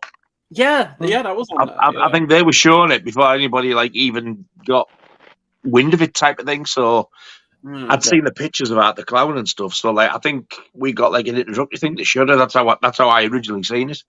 Yeah, they got some great stuff on there though. It's like, it's just, the only downside is just like, the library is like, it becomes less and less appealing when you've got like these like 4K versions of them all and everything. But I mean, if your internet goes down or off, that's it. You're fucked. Yeah. When you've got the stuff there, it's all right. Put my Blu-ray player on. I've got plenty. Yeah. For me, I have Prime Video, I have Disney Plus. So that being said, I've rarely ever used Disney Plus, and I've got a free trial now for Paramount Plus, and there's nothing really on there at all. No. I scanned through there, and you've got all the Beverly Hills Cops films, Airplane, the Naked Gun films on there, and some of the Screams, but not all of them. So there's a few decent films there, but not a lot, and not worth the price. Basically what you've already bought, by the sounds of it. Yeah. The only thing that we were watching on it, weren't we, with Cheers the other night, and that was it on Paramount Plus on repeat. It's just like, it's not worth it. We've got Sam saying, love The Omen, one of my favourite horror films, yet to check out 2 and 3. Well, I hope you enjoy them, mate. 2 is one of my favourite ones. For me, 3 is the worst. Okay. 4 gets a lot of shit, and people say it's an absolute pile of crap. I loved it. It's not Damien, it's a girl in that one. I think it might be like a made-for-TV thing, but I absolutely love that film. It's just really entertaining. Okay. That's the one I haven't seen yet. I haven't seen 4 and I haven't seen the remake. No, if you're going to watch 4, watch it with an open mind, or watch it expect it to be shit. The last, I think, does a really, really good part. But it's just a blast. I just had a really, really good time watching it. I just thought it was really entertaining. And I personally, if you've not seen it, I would give the remake a go as well. Yeah. Speaking of remakes. Oh, sorry. No. You're okay, Leon. What are you saying? I have a question for everyone. I'll give a question real quick. Speaking of remakes, are there any remakes out there that you guys prefer to be originals that's kind of a hot take? Like, everyone says something like, I don't know, The Thing or something, but what's your favorite horror remake outside of, like, the big hitters? Like, just one that would kind of would surprise people. I'd probably say Texas Chainsaw Massacre. Oh, really? I do enjoy the remake. Yeah, it's a good remake. It is a good remake. Yeah. It really captures like the hot, sticky weather. I think it really creates that uncomfortable, atmosphere. Yeah, and Jennifer Beals hot, sweaty, sticky minge. Yeah. I find that remake fascinating because they got the same cinematographer as the original film to shoot it, and I'm like, that's like really interesting, like bringing him back, because from what I remember, love the prequel as well. Is that beginning. the beginning? Yeah. Yeah. I can't remember the beginning very well. I actually I think liked- mine are Texas Chainsaw Massacre and definitely The Hills Have Eyes. Okay. Yes. Yeah, The Hills Have Eyes is a lot better than the original, I think. Yeah. For me, I'm gonna say this. Not a lot of people really agree with this one, and I still think the original is fantastic, but I kind of like the 2006 Black Christmas more than the original, like the Glenn Murphy one. I think that film's amazing. I haven't seen the Oh, 2006 one. it's so good. That is worse than anything Jimmy Savile that I've said. I love it. I've got the Blu-ray. I don't know if it's down here or not, but yeah, no, I think it's great. I think it's so violent. It's so great. It looks like a fucking giallo film, and it's directed Really? by Glenn Oh. Morgan. Yeah, it's so colorful. It's so pretty. There's a German Blu-ray which comes with 3 cuts of the film on. I imported it for like I want to say about £15 or something, and it's so good. It looks amazing. It's one of those like horror remakes that got like really shit on at the time. And all of the criticism, like if you go read the Rotten Tomatoes thing, it's like, oh, it's too violent, it's ugly, it's mean, and it's like I love all of those aspects of it. I think it's really like I just think it's like visually gorgeous, really creative. There's some like really fun kills, and it's just beyond fucked up. Like there are just elements of that film that go really like. Jesus, I can't believe someone actually filmed that type thing. Yeah, I really like it. So yeah, if you could ever get the 2006 Black Christmas remake, I highly recommend that. I think it's great. I do have the DVD of it, and I did see it at the cinema when it came out, and I do really like it a lot. But for me, it's not a patch on the original. Oh, the original. However, yeah, that fucking new one that came out a year or two ago. Jeez, horrible. I was. I am so glad I didn't buy that. Yeah. It didn't even get a what Blu-ray. a pile of shite. I'd go as far to say that's worse than Man. Is it? I heard the recent one is bad. No, I wouldn't go that far. I wouldn't want to watch it again, but no, I wouldn't go that far. But I do agree the 2006 remake is an excellent remake. Yeah, I just really I don't don't think it's on a patch on the original though. Yeah. I'd say watch the haven't seen any original of first, them. Pete. Yeah, watch the original first, because the good thing about the remake is it's not just the exact same thing again. They add No, their it's own not. twist to it, and it's like it's kind of like if I had to compare it to anything, it's kind of like the Rob Zombie Halloween remakes, where they kind of give a bit more of a backstory to the killer in the film, which is in the original he's very mysterious. It's more like his presence is more of a horror than like the backstory on who he is in the original. And then in the remake, they kind of delve into it in the most like fucked up. I'm sure you know who the fuck it is. Yeah, and it's a lot, and like I can get someone like absolutely hating it, but I think it's really good. But yeah, both the original and the remake are so It reminded me of Zelda out of Pet Sematary. Yeah, no, I see that. Yeah. Oh, he's sneezing again. I muted it that time.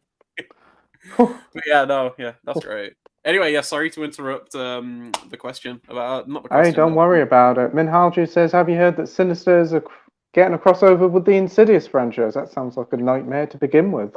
Jesus wept. Yeah, I haven't heard about that. Please tell me that's not true. He's hoping this is a... Isn't the new Insidious supposed to be like the last one or something? I don't know. I haven't seen any of them. I saw the first. I haven't seen any others. He also says, what's your thoughts on the Women in Black films? The first one and the second one. I saw the first one, and that was an absolute pile of shite. So is that Daniel Radcliffe? Yeah, the one with Danny Radcliffe. Absolute Danny? Your mate, Danny? Yeah. I saw so much of it, we turned it off. It was that fucking boring. I've never seen it. Oh, it's crap. It wasn't. We were just bored. Turned it off. Yeah. Did you like it, Andy? I thought it was all right.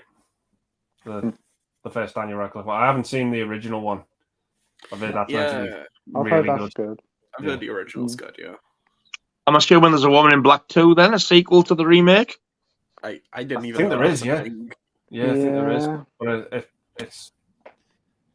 It hasn't got Daniel Radcliffe in it. It hasn't. What's the point in watching if there's no Danny Radcliffe? No Danny Radcliffe, no deal. You sort of extend that sentence too much. You just went, "What's the point in watching that?" Full stop. It didn't need the Daniel Radcliffe bit at the end. I've heard the second one is even worse. It's real bad. It's a horror film with a 12 certificate. It's like, I know. what can you do? Having said that, so is that Homicidal, and that scared the shit out of me. That black and white one. Yeah. Homicidal. Did Indicator release that? Yeah. Yeah, I think I've seen Homicidal. That was really good. The black and white one. It's like similar to Psycho type of thing. Yeah. I think I've seen How that. the hell did that get away with being a 12? That should have been a 15 for me. No idea. Well, it's a bit like Never Take Sweets from a Stranger. That's a 12. Yeah, I've heard about that. I've not seen it, but I've heard that's like pretty fucking dark. I love that film. It's fucking brilliant. But my God, it's disturbing. Yeah. Have you heard that Pacific Rim's getting a crossover with Godzilla and Kong? Why? He's got to be making this up. Just watch Robot Jocks. Yes. At least that's enjoyable. And if you've got Pacific Rim, get yourself to the doctors. I got streamed for that. Get yourself some antibiotics.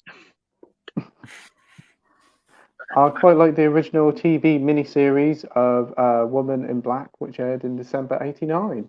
Yeah, never heard of it. No, never seen it, but I've heard it's good.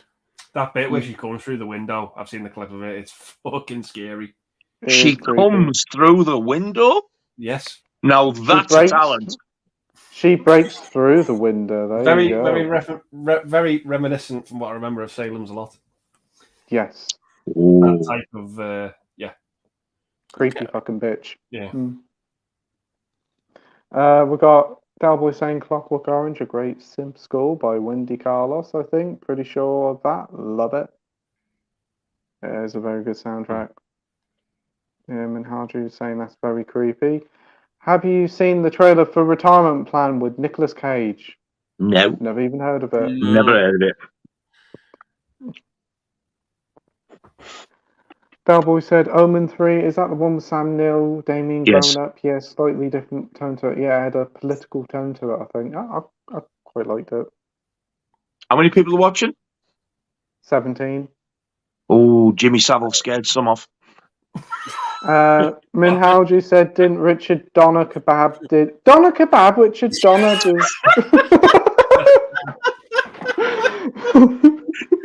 Fucking hell. I love where you find I love where you find these extra words, or just like not there. Superman, the Richard Donner kebab cut. Didn't he do the Donner Kebab cut? Yeah, he did. Yeah. Hang on. Read that again. Didn't Richard Donner do Superman, the Richard Donner cut? He did. Is that him? No, that was John Smith. No, he did. Richard Donner do the Richard Donner cut? He did the Donner cut of Superman 2. Yeah, he did. Yeah, it was because like he was fired from the original film, and then in like 2006 they brought him back to like do an edit with his original footage or something. So it's like that cut of the film is called Superman 2: The Richard Donner Cut. He kept fucking off for kebabs. They said to him, "You can have your name down as co-director if you want to watch the film and decide." I think he watched about 5 minutes of it and said no. Nah, fuck that. Get my name off that shit. I'm going for a kebab. It's literally, it's literally just like the whole Snyder situation with Justice League, and I think it's so funny because like when there was a whole demand for the Snyder cut and everything, they were like, "Oh, this is an unprecedented thing," but no, Warner's fucked with people's visions before, brought other directors in and fucked their cut up, and then years later, the original director has got their own cut. It's just like history repeating itself over and over again. It's and we all know what the Snyder cut is, don't we? Now then. It's a masterpiece. It is a masterpiece. Oh, as Jamie would say. Yeah. Wait, who? Sorry, I'm... Jamie. Dave Snyder's Justice League is a masterpiece. I'm so out of the loop on this one. You will see it. Yeah. One of many masterpieces. Just about every film he watches, but that's his favourite, I think. Bless Oh him. yeah, yeah. Jamie isn't here, is he? Oh, if you're Surprised he hasn't watching, joined, to be honest. you can join No, Jamie. because we're not all dizzy. Yeah, Jamie, if you're watching, join. You motherfucker. John messaged the group chat and asked him to get his backside on it. True Action Star says, oh, he's looking forward to the Agatha Christie film, Haunting in Venice. No. It exists. Yeah. No. What about you, Rand? No? Nah, this is the first of airing of it. And hopefully the last. Everyone hates Lady Hawk, but as a teenager, I loved it. Never seen it, but I do remember seeing the video cover. Is that the one with Rutger Hauer? And Michelle Pfeiffer? Might have been. Maybe. I don't I'm not familiar with it. I wasn't even aware that Richard Donner had died. Yeah, Richard Donner died in 2020, I think. Yeah. Yeah. Died quite a while ago. Wow.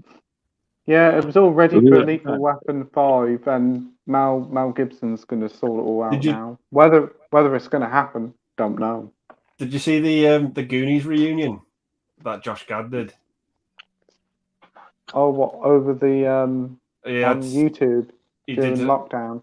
He got all the actors back, and he got Richard Donner and Steven Spielberg back as well. Oh, that's Did he? awesome.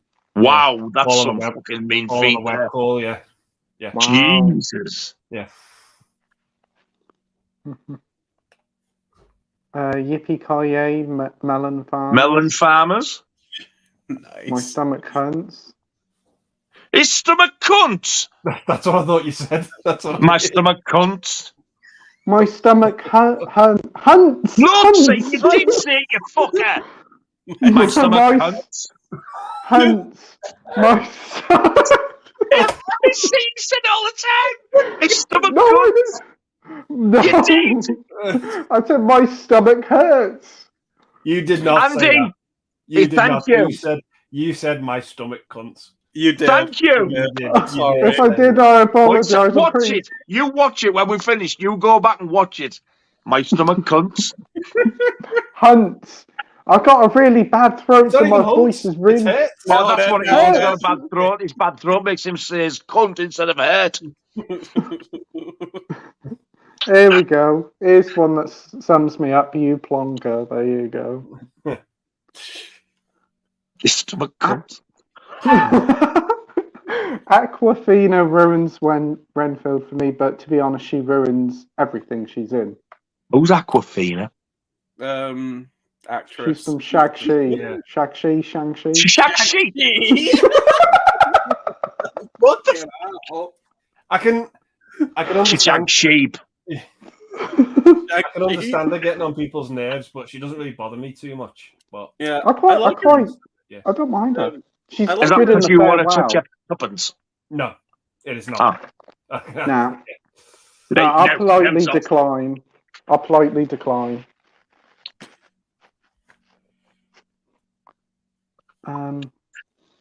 We've got Traction Star thoughts on the new sci-fi movie The Creator. It looks incredible. Let's see what Nige has now. to say.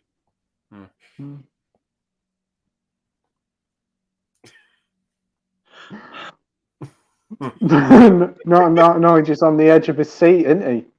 Yes. No, just booking his ticket now. He is. Renfield, aka the fake movie. Dick. Fake movie. Stallone and Get Carter. I've had that sent to me on digital versatile disc. I've never seen it. You've never seen Get Carter? I've never seen the remake or the original. I've got the And you- BFI 4K, but I need to check it out. Oh, it's a great film. Yeah, I've heard it's great. Yeah. The I'm remake. surprised you've never seen it, Nige. Huh? Get Carter. You're surprised I've never seen it. Yeah, I thought To be thought honest, I'd be it's never really interested me until like the amount of times I've been in Newcastle. I've been looking where the car park used to be, where like some of the film took place. It's not there anymore. And I thought, you know, maybe I should need to watch that film. You know, I don't know why. It just put it in my head. All these years later, now I've decided I want to see it. Oh, it's a great one. It's definitely one of Michael Caine's best films. It's a really good gangster film. Crystal Skulls is so bad. No shit with a name like that. Keanu Reeves, English accent in Dracula or Which Dracula? The Coppolas. Bram Stoker's. Bram Bram Stoker's Dracula. Stoker and his sister, Fanny Stoker. Bram Stoker. Fuck. Bram Stoker.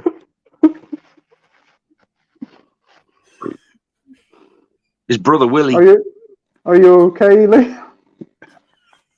I'm okay. There's so many. Like, Sexy Beast is good too.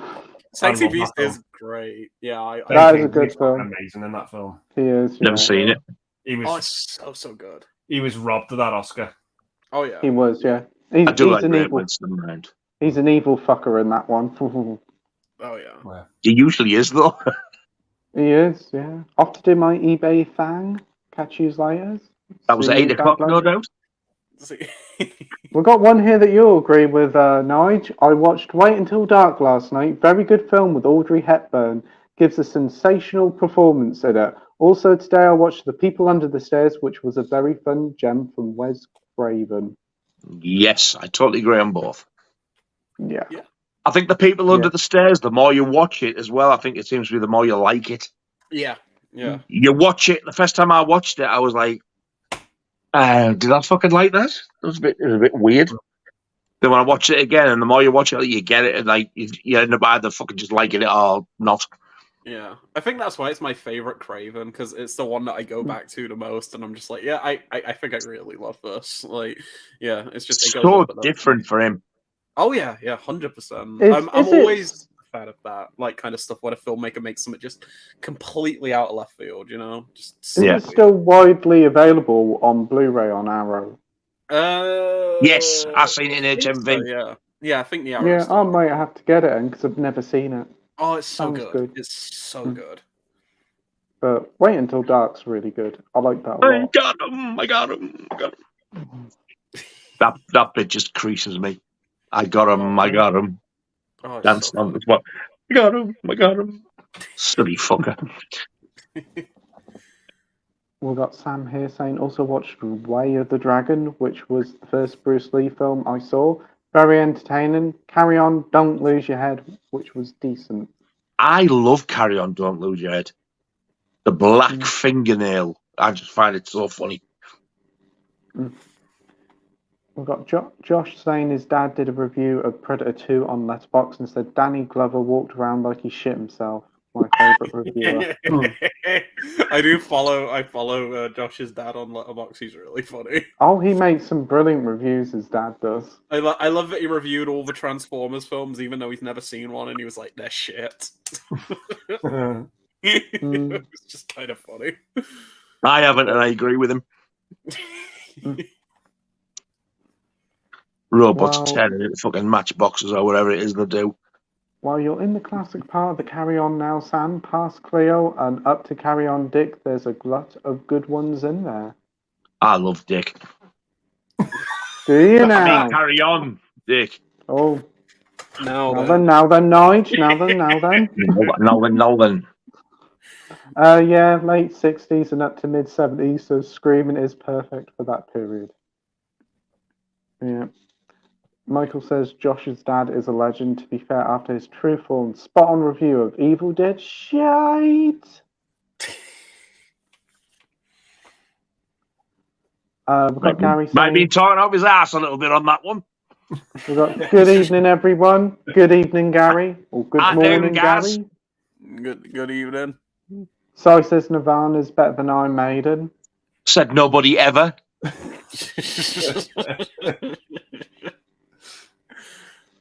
We've got Matt Chat saying I see Ralph Bakski's American Pop is coming to Blu-ray.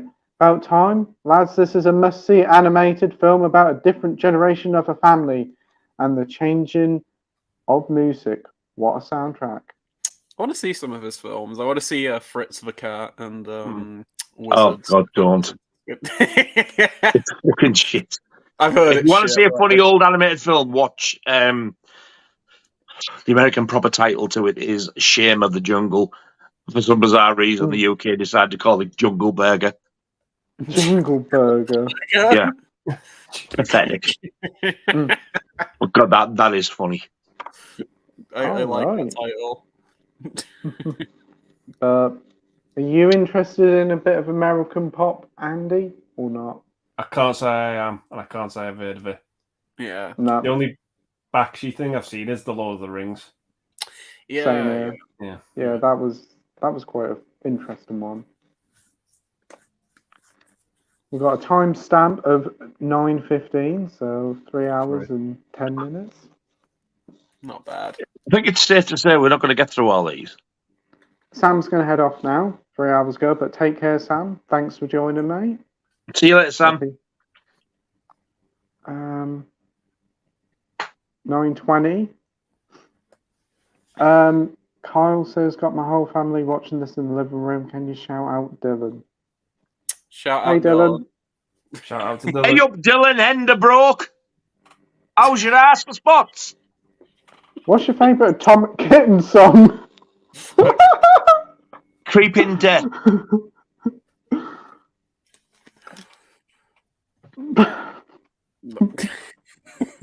Don't we know? Most of them were covers, weren't they? Yeah. What's covers posh for shit? What did they actually sing? Whole Again wasn't one of it? You can lick my hole again. I'm pretty sure that was a quality track. There you and go. didn't they do the worst Blondie song of all time, The Tide Is High? Yeah, they did do The Tide Is High. That song is abysmal even by Blondie standards, yet they chose to cover the fucking thing. I think that says it all. Oh, there's worse Blondie songs than Tide Is High. I can't think of a single one. I've never really liked Atomic. Never really liked it. You never liked Atomic? Wow. No, it's not one of their greatest, but it's better than The Tide Is High. I hate Rapture. I fucking hate that song. I fucking love that song. No, I hate Rapture is just middle of the road for me. I hate Rapture. There's a few that I'm not absolutely too love that song. But Tide Is High is like one of my favourites, I think. Oh, God, it's horrendous. It's just like shit reggae. Wow, Atomic Kitten one, won't be taking that one up, man. So, Leon, of all the questions tonight, what is your favourite Atomic Kitten song? And he's sitting there, I've got the whole bloody back catalogue somewhere in the house. And he's laughing because it's probably true. No, I abstain. I have no answer.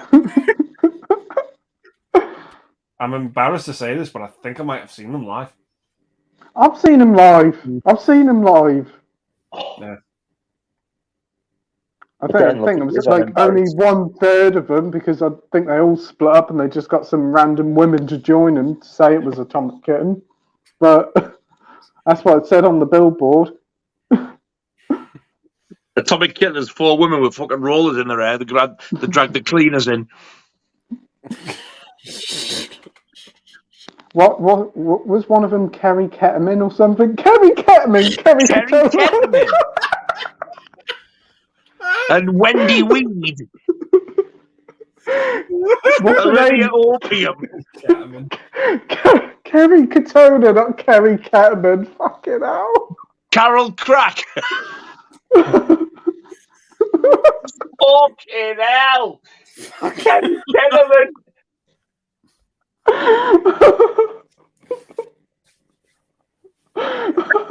Oh my god.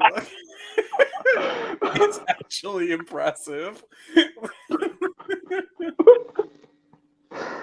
Oh dear. He wasn't in them anyway. I thought Kerry Katona was. What was Kerry Katona in? Yeah, she was in Atomic Kitten. Yeah, she was in Atomic Kitten. Yeah. She was, yeah. Kerry Catman. Good God. Yeah, she was nice. Yeah, Harry I can't remember. Ketterman? I can't remember what the other two were, but I think there was like a brown hair girl, and she was probably the better singer. I think one of them was called Natasha, and I think the other one was called Liz. I can't remember their surname. Liz, yeah. Yeah. I think she was probably the better singer of the three.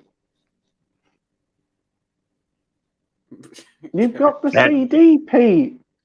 Harry Ketterman. My mum's just said, you've got the CD in the background, Pete. Yeah, no. Yes. No, that's lies no, he has. That's my dad's. That's my dad's. What's she doing? She on the CD? I don't know. I think she's trying to whip it out. Oh, No. goodness gracious me, boys and girls. He keeps it next to the packet of Todger Dodgers.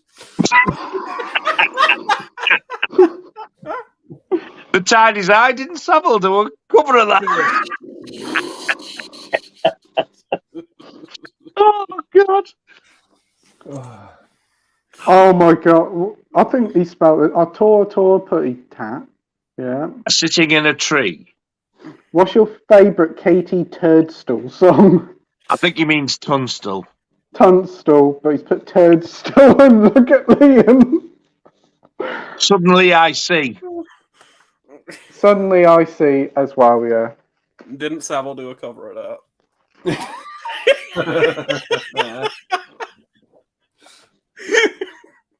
I also like, what's it called? Other Side of the World. The Other Side of the World, yeah, that's I pretty like that good. as well. Yeah. I think Savile did a quite a cover sad of that one, as that. well when he was on The Other Side of the World. He did, yeah, but it's hard to track down. I don't have it. I don't know. You seem to have the back catalogue. only the early stuff. That was one of his later ones. I missed out. Very limited pressing in the 90s. Oh, that's a shame. It is, because it was such a good one. Yeah. I know you want to let it out, but you just can't.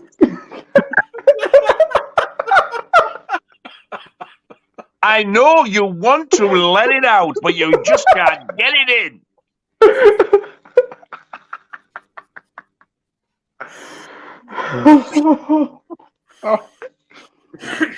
What's your favourite Katie Turdstall song, Andy? I've got nothing against her. I just don't like her music. It's not for me. So Andy said she's shit. So on that note, guys, still on for him. I'm gonna head off to bed. Okay. No worries, Andy. So much fun. Oh, it's been a blast. Yeah, It's been a blast. Been a pleasure talking to you, mate. I'll see you later, mate. Come and visit me in prison. Yeah. But take care, guys. All right, I'll see you soon, and everyone. In the see you later, mate. Watch how you go. Take care. See you after. Bye. No. Bye. And now it is free. And then there was 1,221. That's a bit of an overcalculation, just by a smidgen. 1,220. Close enough. Right then. I prefer Goldsmith's score to Legend over Tangerine Dream. That's the Tom Cruise one, not the gangster stuff. Tangerine Dream soundtrack for Sorcerer is very good. It's awesome. No, it really isn't. It's fucking awful. I've got the original black vinyl of that. And I've also got the waxwork press and unplayed, and I want to sell them because I think it's shit. I haven't heard it, so I can't comment. You've never heard way of up there them? with Nirvana. No. I've never heard the Sorcerer soundtrack. I know Tangerine Dream. I love Tangerine Dream. It's terrible. It's really bad. It's just like a fucking noise. Okay. I've never seen the film, but I've got an original press and played. I was like, people have told me about good this is, what a load of shit. And then I used to subscribe to Waxwork Records, and surprise, surprise, one year they decided to do Sorcerer as part of the fucking subscription. I was like, yeah, get in, can't wait. Now, the only thing is, I don't know where I put the fuckers. Now, the next comment is from Drew, and he's got some very good news about Oppenheimer, babe. They're getting good reviews.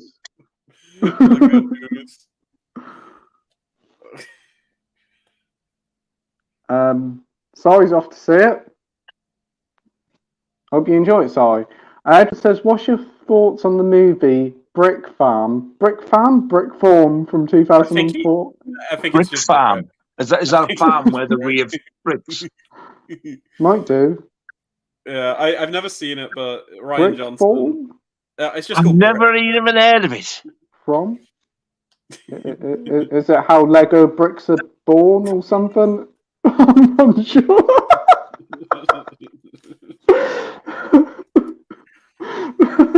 Oh dear me! How are Lego bricks conceived?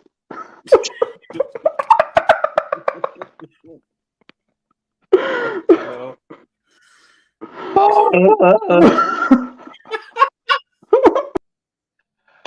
my Give god! me fucking strength.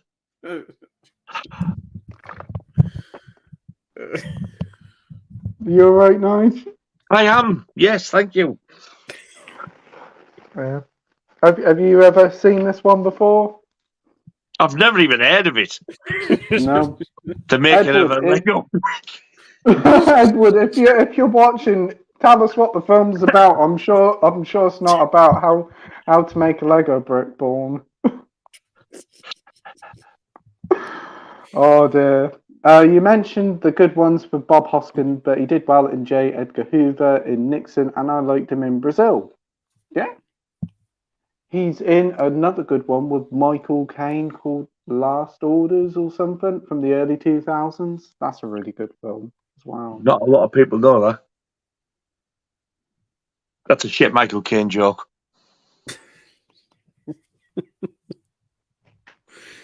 Thoughts on the current state of Hollywood with all the strikes and that? It's a very, very sorry state of affairs. Yeah, Yeah. I hope they get what they want. Yeah, at the end of the day, it's all those CEOs and high business flyers that's making all the money, and a lot of people not getting what they truly deserve. Yeah. I have never ever known anything like it. I've never known like Hollywood actors and stuff strike ever. Yeah, no, it's. I think it's the first time like the actors have striked in like 60 years or something. It's like crazy. So it's like but I mean, Absolutely bizarre.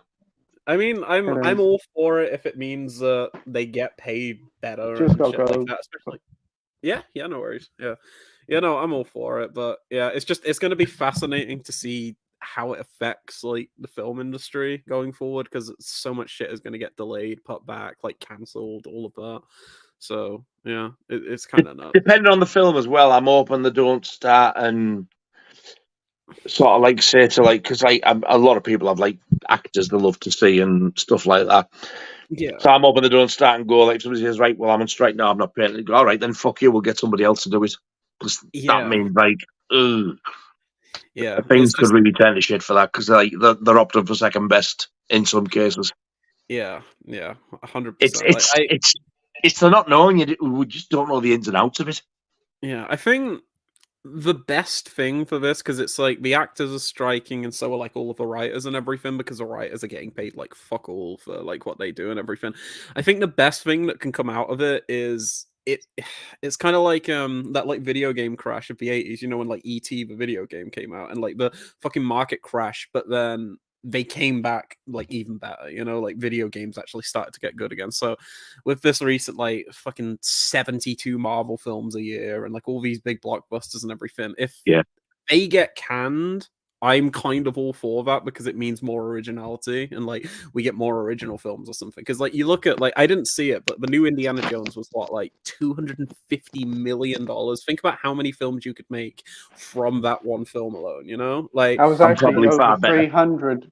Over 300 it was 300 million. You could like literally you could make 600 horror films for that. Like you could make a horror film for like what Terrifier 2 was what, like $250,000, like 250 grand or something, and that film's great. Terrifier 2 is great. You could make that film like 90 times over or something, for like more than 90 times. Jesus, it's just I don't know. I think Hollywood has such an issue of just like inflating these budgets for films that do not need them, and they're not going to stand the test of time. Like they already look kind of bad now. The CGI in Indiana Jones is really bad, I must admit, and very noticeable.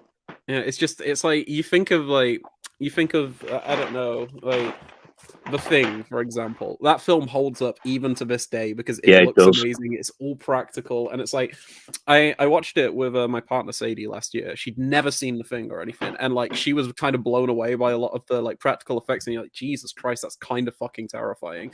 But like, look at the prequel that came out, the one from like 2011. Like, it already looked pretty bad when it came out. The visual effects and everything, it just looks worse now. And I feel like that's the case for a lot of like Hollywood stuff. So yeah, if the strike leads to like a lot of stuff being cancelled and like green lighting more original stuff and people getting paid, I'm all for that because I'm just sneezing again. The death metal singer's back.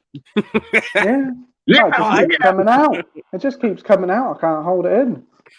But no, then. No, then no. Oh dear. But yeah, this whole Hollywood stuff with the strikes is ridiculous. It is. It's like it's all down to like those higher ups, Disney and all that, wasting money way too much on silly things. The streaming stuff doesn't help. I've heard Bob Iger's even thinking of selling Disney. Yeah, I heard that. Like he's wanting to sell off like the subsidiaries like ABC and whatnot in the States because they own that TV channel. Yeah, it's nuts. Oh, is this a sign of the streaming thing going tits up then? I mean, yeah, for the most part, because like Probably Disney. is, yeah. Did you hear about the Willow thing, like the TV series? Oh yeah, they took it off after a few months, but hey, it was shite, so that's fair enough. I never saw it, but imagine like I don't know, paying like however, let's say like they spent 50 or 100 million on it, just as an example. Imagine putting all that money into it. Imagine you being one of the production designers or the actors in that film, working so fucking hard on it, and not even half a year after it's come out, Disney are like, yeah, that never existed. It's just fucking gone. It's I feel sorry for poor Warwick Davis because the only decent thing he's done in the past 5 years is Tenable. Wait, what? Sorry? Warwick Davis. Tenable, the TV series. Is it Tenable?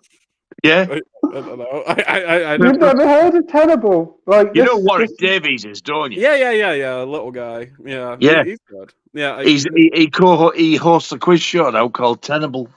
That's probably the best thing he's done in the past 5 years. This Willow show had no Willow in it. Yeah, I've never seen the original like Willow or anything, but like I'd heard the show was kind of mixed. But like regardless of whether it's good, bad, or anything, it's nuts that it just doesn't exist unless you like go and pirate it or something now, because that's the only. And then they'll moan if people pirate it. Well, what they're going to do if they want to watch it? I mean, you can't buy it. You can't stream it, you can't support it, and it ceases to exist. It's just gone. It's like it doesn't even feel like it's like a production, like a big Hollywood production. It feels like it's content. The thing is with me is like with like streaming, like it's cost arguments cost 50 odd million to make, if not more. Yeah. They put it on that streaming platform, fair enough, but they're just they're all going by like streaming counts, like how many people are subscribed to it and watching it. So it would make more sense to air it on TV, get money from a TV company, and also residuals from adverts and that, because it would be a bigger amount of money. Then put it on streaming a year afterwards. Like films, put them like Prey. They put that on Disney Plus. Yeah, that should have went straight to streaming. That shouldn't went straight to streaming. That should have went to cinema. That would have probably done quite well. I'd imagine that have done. I think it would have. I think it would have done probably $250 million, probably if not more, because it's a Predator film, and it got good reviews. And then put it on Disney Plus, and that would have drove up sales. The way they're doing it is just putting it straight to streaming is harming them and wasting loads of money. I mean, it doesn't make sense on a business scale. It's literally been proven in the past year as well. Like I know, you weren't a huge fan of it, but Smile was supposed to be a Paramount Plus film. It was going to be like a streaming exclusive, but they did test screenings. It did really well. And Smile, on a budget of like 10-20 million, made like over $250 million, like 250 million. Nuts. And like they would have made Dead Rise the same. Money. Yeah, Evil Dead Rise was going to be a HBO Max film that made over 100 million. It's like you're just printing money by putting it into theaters. Like, not everything's going to be a success, but there's been so many films like what Ant-Man this year, like Ant-Man 3 bombed. What was the other one that bombed? The Flash bombed. Fucking Indiana Jones kind of bombing. Like these big films are forking out like hundreds and hundreds of millions of dollars, and they're not making the money back. They want like 7, 8, 900 million to like justify the costs of the marketing and the films, and it's not going to make that. But you can put some out like Terrifier 2 that costs like $250,000. That was like an independent film, and that made so much money. That made what, like 20 million or something, which like in the grand scheme of things doesn't sound like a lot, but when you only spent like 250 grand on it, that's like a huge, it's fucking huge. Yeah, it's like you look at that. Look, think of some of the biggest successes ever: Blair Witch Project, Paranormal Activity. Make them for like 20, 30 grand. They make hundreds of millions. You know, it's like horror is where like the success is, like where all of these big successes are coming. Smile, what was it? Barbarian did really well. Barbarian was really good. Yeah. Even The Menu was really good as well. Yeah, The Menu made loads of money too, I'm pretty sure, and that was like what, 10 million. It just makes better business sense. Like if you got a film that has been getting pretty good positive screenings and it didn't cost the world to make, like under 20 million or whatever, put it in cinemas for a limited run of a couple of months, see how it goes. If it makes its money back, brilliant. If it doesn't, make it a big announcement for your streaming platform to hopefully get people come in. And then if that doesn't work, release it on physical.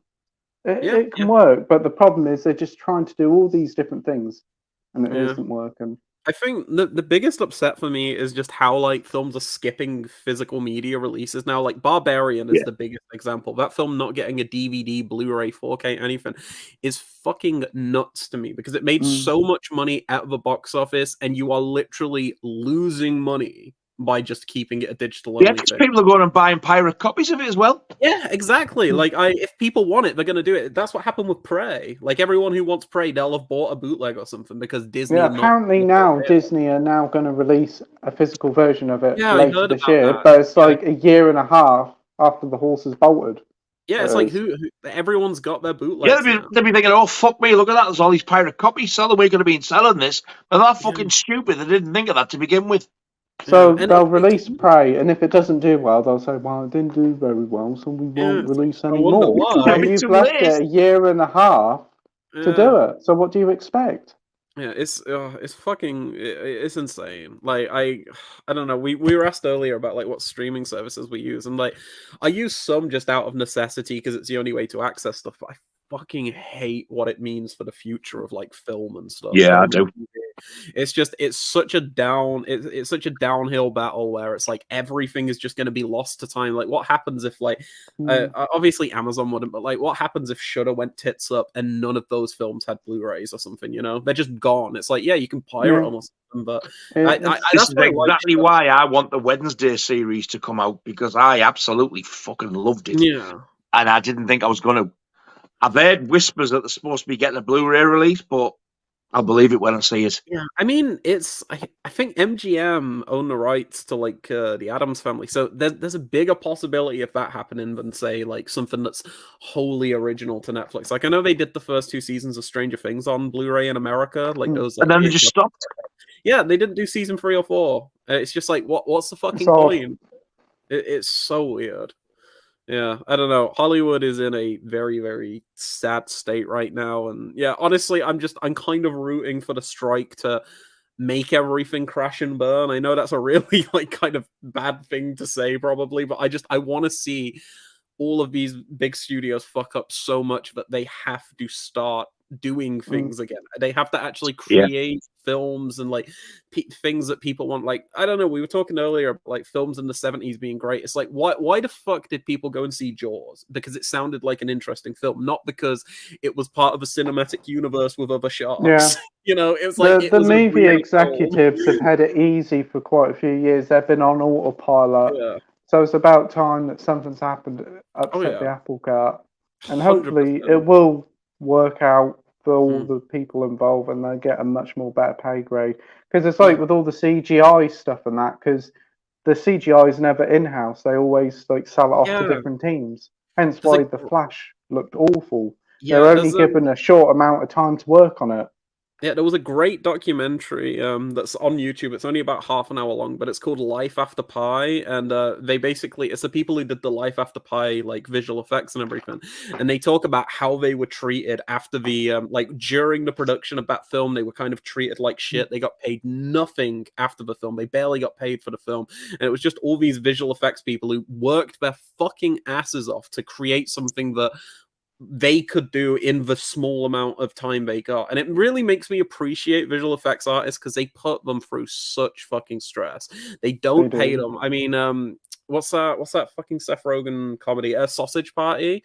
You know, that like film. That was the biggest pile of shit, that. Oh, it was awful, but you know they didn't even credit most of the animators for that film. Really? They didn't pay them or credit them.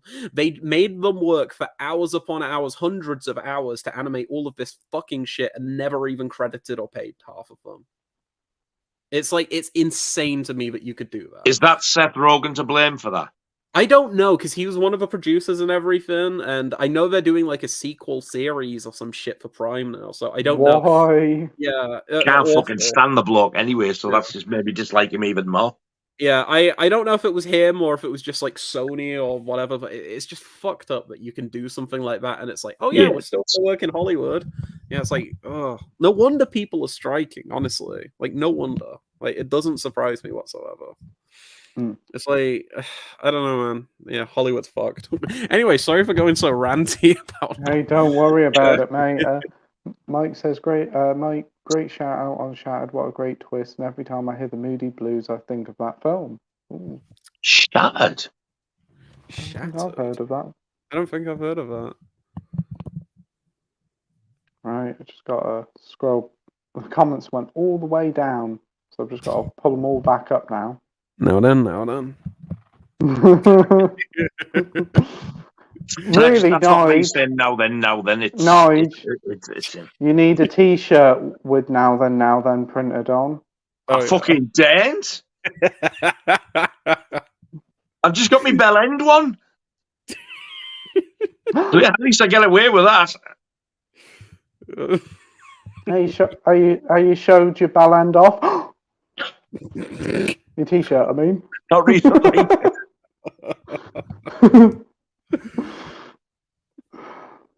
I don't know. I think it's in the bedroom, actually.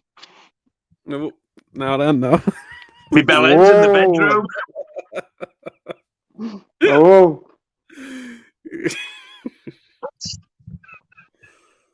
Fucking hell. The Moody Blues. Didn't they sing the Night in White Satin or something? Nights in Right Satin. Yes, they did. Nights in Rice Satin. Rice Satin. Nights. Nights in Rice Satin. Ooh, ah. Oh! Was that a helium one? Oh, ah.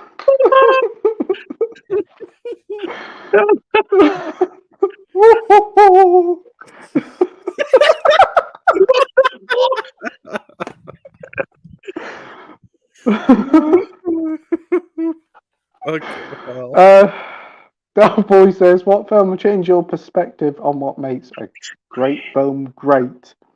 I.e. the boosting story, photography, music, everything just notched up to 200%. I don't know about that one. That's quite a hard one. No. I keep saying the same answer for so many questions, but I'm sorry, it's got to be that. Jaws.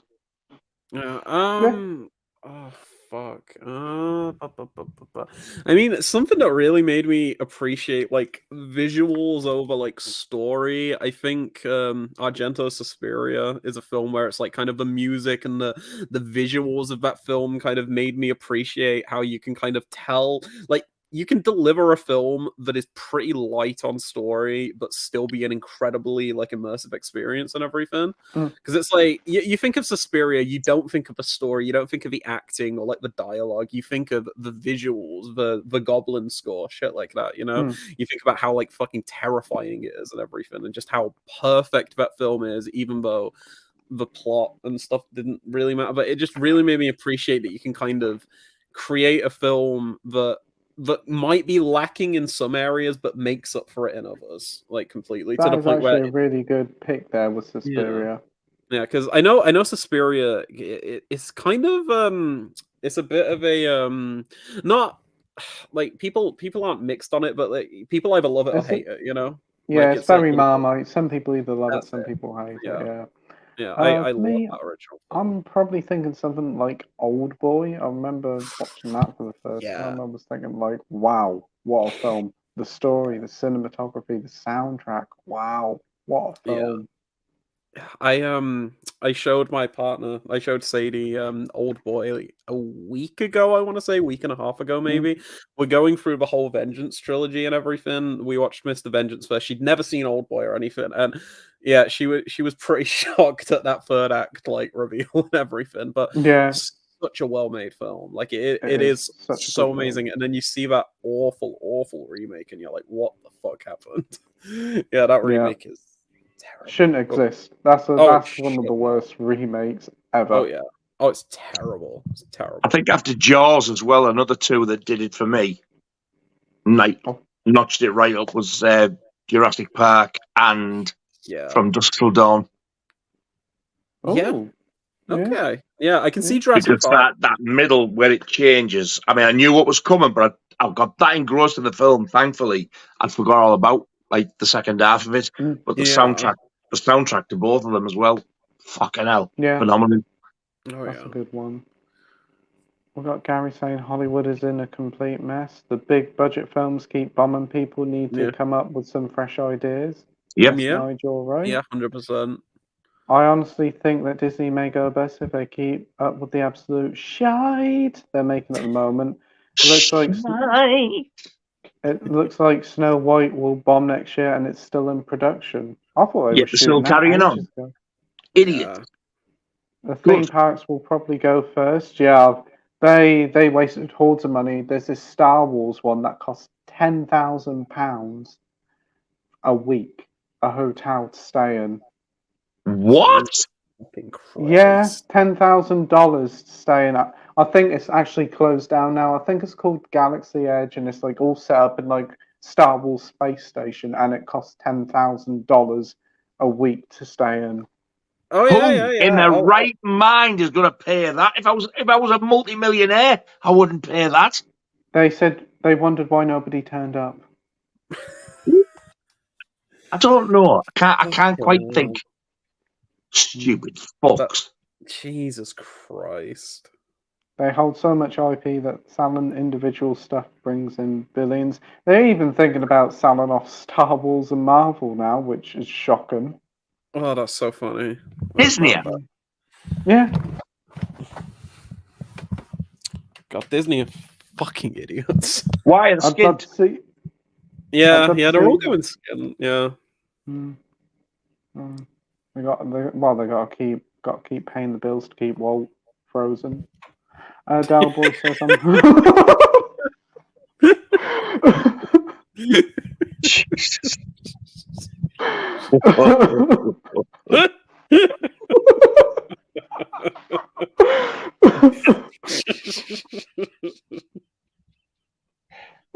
Now then.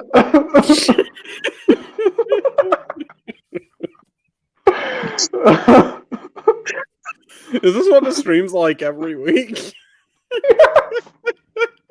Fucking hell.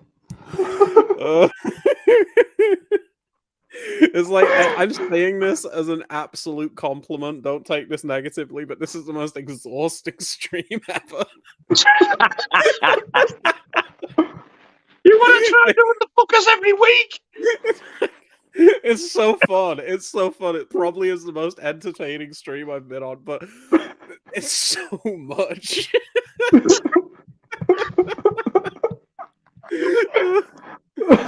It's really fun though.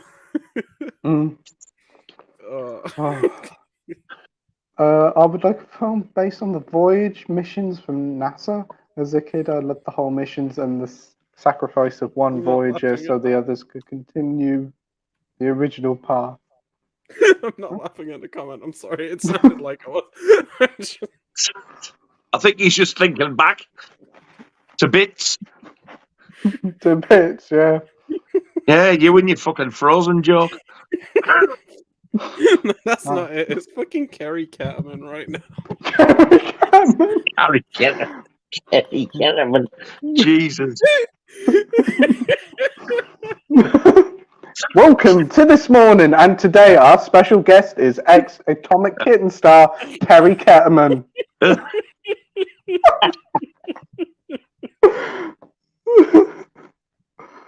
Oh, fucking hell.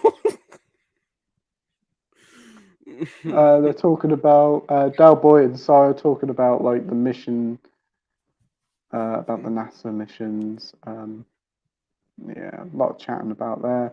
Apparently, Nolan says he'll never direct another superhero movie. Do you think he made the right decision? Yes. Yes. Yeah. I don't believe him, but yes. Here's a hot take. I think The Dark Knight's the only good film in that trilogy. I think Dark Knight Rises is fucking shit. I think the only good one's Batman Begins. The rest of them I I'm not don't a fan of. mind Batman Begins, but I'm not huge on it. But yeah, I do not like Dark Knight Rises. I think it's like not a fan of Dark Knight Rises. Bane and his rash Batman voice, and I'm just like, no. You got this big hulking guy there. He's got this like gimp mask on, and he's like,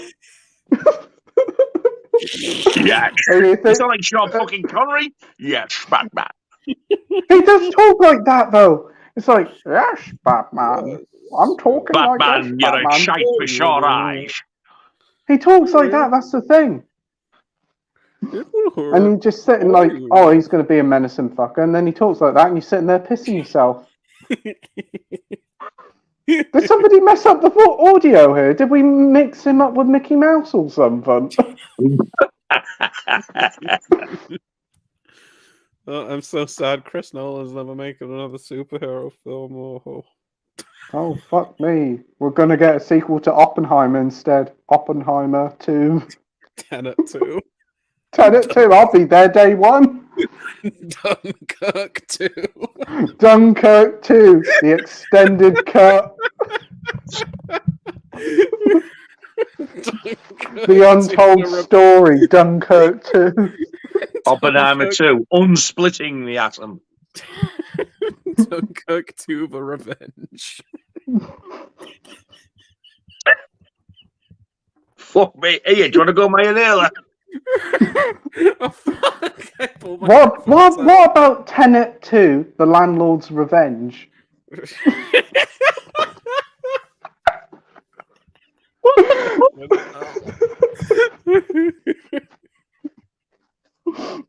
Jesus Christ, that was fucking awful. Oh no! Well, it's 1 o'clock in the morning. What do you expect?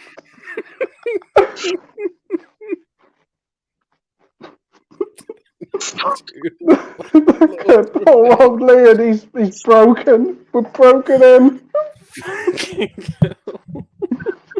It's like, yeah, Pete, I'm looking forward to talking about movies. 5 hours later. Now then, what have we been talking about? We're going to be going to ever fucking ask me on here again, ever. I think I might be on next week, actually. Fucking glutton for punishment. How we skipped that fucking question? I'm sick of reading. I've read 50 times. we got Dalboy here saying he does love a bit of Peter Cushing. Such a great actor and all round great guy. But what do you consider his worst film he acted in? I think The Legend of the Seven Golden Vampires might be his worst. I've never seen that, so I can't say with that one. I've never seen that, but all the Peter Cushing films I've seen, I've really enjoyed, so I can't really comment. Yeah, I've got to say even if the film is bad, he makes a really good show. Yeah. No, I feel the same way. We got Dalboy saying, "Yay! We're still 3 hours behind." I love how Have we've lost an- like 3 people who are on the stream and we're still behind. Have any of you watched any Jim Cummins films? He Yeah. writes, directs, and stars in them. I've watched 3 of them called Thunder Road, The Wolf of Snow Hollow, and The Beta Test. Isn't The Beta Test available on Arrow? Yeah, it is. I did a review for it for Blueprint. Yeah, that's a really good release. The beta test is really good. But yeah, no, I've Jim never heard Cummins of is any of them or him. Yeah. Thunder Road is like kind of a dark comedy. Wolf of Snow Hollow is a werewolf movie that he made a couple years ago, and Beta Test is kind of like a thriller, like a bit of a sleazy kind of like erotic thriller, I guess. Like, yeah, no, I've it's heard pretty it's quite interesting. saucy. Yeah. No, It sounds like one of Now those then. AGFA ones. one of those what? Sorry. One of those AGFA title things that 88 Films released. Oh yeah. Like the really Beta cheaply Test. made things. Yeah, no, it's his films are relatively low budget, but it's not like 10 grand or anything. It's not like some of those. Yeah, no, they look really good as films. Yeah, no, I'd recommend all of them. I'd say Thunder Road is probably his best, but the Beta Test Arrow release is great because it comes with a second disc with I don't know, like 2.5, 3 hours worth of like short films and stuff that he made. So Wow. you've got loads of extras on that. Isn't the slipcover like an envelope? Yeah, because the whole premise is it's like a guy who's married and he gets an invitation to like this like to basically have like a one night stand with a person he doesn't know, and he kind of gets lured into that world. It's pretty interesting. It's kind of like if you've seen like Eyes Wide Shut or something. I was going to say, this is very Eyes Wide Shut like. Yeah, it does feel I've very. never seen that either. Fuck me, have I seen anything? that's a Stanley Kubrick film. That's Tom a good Cruise film, is in and that. your eyes Really certainly won't be shut during that one. That's a great no. film. No, it's fucking strange. Wow. Ooh, Shocker's a good one. Yeah. A lot of chatting. There's a different Jim Cummins. Oh, I didn't know there was multiple Cummins.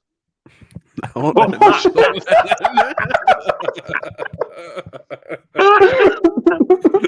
that came out a bit wrong. Ooh.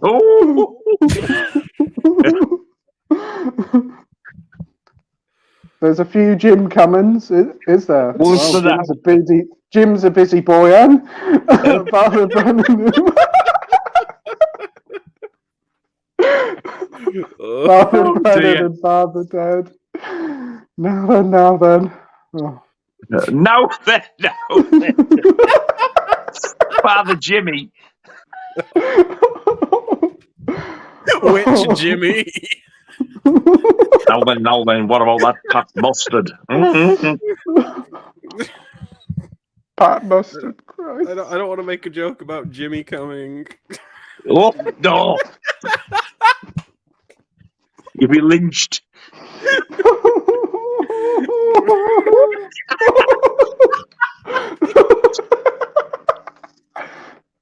Oh, man.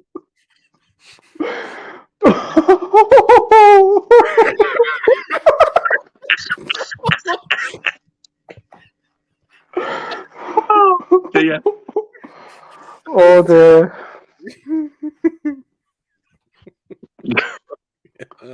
Woo. Sound like an owl. Woo, woo.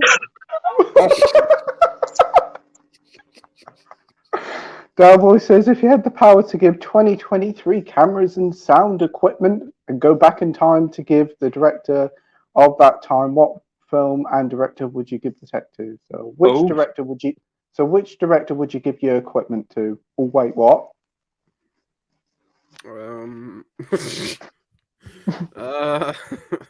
Stanley Kubrick, I suppose. That would be a good director. Honestly, I'd say David Lynch, but he makes weird films now, like with digital cameras and stuff. I don't know, really. Sorry, said the same. Maybe Ishiro Honda, like the guy who did like all of the old Godzilla films and everything. He did like probably like 10, 15 Godzilla films. He did Mothra. He did loads of kaiju things. I wish he was still alive and making shit. I'm just trying to think of like older directors.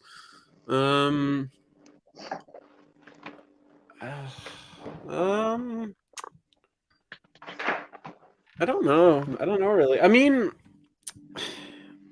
this one's kind of cheating. More so, I'd just like to see him make a film again, but John Carpenter maybe.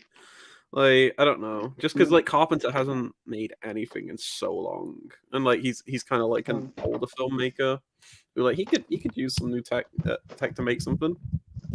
Oh, I think what it means was minute. go back in time and give it to like something that like maybe it's like you like the film, but the effects weren't great because they didn't have the equipment then. That's how I maybe give it to John Waters. Yeah, John Waters. I mean, I think the charm of Waters films is just like how low budget and everything they are. Like maybe give it to Abel Ferrara to do a sort of a better looking driller killer and stuff. Better looking 9 Lives of a Wet Nine Pussy. Lives of a Wet Pussy. First thing to buy with that money would be would be the trimmers to get rid of all that 70s bush. Oh dear! Now then. Mm-hmm. I wonder if Nigel say now like the films as they would, or chooses Spielberg and Jaws. What? Nah, I like films as they were. Or chooses Spielberg. No, see, totally wrong on both accounts. He's on about with the equipment. I've said Abel Ferrara. So here's a good question by Gary. What blind buy has been your favourite over the last few years? Oh. I'm having a look at my shelf now to actually. I mean, honestly, recently, I'd probably say Wild Things. I think that film's fucking amazing. That is a great film, yeah. I'd seen that at the cinema, so I knew it was a fantastic film anyway. Yeah. Oh, it's so funny. It's so fun as well. It's just like it's such a and the twists in it. Wow. Oh, it's so funny. It's like it's parodying these films as like a new twist every 3 minutes. It's fucking incredible. I love Wild Things. I think that's great. But probably Wild Things recently, but I don't know really. Well, I'm gonna go Wild Things. I think I'm gonna go Pearl. Okay, yeah, Pearl's good. Yeah, I like Pearl. I'm gonna go with The Faculty. I had no idea what it was going to be like, and absolutely adored it.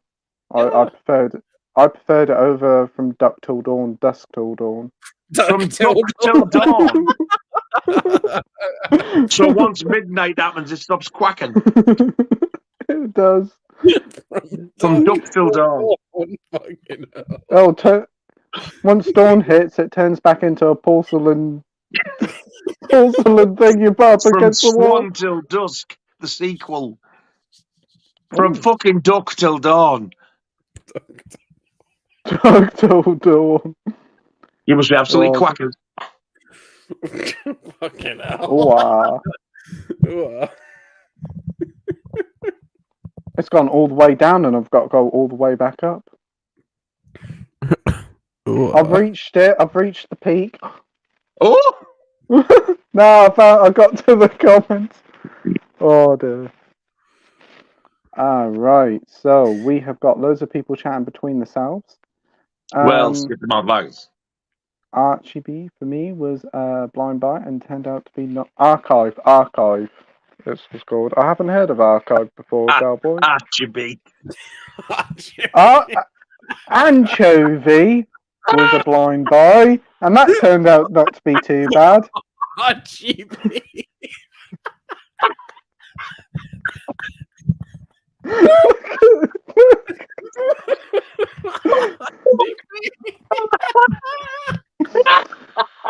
What anchovy? What? Oh God! Go to HMV and ask for that. Have you got Chibi on Blu-ray? Get out, you thick fucker! Archive. Hey God! Oh dear me! Hell. I think I like your title better. Chibi. What anchovy? Chibi sounds better than Archive. Dalboy says 4K format plus, so there's more info on the disc. There's mostly no room for extras. I like 4K and Blu-ray as it gives me a backup or a lot of extras not being able to encode on disc due to space. Absolutely, I agree with you there. Yeah, man. yeah.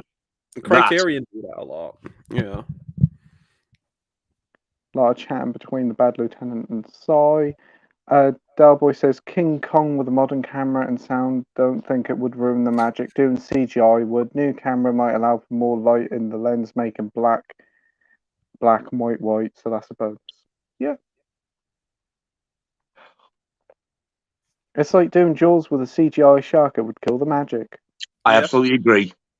Absolutely, exactly. But newer lens and film stock of today would give you a pristine image and all pops and marks gone.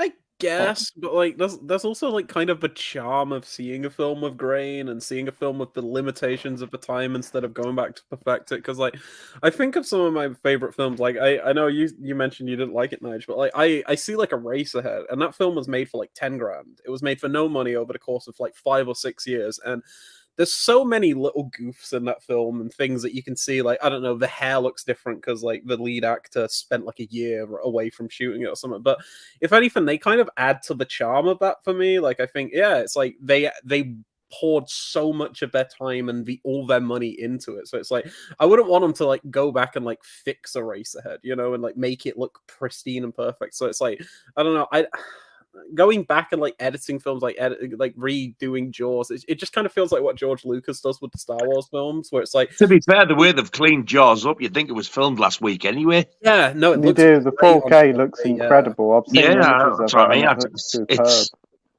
Leave it as it There's is a now. huge night and day difference over the Blu-ray. Yeah. No, I saw a comment there about the fucking Gestapo's last orgy. I imported that. It sounds fucking horrible. That's honestly, it's man, what can I say? It's not as bad as what people say it is. There's far worse. Okay. The only reason with that, it's the idea behind it. It's just a title. Like, Jesus Christ. It's a title. I'm trying to work my way through the video nasties right now, and I think that, and like honestly, like the ones that I'm most nervous to check out are that. But if you're saying it's not as bad, then I'll probably be okay. But if you haven't already seen it, I'll tell you now, the worst ones are Cannibal Holocaust. Oh, I've seen that. Yeah, I've seen Cannibal. I've got the 4K. Yeah, I got the 4K for Cannibal Holocaust and everything. Have you seen the uncut one? Yeah. I saw the uncut one a couple of years ago. If you can stomach that, you can stomach the rest of them. Yeah, it's for me, like I've said this multiple times in videos, streams and stuff, and like I think it'll stay this way forever. The turtle sequence in Cannibal Holocaust is the most disturbing thing I've ever seen, like ever in any film. Like it's never been topped. Like I think that sequence there is so fucking horrible and disturbing and gross, and it's like it shouldn't exist. Like they went way too fucking far with it, but and how long it lasts. Oh yeah, it goes on for like 3 minutes. It's horrible. Really? The thing about that scene and the sequences in Cannibal Holocaust that always make me think about it and makes it something that stays in my mind is fucking Diodato. He wanted to have this kind of shocking reaction. He wanted people to feel the way that we feel about this turtle scene. So it's effective and it works as intended, but it's still just so horrible. Like, yeah, it's like I don't want to watch I Spit on Your Grave. That's one that I'm not really looking forward to. It kind of sounds a bit too much for me. Cannibal Ferox, have you seen that? No, I haven't seen Cannibal Ferox. No. Right, that is a lot easier on the stomach. Okay. There's no turtle in it. There is animal deaths. It ain't lovely. The worst part in that, if you get the Grindhouse disc, it gives you the option to watch it with or without. Yeah, kind of like Cannibal Holocaust. Yeah, but with Cannibal Holocaust, it cuts out the entire lot. This doesn't. It's just one scene. What scene? And, it's a pig. Oh God! But you know, like in Cannibal Holocaust, where he shoots the pig. Yeah. This one is stabbed to death, and it shows you. Jesus Christ! Yeah, I don't know about that. And it's still not as bad as that turtle. Oh, that turtle's Really? so horrible. Like, have I've you heard seen about that? the turtle I scene. can't stress how bad that turtle bit is. It's Do you- awful. Do you know what shocks me? That's uncut on the UK 4K. The turtle. Yeah, the turtle is fully intact. They didn't cut a second out of So it. what have they cut? They've just cut like I think like the muskrat getting killed and like a monkey. That's nowhere near as bad. Oh yeah, it's nothing. It's like they've cut like 16 seconds from the film now, or 13 or something. But that whole turtle scene is intact. It's horrible. I don't know how. Because the whole BBFC thing about like cutting films is they're like, we don't want to show animal cruelty if it lingers on it and it's like showing pain. Well, what the fuck is happening to that turtle then? Like, what? Yet they'll pass things like Apocalypse Now and show you the slaughter of. Oh yeah, like yeah. some. Like I've never seen that film and I don't want to see it because of that. I've seen enough in Cannibal Holocaust. Yeah, So that's me a lifetime. Yeah, no, Cannibal Holocaust is fucked. It is fucked, but it's like an endlessly fascinating film. Like I think it's something that ever since I've seen it, it's never left my mind, and it's a film I don't even particularly like that much. You know, it's just something that kind of It never leaves your mind. It never does. You know, it's like, if you think of that film, that's the first thing that pops in your head. That turtle. The only saving grace really is the first thing to do is off with the head, so you know the rest of it's not going to feel. It's basically dead once the head comes off, but the feet are still moving, and you're like, oh, it's horrible. It's when like the pull, that off, and it just shows you all the innards and everything. It's awful. I can't tell you how bad it is. Yeah, no, I can't stomach that scene. It's fucking. That's really bad. When I managed to get the Blu-ray of Faces of Death. Okay. And that was another one I was absolutely dreading. I've heard it's not that bad. It's not. I was glad. I mean, the worst bits in it are you do see some slaughterhouse scenes. Yeah. However, it's quite dark, and it's like when like the bolt goes through the head and that it's quick. Yeah. And they don't linger on it like Cannibal Holocaust does, so it's not that bad. Have you ever seen the documentary The Killing of America? Yes. That one. A couple of times. Yeah. I've got that on Blu-ray. That's same here. Yeah, that. But that is all. Basically, that's all humans, isn't it? Getting killed and stuff. It's still though. It's like I'm surprised the BBFC like gave that a fucking. I am. It is fascinating. Yeah, that is. Yeah, no, it's a really, really great documentary, but it's just like Jesus Christ. Yeah, I've heard it's rough. Yeah, that bit that got me was the bit where I think it was Vietnam. Yeah, and all I was told was there's a photograph on the internet, and I've seen this photograph, and there's like this bloke is held there, and there's like a soldier with his gun to this bloke's head. Yeah, I know exactly what you're on about. Yeah, and that photograph is like really, really famous, and like it said that's all that exists of it.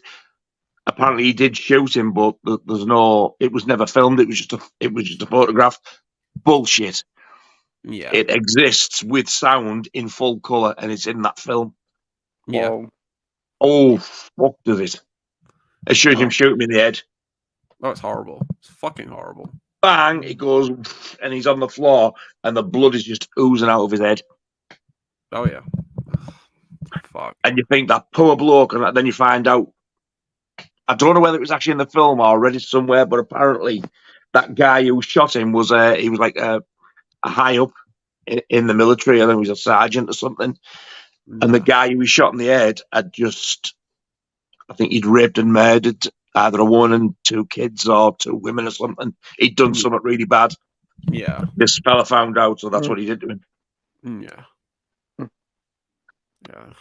But it's shocking. It's a really, really interesting documentary. Oh yeah, no, it's a really great doc. You've just got to have the stomach for it, and just know that you are going to see some stuff that is probably never going to leave your mind. Like it's going to go in, and then that's it. It's like you can't come out of that film not having seen that, which is like Cannibal Holocaust in a way. It's just that's fucked. Around at the same time as well, very, very early 80s. Yeah. Luke, subscribe to both you and Leon. Awesome. Thank you. Thank you very much indeed. Thank you, thank you. Also, I'm gonna sub to you, by the way, Nige. Sorry, I'm back in the community. Oh, thank you. Yeah, no, we should do some stuff in the future, like collaborations or streams or something. Absolutely, I'm up for that. Definitely. Fucking blast so far. You are so funny. No, But no Jimmy Savile or I'll get shot. No Savile on my streams, please. Well, if you subscribe to me, I'll get a notification for it. I'll go to your channel and I'll subscribe. Also, yeah, no, will do, man. But yeah, no, it's been fun. Yeah, I'll stay on the stream a bit longer, but I think I'm gonna have to head off soon because it's like 1:30 in the morning. And yeah, it is getting quite late. I was gonna try and whip through these comments quickly. Yeah, I'll stay. You wanna whip? Whip? No. Ooh. Don't know why, but I feel like wanting to watch that Our Man Flint film. So oh, that's James Coburn? Maybe. The phone ringtone came into my head just now, and I thought, I want to watch the films. What is Shawaddy Waddy? Was that Mario? What? No, Shawaddy Waddy is an old 1970s rock and roll group that used to dress with Take That of the 70s. No, there was nothing like Take That. They were like Teddy Boys. They all had like multicoloured suits and Beetle crushes. But Jimmy Savile used to pronounce it. Can you remember the Wiggles? They're essentially the Wiggles, but from the 70s. They used to wear all bright colours. Wiggles? Have you ever seen the Wiggles? You're making it up. No. They're real. They're real. They're like kids entertainers. There's hordes of them, and they all wear bright coloured. Yeah, they're Australian. Like Shawada Wada. Like who? Shawada Wada. Shawada Wada. Shawada Wada. He's put Shawadaddy. Shawada. Shawadaddy. Right. Didn't watch a lot of Dean Martin other than the Jerry Lewis stuff. Internal Affairs is better than The Departed. Yeah, I've heard that. Yeah. Don't think I've seen that either. Yeah, that's Did like watch DOA. a remake of these. Yeah, of those. Where are they from? Are they Japanese films? I think it might be. Yeah. Yeah, I've heard they're really great. Anything with superheroes? No. It'd be interesting to hear knowledge about sci-fi, and I respect it. You can't like everything, but I'm opposed to him on the subject. I like those films, but totally get his position. And there he disappears. Sai absolutely hated Wolf of Wall Street. Not even Maggot Robbie's boobs could save that pile of excrement. Maggot Robbie? Maggot Robbie? Jesus. I've never even seen it, so I can't comment on that one. Oh, it's good. It's great.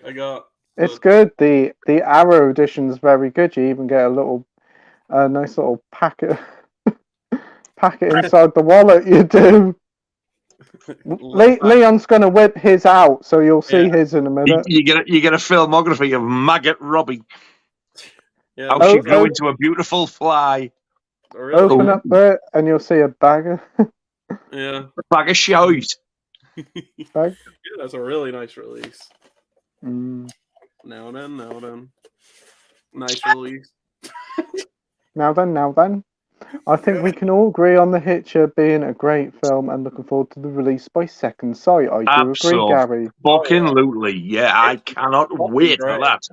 Oh, it's so good. Hitcher's amazing. Probably the best Rutger Hauer film, honestly.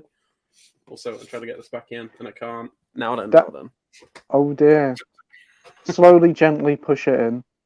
I know Iron Maiden are loved.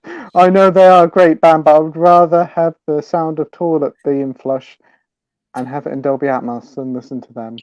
Yes, I know, and I know you don't like the fact that I call Marvel, but it's not going to stop you watching them, and you saying that isn't going to stop me from listening to them.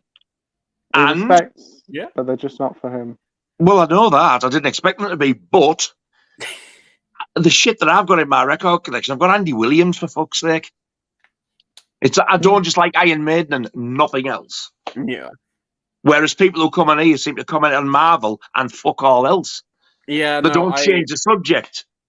I think that is one of the things that's like I wish that there was a bit more variety sometimes, I will say that. If it's not Marvel, it's sci-fi. If it's not sci-fi, it's them blue bastards in Avatar.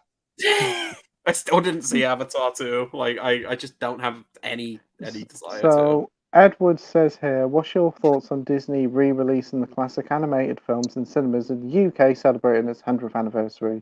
They're gonna fucking need it with this strike. I just think it's Disney making more money when everybody's probably got the Blu-rays, DVDs, or Disney Plus where they can watch them when they want. And I can't see the cinemas being packed, to be honest. No. They've got to pay for the freezer bill somehow, I suppose.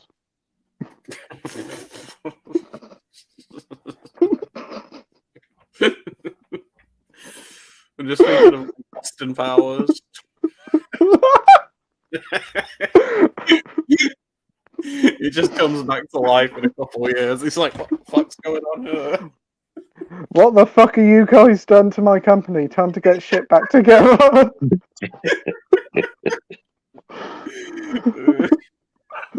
Now then, Walt, it's not as bad as you think.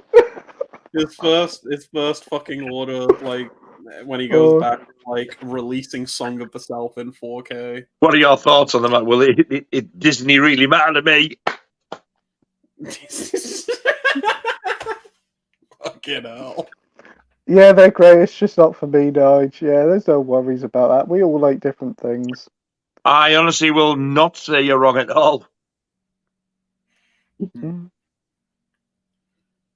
I refuse to acknowledge. I think it pisses Del Boy off more, me saying that Marvel shit, than what it does him saying that Iron Maiden shit. Because he's mentioned it a few times. But normally he has more like a little dig. There's certain people who moan about this. He goes, like, you could like something, for instance, like, say, Iron Maiden, instead of just saying me. But I know he means me. I'm not stupid. But the fact of the matter is, it doesn't bother me. Everybody's got an opinion. Yeah. I'm not going to sit here and go, yeah, Marvel's great, when I can't fucking stand it. Yeah, no. And you can't say, then don't say anything when it's being thrown in my face constantly. Simple as that. I put Iron Maiden videos on my thing. If you want to watch it, you watch it. If you don't, you don't. I've never once mentioned Iron Maiden a night on here that I remember. And I said, you know, you fucking flinging things at people. What's your favourite Iron Maiden song or album? That's the difference. Yeah. Have you seen Vampira with David Niven as Dracula? How just disconnected? Had he seen Vampire? Oh, I think that's when it disconnected for a couple of minutes, like the stream and everything. I do love that he said he'll read this at the end. It'll be what I never heard of it. He was kind of fucking right. It is half one. Hello? That comment was right. That's great. The Tall Guy is an underrated Jeff Goldblum film. Never seen that. Apparently, the sex scenes in it are really good.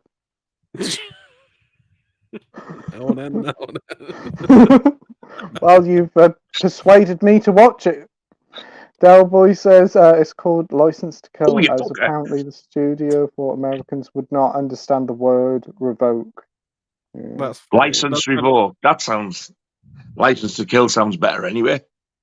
The presumed tank scene in License to Kill will literally blow your mind. The presumed tank scene? The pressure tank.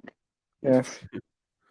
Oh, it will blow your mind. It will blow your mind, Nige. You need to and see your bollocks off. May do if it gets that low. I can't even come up with a joke. But when the license revoked thing came up, I was trying to make a joke about the BBC and the whole Savile shit, but I couldn't come up with anything. Honestly, maybe we should revoke our TV license. That's kind of where I was going, but I just didn't know what to say. If you go on Netflix, there is actually a really good documentary about Savile. I've heard about tell you exactly what the dirty bastard got to do. Yeah, no. Yeah. It's fucked up. I've heard of that doc, but I've not sat down to watch it yet. But yeah, we're back. You're back. Yeah, that's when it happened. Okay. Jesus, that was ages ago. Went and come back Went on. and KO me back. KO me. I was 18 watching. Yeah, we went off for about 5 How many minutes. watching now? About 2. 14. What the fuck? Who would do this? There's normally more than this. I can't Well, it is believe Harper's 14 one. people. I can't believe 14 people are watching us just make Jimmy Savile jokes. We But, like, we do live in the UK. We do Minhaju. Yeah. Yeah. Minhaju. Where do you come from? Minhaju. Didn't she break her neck in a car crash, or was that her brother? I'm putting money on Kevin Bacon playing a sleazy porn star in Maxine. Yeah, dirty Probably. sod. Is he in it? Yeah. Yeah, he's in it. Kevin Crispy Bacon's in Maxine. Yeah. He can't be He's playing in a porn Maxine. star. He's 96-year-old. But, No. That didn't work. he'd probably be in Maxine as well. Yeah. In the What, film. literally? I just made that joke. Yeah, and you got no reaction. I never heard you. Right, go. If you say a joke and doesn't get a reaction, people pinch it and get the reaction. I have a Oh, smoother wow. delivery. I have a smoother delivery. Ooh. Whoa. Now then. Kevin Crispy Bacon. I can't read his name properly now. Oh, come on, Very you must love him in Wild Thing, introducing Kevin Crispy Bacon from And Friday Spanish. the 13th. Death Sentence. Now that's a good Crispy Bacon film. Yes, it is. They probably have done Playboy, so we'll choose the one with the most erected nipples, and you've got to go. What the fuck? What? Now then, what's all this about? What the fuck has happened tonight? I don't know. From Atomic Kitten to erect nipples, what next? From atomic nipples to erect kitten. And Kerry Ketman in between.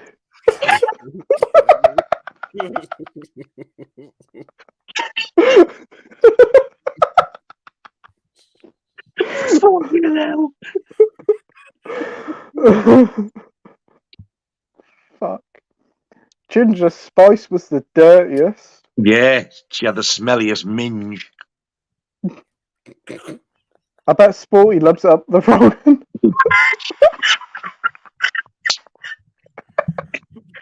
Is that with or without lube? Off to horny gel for you. Oh my god. I do agree with him though. I heard she likes coal holes. What does that mean? I don't know. Fuck. Race it up the wrong one. Oh, jeez. Eva Green's pretty beautiful. Well, to me anyway. Yeah, she is pretty nice in Sin I City. don't even know who she is. Yeah, from Sin City. Sin City, Sin City. Sin Sunny and Sweep. And of course she's in 300 and its sequel. I was going to tattoo my last will and testament on my dick, but I was told it would not stand up in court. I'm sorry. Please go to the bottom and read the last comment. The second to last comment. Fucking hell. Do you like clits? What clits? What? Well, it does not say that. Go to a second. Critters, that mean he means critters, I think. Fucking clitters.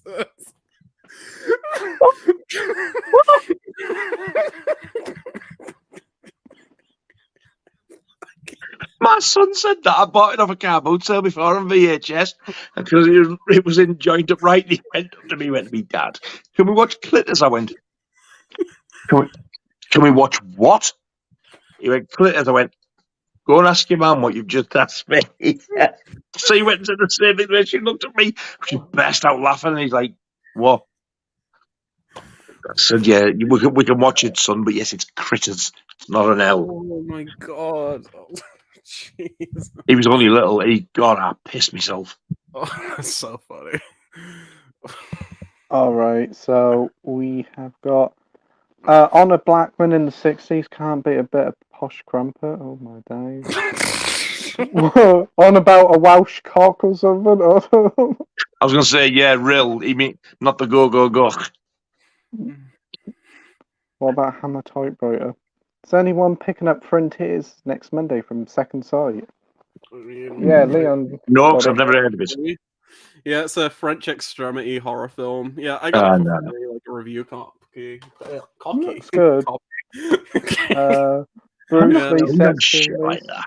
Yeah, I haven't seen it yet, so I can't comment on it. But like, it's like I've heard it's similar to like Martyrs and stuff like that.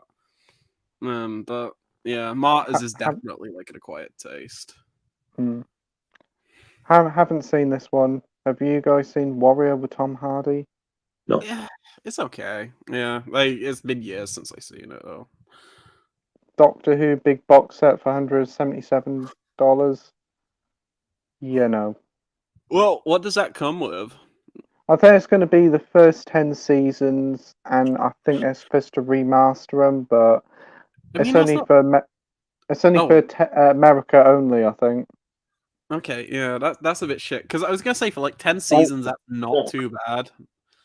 But like I don't know, like think like the Bruce Lee box that's like £120 or something. So I mean, for like 10 seasons of TV, that's not awful. But I don't have interest in Doctor Who. Well, Edward saying, what's your thoughts on the new Doctor Who character posters, and what do you think of the new Doctor's sonic screwdriver? I'd like to stick it right up his wrong'un. Well, I haven't seen his screwdriver yet, but the previous incarnation screwdrivers have been mighty impressive. If that question comes just as he says, I have no interest in Doctor Who. Yeah, I'm like, I don't give a fuck. He's like, oh, Neither you're do breaking his screwdriver. Who gives a fucking shit? Sorry. That was rude. I'm sorry. People say I watch a load of shite. I've got loads of Doctor Who. That top shelf is all Doctor Who. All unwatched. All watched several times over. Okay. Oh my god! Do you still like it now, or have you got off it? Gone off it quite a bit. Get the fuckers sold. Oh, what, for 50p and a Mars bar? You won't get nothing. You won't get a lot of money from CEX, unfortunately. Haven't seen Haunted Mansion final trailer. No. Seen the Eddie Murphy Haunted Mansion. I actually quite enjoyed that. I like that one. I didn't mind that one. The only thing I remember about Peter Davison era is being chased by a giant green bubble wrap condom and Martin Clunes dressed up as a new romantic. So what's to like about that? This is what I don't understand. It's just fucking mental. It's batshit. We've got May Meister here saying, what do you lads think of Chariots of Fire? One of my favourite films ever. City of Fire. I've never seen it, but I think the music is beautiful. Yeah. It's all right. It's got a very good soundtrack. I mean, Nigel Havers is in it. I mean, he's all right, I suppose. Yeah. I'm sad my joke didn't go through. City of Fire. What's City of Fire? Earlier, like when you were talking about Streets of Fire, you called it City of Fire. Oh, fuck.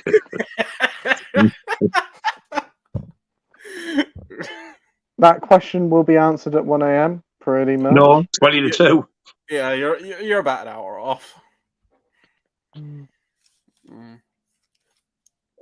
Chariot of Fire is a good one. Snooker always helps me sleep. When I'm a bit dizzy and taking naps that needed as I can't miss work at the moment. Well, you take it easy, Dal boy. Yeah, watch what you're doing. And me too with the sleep and the depression. Well, I hope you feel better soon, Si. Always here for you, mate, if you ever needed a chat. Feel your pain. Been there. Absolutely. Yeah, always here for you, mate. Yeah, talk about movies always picks me up. Yeah, it does. These streams are definitely great pick-me-ups. Oh yeah. My blog is a warts and all, and it's supposed to show my highs and lows, so I'm glad I still do it. The whole point of my blog is how regardless of how... Yeah. I mean, he did look exhausted when I watched that one today. Was it today or yesterday I watched it? And he did look... Yeah, he was worn out. Yeah. Yeah, exactly. So I told Pete and Nige they helped me last Wednesday, and I'm eternally grateful as I tend to find more. I think the more the fog goes away. Yeah. Great guys, Pete and Nige have helped me more than they know. You're brilliant. Thank you, mate. Thanks, mate. You're a brilliant guy as well, and it was fantastic to finally chat to you last week. And thanks ever so much for sending the film Get his over. ass back on here. That'll keep him occupied because we really enjoyed having him on. Yeah. Has anybody seen Lemon Popsicle, which is what American Virgin was the remake of? I think Lemon Popsicle is far better. Okay, I want to see it. I want to see it because I'm a big fan of Last American Virgin. Last American Virgin is a remake of Lemon Popsicle. Yeah. So when Andy was telling me about this ending, I hadn't seen The Last American Virgin. And as it's coming, I was going, this was in Lemon Popsicle? Then they get the powder for crabs. I'm like, that was in Lemon Popsicle. What the fuck? Yeah. And I knew what was going to happen at the end because I'd seen it in Lemon Popsicle. And then it wasn't until I seen him, I said, that's a rip-off. He went, oh, no, it's the same director. He remade it for the American market. Lemon Popsicle is so better, I think. I want to check it out. There's like 7 of them, isn't it? It's like a huge series Yeah. or something. Yeah, I want to check it out. All Nige needs now is Stuart Hall and Gary Glitter for the full set. It gets even worse, sir. Don't forget Prince Andrew. Oh, my God. Yeah, but Prince Andrew, that last was 17. Can you really say that about him? Because, like, over here, that's legal. It's only in America where they have to be over 18. Oh, now then. He's a... Peter of the Gap.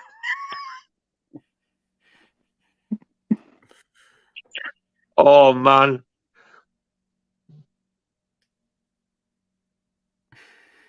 Oh, we're just under 2 hours behind now. Are we gonna Fuck make yeah, it? Andy. I just YouTubed that Rolf Harris song Fine Day, and that's going to be stuck in my head now for a fortnight, if I'm lucky. I still won't be on the grave on Blu-ray for the price of £30, but I know one day it'll be mine. Just a memory thing for me. Love, let's have a seance. 30 quid? No way. You can get the American one for cheaper than that. Quite like the 70s pornos. Full of bush. Not making it up, Nige. The crossovers are planned. Whether it'll be good or not, I don't know. It's a bit like the 22 Jump Street and Men in Black. Like, really? Yeah. Why? Right, really, why? Lethal Weapon 5 should be in production, be out in a year or two. I'll watch that. Because I like the other 4. I don't own them, but I really did enjoy them. Yeah, no, they're good. Sorry, everyone, getting double vision a bit now. So I'm going to have to go. Love you all. As you know, you're in my blog as Wednesday and Friday as highlights for me, Nige, Pete. Thanks so much. Yeah. Stay safe. Thank you very much, Seth, for watching. You take care. I'll message you in the morning. When are you going to do a Funko Soda unboxing? When I get... It's Marvel fan who sent me like that massive box the other day. There was over 20 DVDs in that box. There was also, was it 1 or 2 Blu-rays I got, and he's also given me these 2. They're like Funko Pop figures, but they're in cans. I was going to keep them sealed, but he keeps insisting I'm going to open them, so I am going to have to do them. I don't know if I'm going to open them. I'm assuming you just peel the plastic off, but you don't pull them like a can. It must just screw off. Yeah, I think you just pull them off. But one of them's got Jimi Hendrix in. Jimmy who? Jimi Hendrix. Oh, and the other one's got Paul Stanley from Kiss in. So I've never seen these. I've got the can here. I'll show you. I'll show you one of them. Thank God it was Hendrix and not Savile. It's like a can of pop like that. Okay. Oh, that's cool.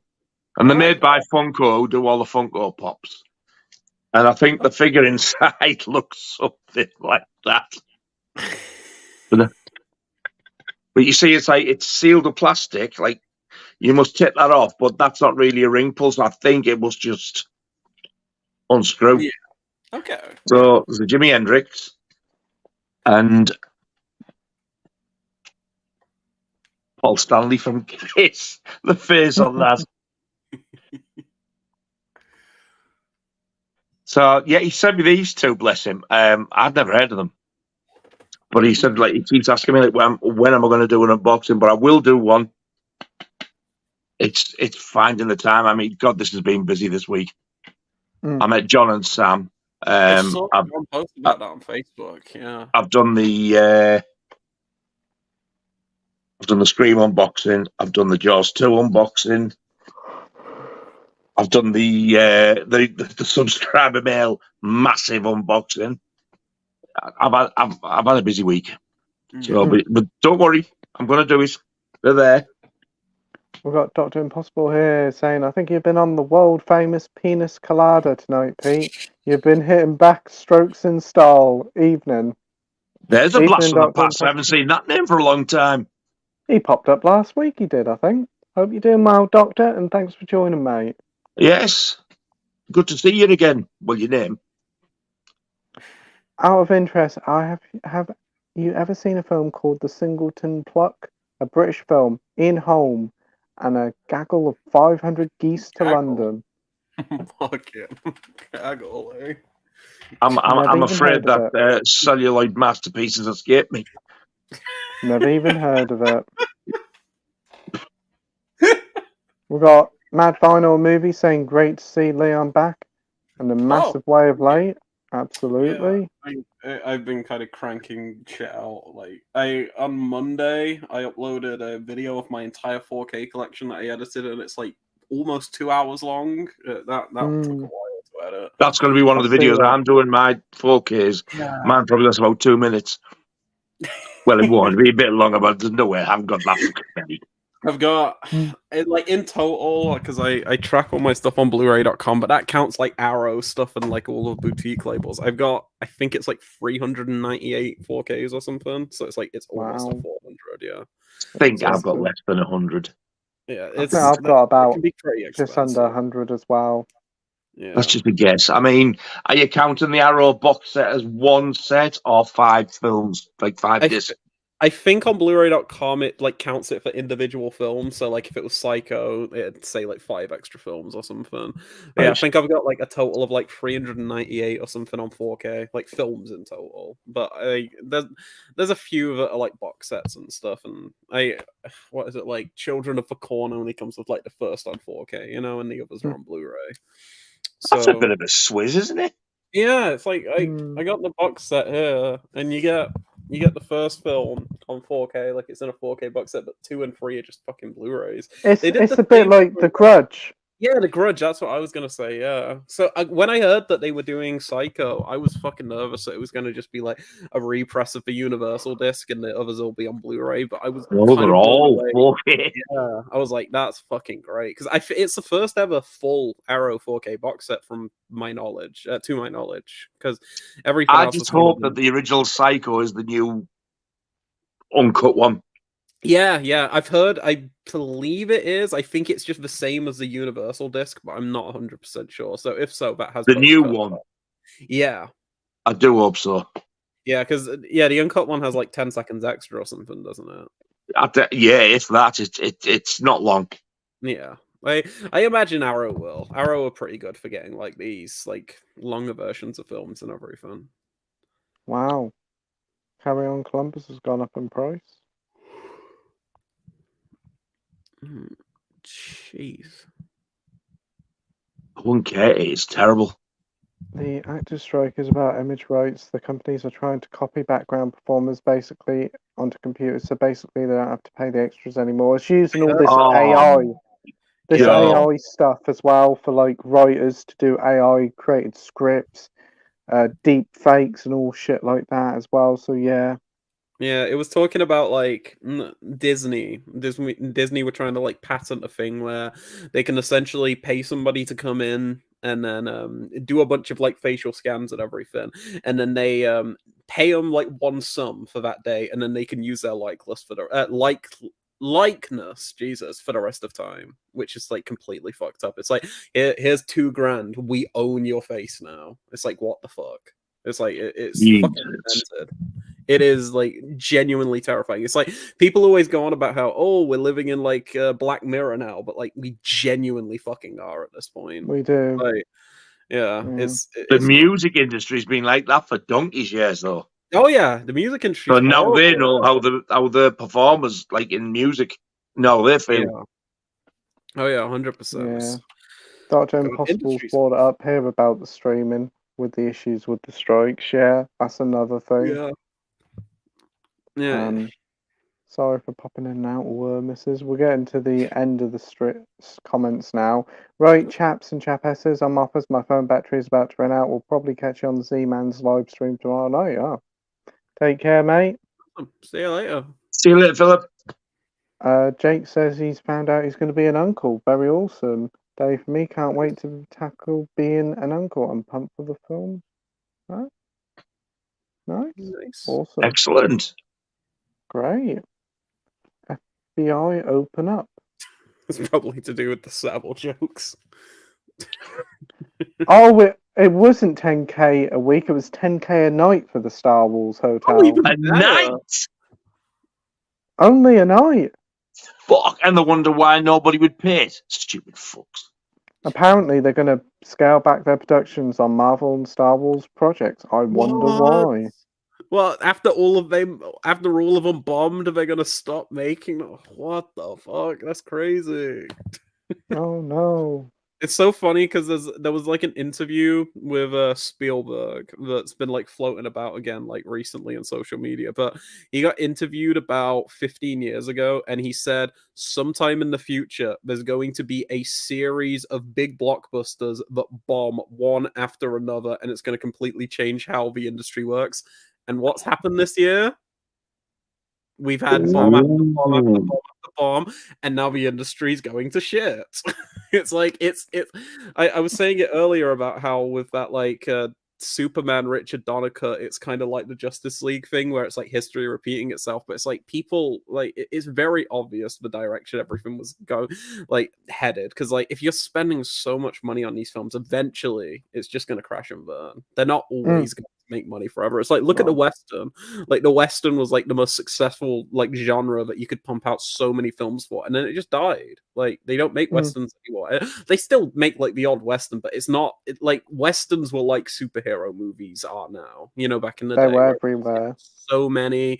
They'd always bring in the money, but no, not anymore. And that's what superhero films are going to be. Like people are going to get fed up of it. I mean, I'm getting fed up of it.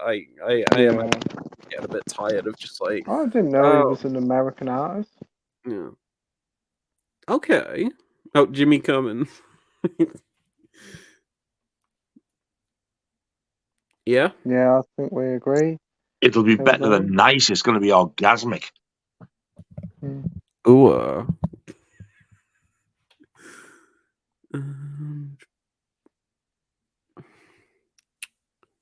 I see a question there with my name on. I don't know what it was. Nigel, I'm curious, is there any tips or advice about what happened to get fingerprints on some Blu-rays? How do you remove them if you got some scuffs on? You need a really, really, really, really, really soft cloth, kind of similar to the old blanket stuff, or a lint-free one. And you never go around. You go from the centre of the disc, and you always clean out in the straight line. Okay. Straight out. Nice. Thanks for the tips. Got Sorry saying, Leon, have you seen The Sadness? No, I haven't. That I've heard that's pretty fucked up. That's a I don't fancy it. I don't like these.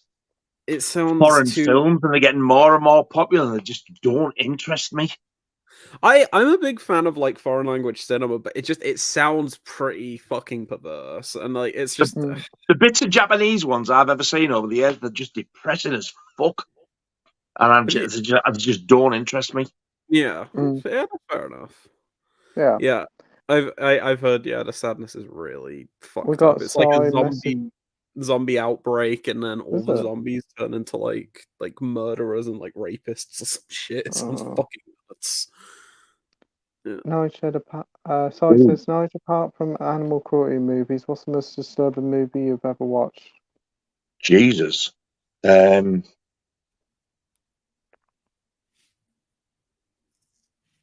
I can't even say a Serbian film because I didn't find that anywhere near as disturbing as what other people said.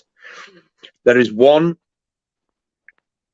on YouTube that I watched, which I only watched it 3-4 years ago, I think. And it kind of fucked me up. What was this? Oh, it's about these two teenage girls who just go missing. And it's done like a documentary. It's like, where is Megan is missing or whatever? That's the one. Yeah, Oh, I is it? don't want to watch I've heard that. about It that sounds one. fucked. It sounds so fucked. I do not That wanna is see that. wow. That's not easy to watch. The Yeah. ending. Yeah, It's I've heard about the oh content. Christ Almighty! It is fucking. It's fucking wild. heartbreaking. It's more than heartbreaking. It's horrific. Yeah. I'm not going to tell you what it is, but go on it's YouTube and look for Megan is Missing if you haven't seen it. Yeah, that one's fucking. It's and there's bits of it give you the shivers. Oh, it's awful. But it's like Thanks once you ever so watch it, you much, can't take your Brian. fucking eyes off it. You've got to watch what's going on. Yeah. Thanks for watching, Brian. Yeah. Sai says, Norwich, Greece is getting a special cinema screening in September. I know you like that one. Oh, I wouldn't mind seeing that at the cinema. I've never ever seen that at the cinema. Awesome. Do you guys like Tremors? Yeah, it's a fun. Love it. Yeah, I it's got fun the film. okay. Yeah, it's great. Fun creature feature. Dickhead, you bought the Blu-ray box set instead of the 4K. I mean, you could, at least because you at the can time I wasn't really buying many 4Ks. I did the same with what's the other one I did with the box set of Dawn of the Dead. I mean, I guess the good thing about the Tremors thing is you could just buy the standard 4K and then slip it into the box. Just slip it in, yeah.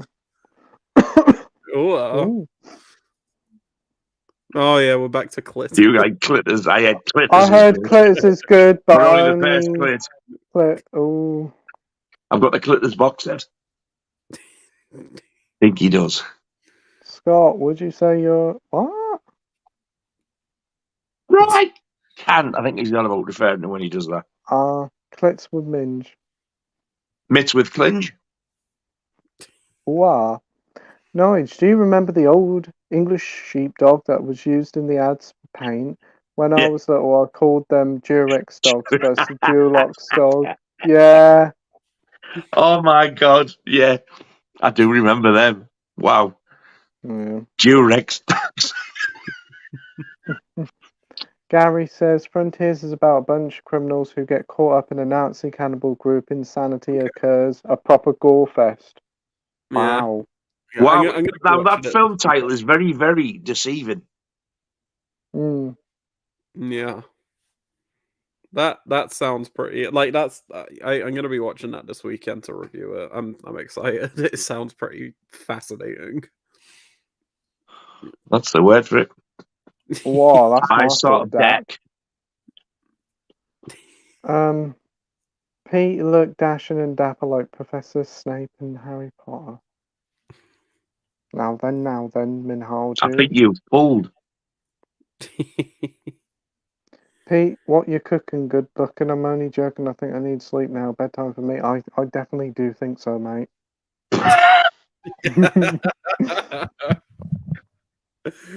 Oh my God! The next question. By the way, am I female or male? Oh, that's for me to know and you to find out. You are male. You got, but yeah. And he's now going to go and bust one off over you, my friend. I need to behave now. I think you do. I think you need to calm down. He needs to what? Calm down. No. Now then, Minhal, you calm yourself down. Yes, you're scaring the shit out of your Uncle Petey. 1:45 and I'm still watching. Hey, thanks, Danny. Wow. Nice. Scott looks like Nigel's son or brother. No offense, in all honesty. I only wear these for thingy, you know. If I'm walking around, I don't use them. But if I do that, I can't. You just a fucking blare at me now. Did you know Leon, the professional stars Leon talks film? Don't say that. Fucking hell. Jeez. Does it? No. Is he saying that I'm the lead I thought he was going to character? fucking bed. I'm having ridiculous banter. You're having something, mate. What's in your water? Piss. Oh no. Oh, now then.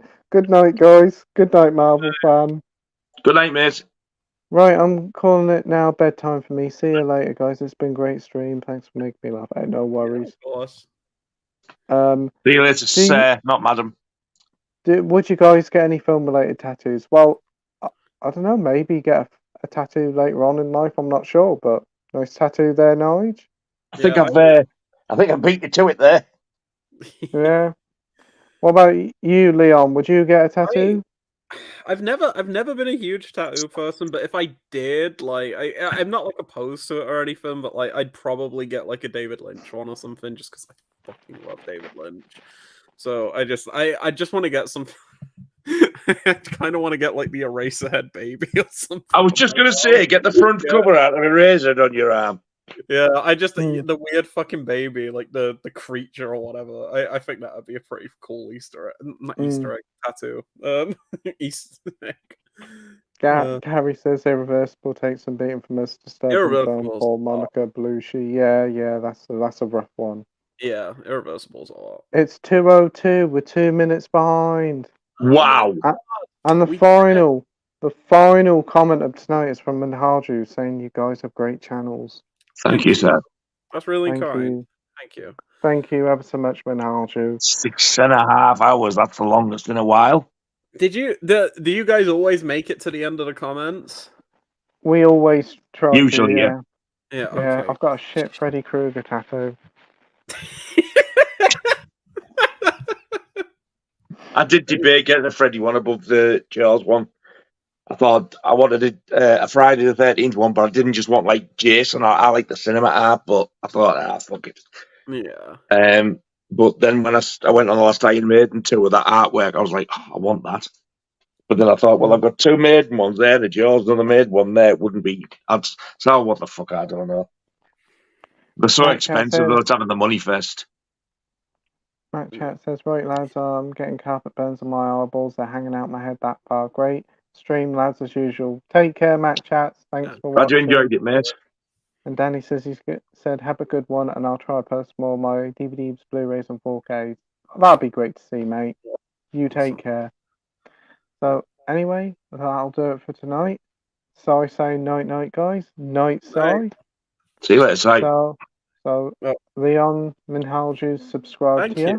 Thank you. I appreciate that. So, anyway, so thanks ever so much, everybody watching tonight. The 12 people are watching now, and to all of you watching on catch up. Winslow saying night as well. Really thank you very much for watching, all 12 of you. Yeah, and thanks for watching, everybody watching afterwards on the stream on catch up. So it's been a lot of fun tonight. I'd like to thank Andy, Mike, Scott for joining, Nige as well, and our special guest this evening, Leon. It's been an absolute pleasure chatting to you, mate. Oh, it's been a blast. I've genuinely had so much fun. It's been great kind of getting back into the YouTube thing and everything, talking to people, like meeting new people such as yourself, Nige, and everything. I had a fucking blast tonight. I don't think I've laughed that hard in a very long time. Well, when you're ready, give me a shout. Yeah, no, we'll figure something out, man. I'll give you a sub. Are you on Facebook or anything? Yes, I'm on Facebook and I'm on Instagram. Awesome, yeah. I'll give you a follow on Instagram and I'll add you on Facebook or something. Then if Pete, if you want to send me Nigel's link, I'll add him or whatever. But yeah, no, I had an absolute blast. Thank you so much for having me on, and yeah, thanks to all the people who went to sub and check out my channel. I hope you enjoy the content. I'm definitely down to do another stream with you guys sometime. Maybe not next week. It was a lot. But no, I had a blast. It was great. And yeah, thanks for all the lovely comments as well. So many genuinely like great and just weird fucking comments in your section. It was great. We do have like a really good bunch on here, to be honest. Yeah. We do. We do get a great lot of people. Vast majority, just lovely people. So yeah. I feel lucky to be sort of part of it, to be honest. Oh yeah, no. It seems like a lovely little like kind of group and everything. Yeah. Viewers and whatnot. So thanks ever so much, everybody watching. Thanks so much, everybody who joined the stream. Everybody's links in the description down below. So if you haven't subscribed to them, be sure to subscribe to them, and be sure to check out me, Andy, Scott, and Nige tomorrow night on Mike at Did You See That stream. And also be sure to check out Scott's stream on Friday at 8 p.m. and also to check out mine and Amy's stream on Saturday night at 9. So there's a lot of streams coming up. So, and if you're on Facebook, join the Mondo Rock group. Oh, yes. Awesome. I want to because I think most of us are in there as well now. Okay. Yeah, we are. Yeah. That's a great little group. So take care, everybody, and we'll see you all next week with another new guest. So take care. Yep. Bye. Take care. Good night, everybody. See you later. Bye. Bye.